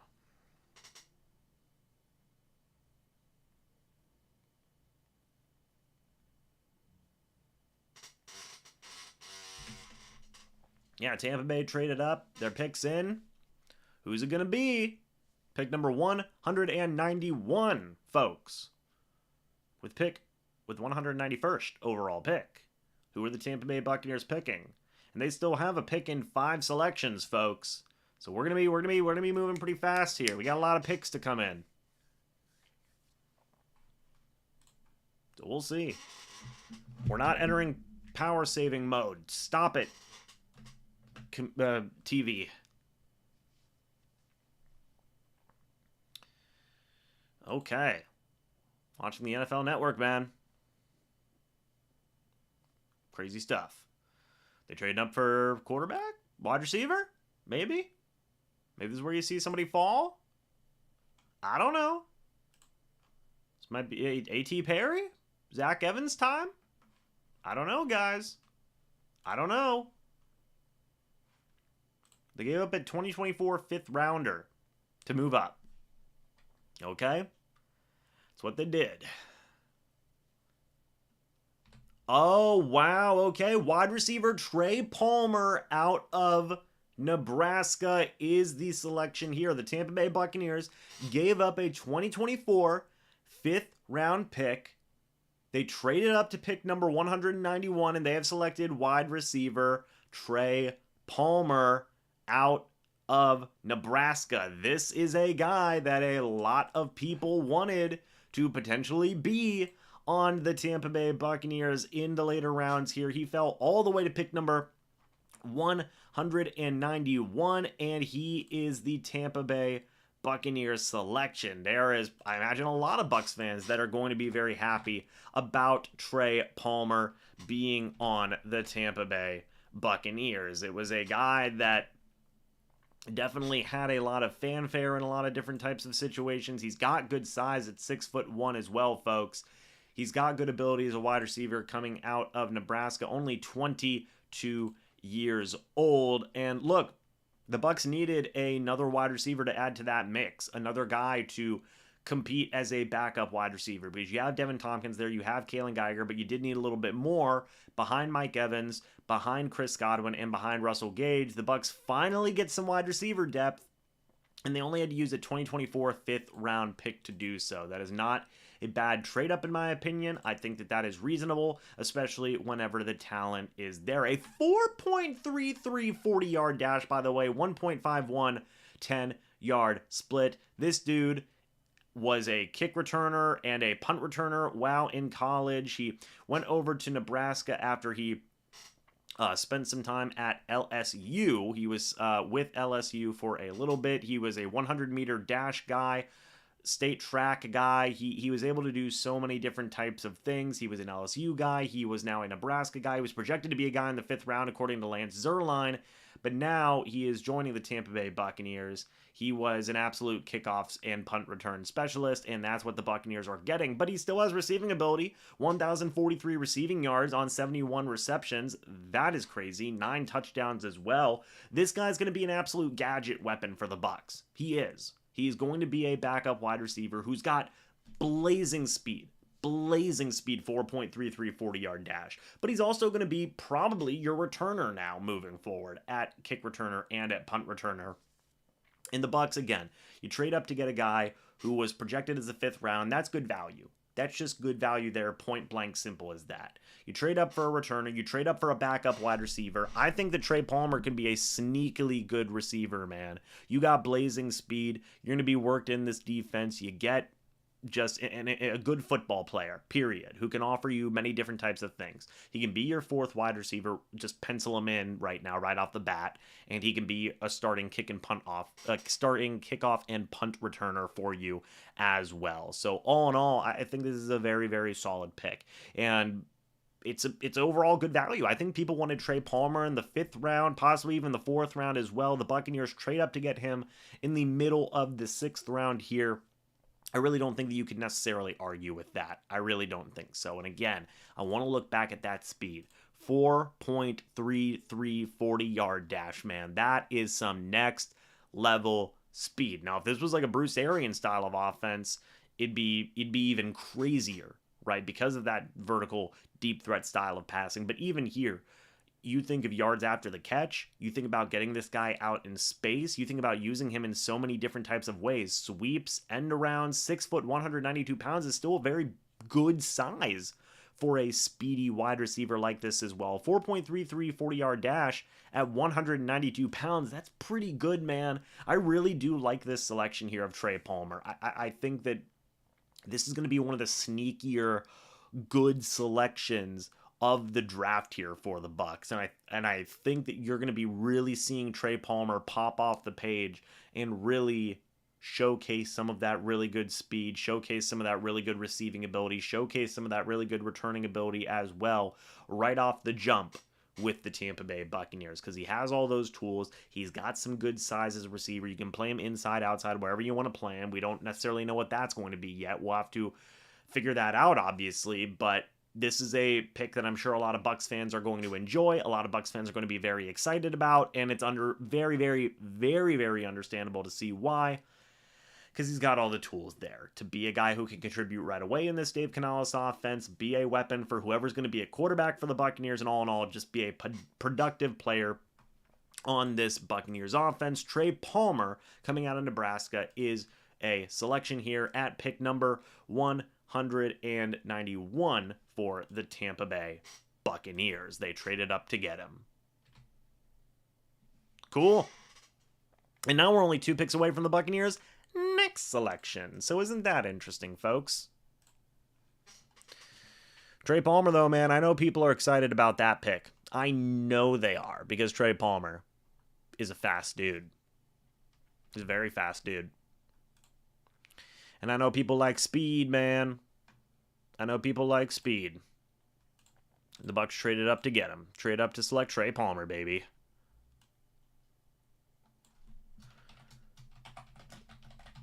Yeah, with the 191st overall pick, folks, correct?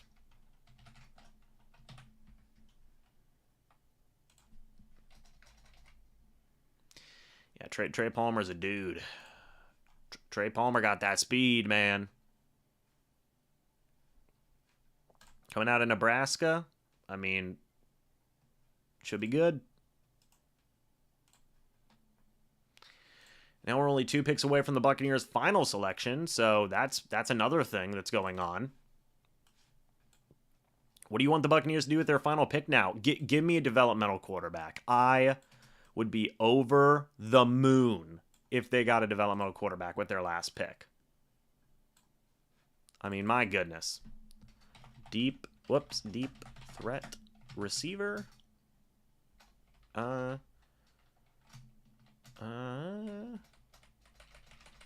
Let's see. Returner and receiver threat. There we go. Love that.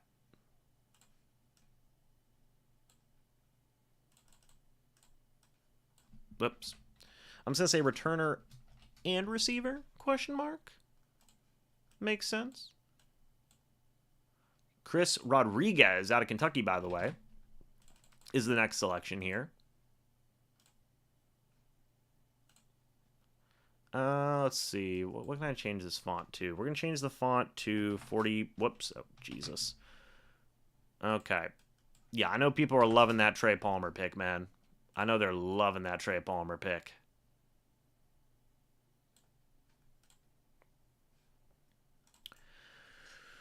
Ooh, Bud D.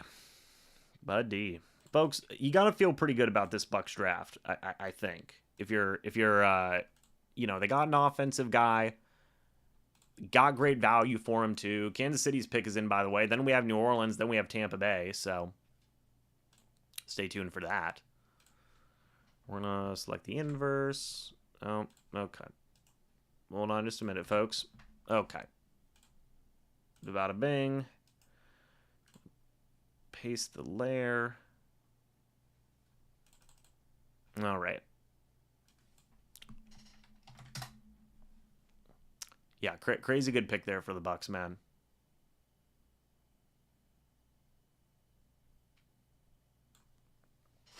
Crazy good value. Crazy good value.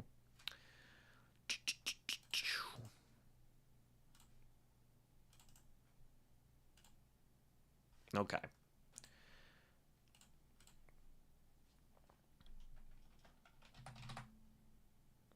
And then the Bucs literally have their last pick, and then we're done, man. I mean, to literally give up a 5th rounder next year is not that significant in my opinion.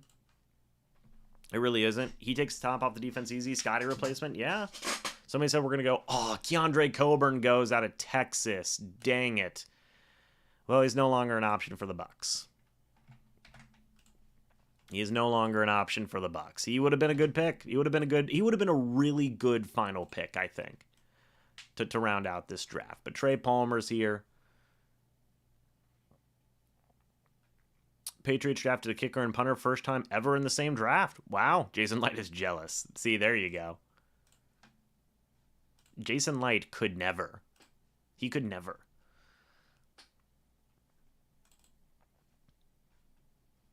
But oh man, I'd love to see a big physical back here to solidify commitment to the run. That's also another possibility you could do here. You could easily get a running back here.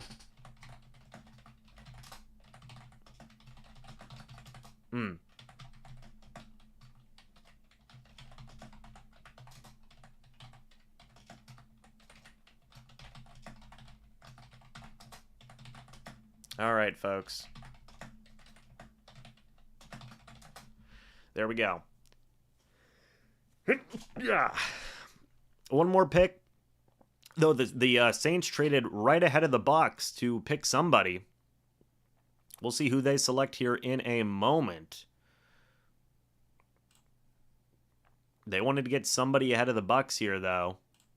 So we'll see who that is in a second. Yeah, that was a pretty surprising move, man. I mean, you move up to get a guy like Trey Palmer. That's pretty dope. That's pretty dope. We'll see what New Orleans wants to do to stick it to Tampa. Their pick is in, and then we have our last pick, and then we're donezoed. So, there you go.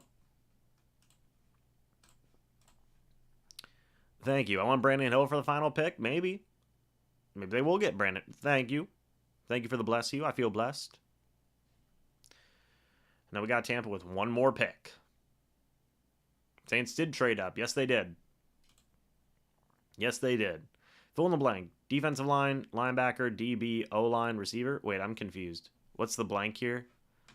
I'm so confused. Slimy Saints, quarterback? Hey, I'd love to see the Bucs get a developmental. I love getting developmental QBs, man. Ugh. Ugh. Man, oh man.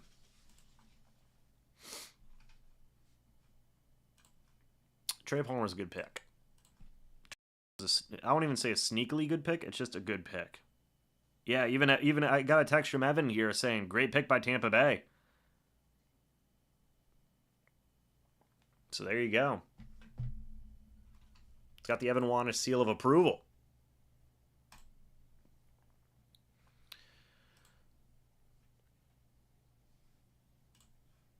The correct answer is running back. Got it. Thank you, Gary. A.T. Perry? Oh, they selected A.T. Perry? Interesting. Interesting. Wake Forest. I mean, the Bucs were obviously fine with their receiver. Now we've got the last pick for the Bucs, man. What's it going to be? Is it going to be quarterback? Is it going to be running back? Is it going to be defensive line? What's it going to be? What are we thinking, folks? Yeah, he ran a 4.3. He's crazy. Bucs pick is in. Final pick, folks. Place your bets. What are we thinking? Final pick. Are they going to get a quarterback? Are they going to get a defensive lineman? What are we thinking? We don't care about these talking heads right now, okay? We literally just care about what the last pick is for the Bucs. I think running back. I think I'm going to say Cameron Peoples. Or I'm saying safety. I don't know. Anything. Give me anything. It's just fun. I'm just having fun at this point. I'm just having fun at this point, man. Okay. What are the Bucs going to do?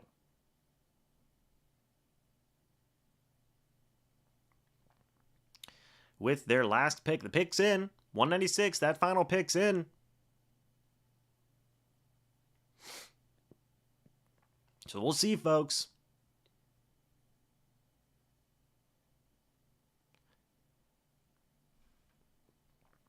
Somebody said they want Max Duggan. Maybe that's who they'll go. Maybe that's who they'll go with, man.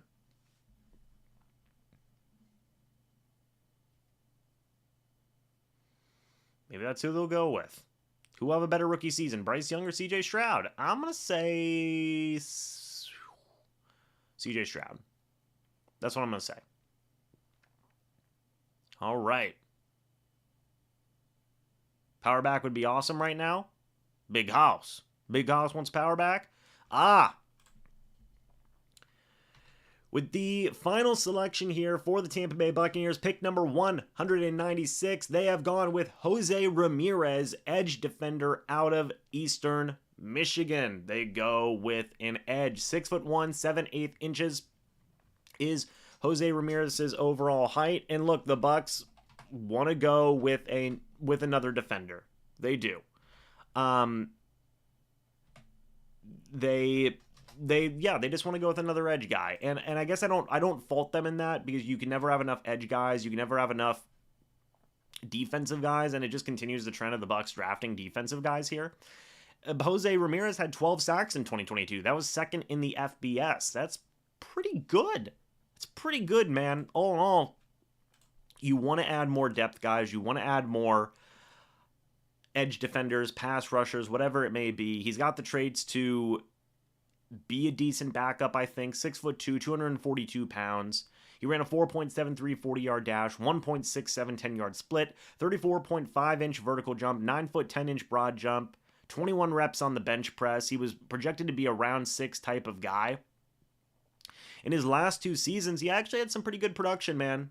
He actually had some pretty darn good production. In 2021, he had 6.5 sacks.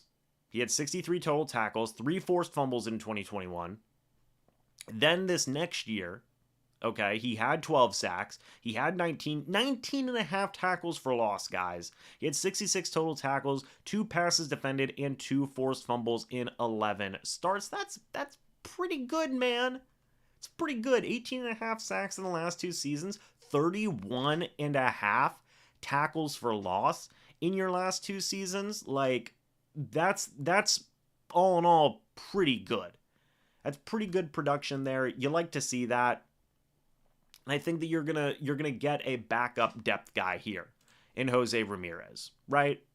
In terms of athleticism, he was the 16th ranked edge at the combine. In terms of production, he was the 19th ranked edge at the combine for the 22nd ranked edge. The Bucs have been very apparent in saying that they want to add defensive guys. This guy's also from Lake Alfred, Florida as well.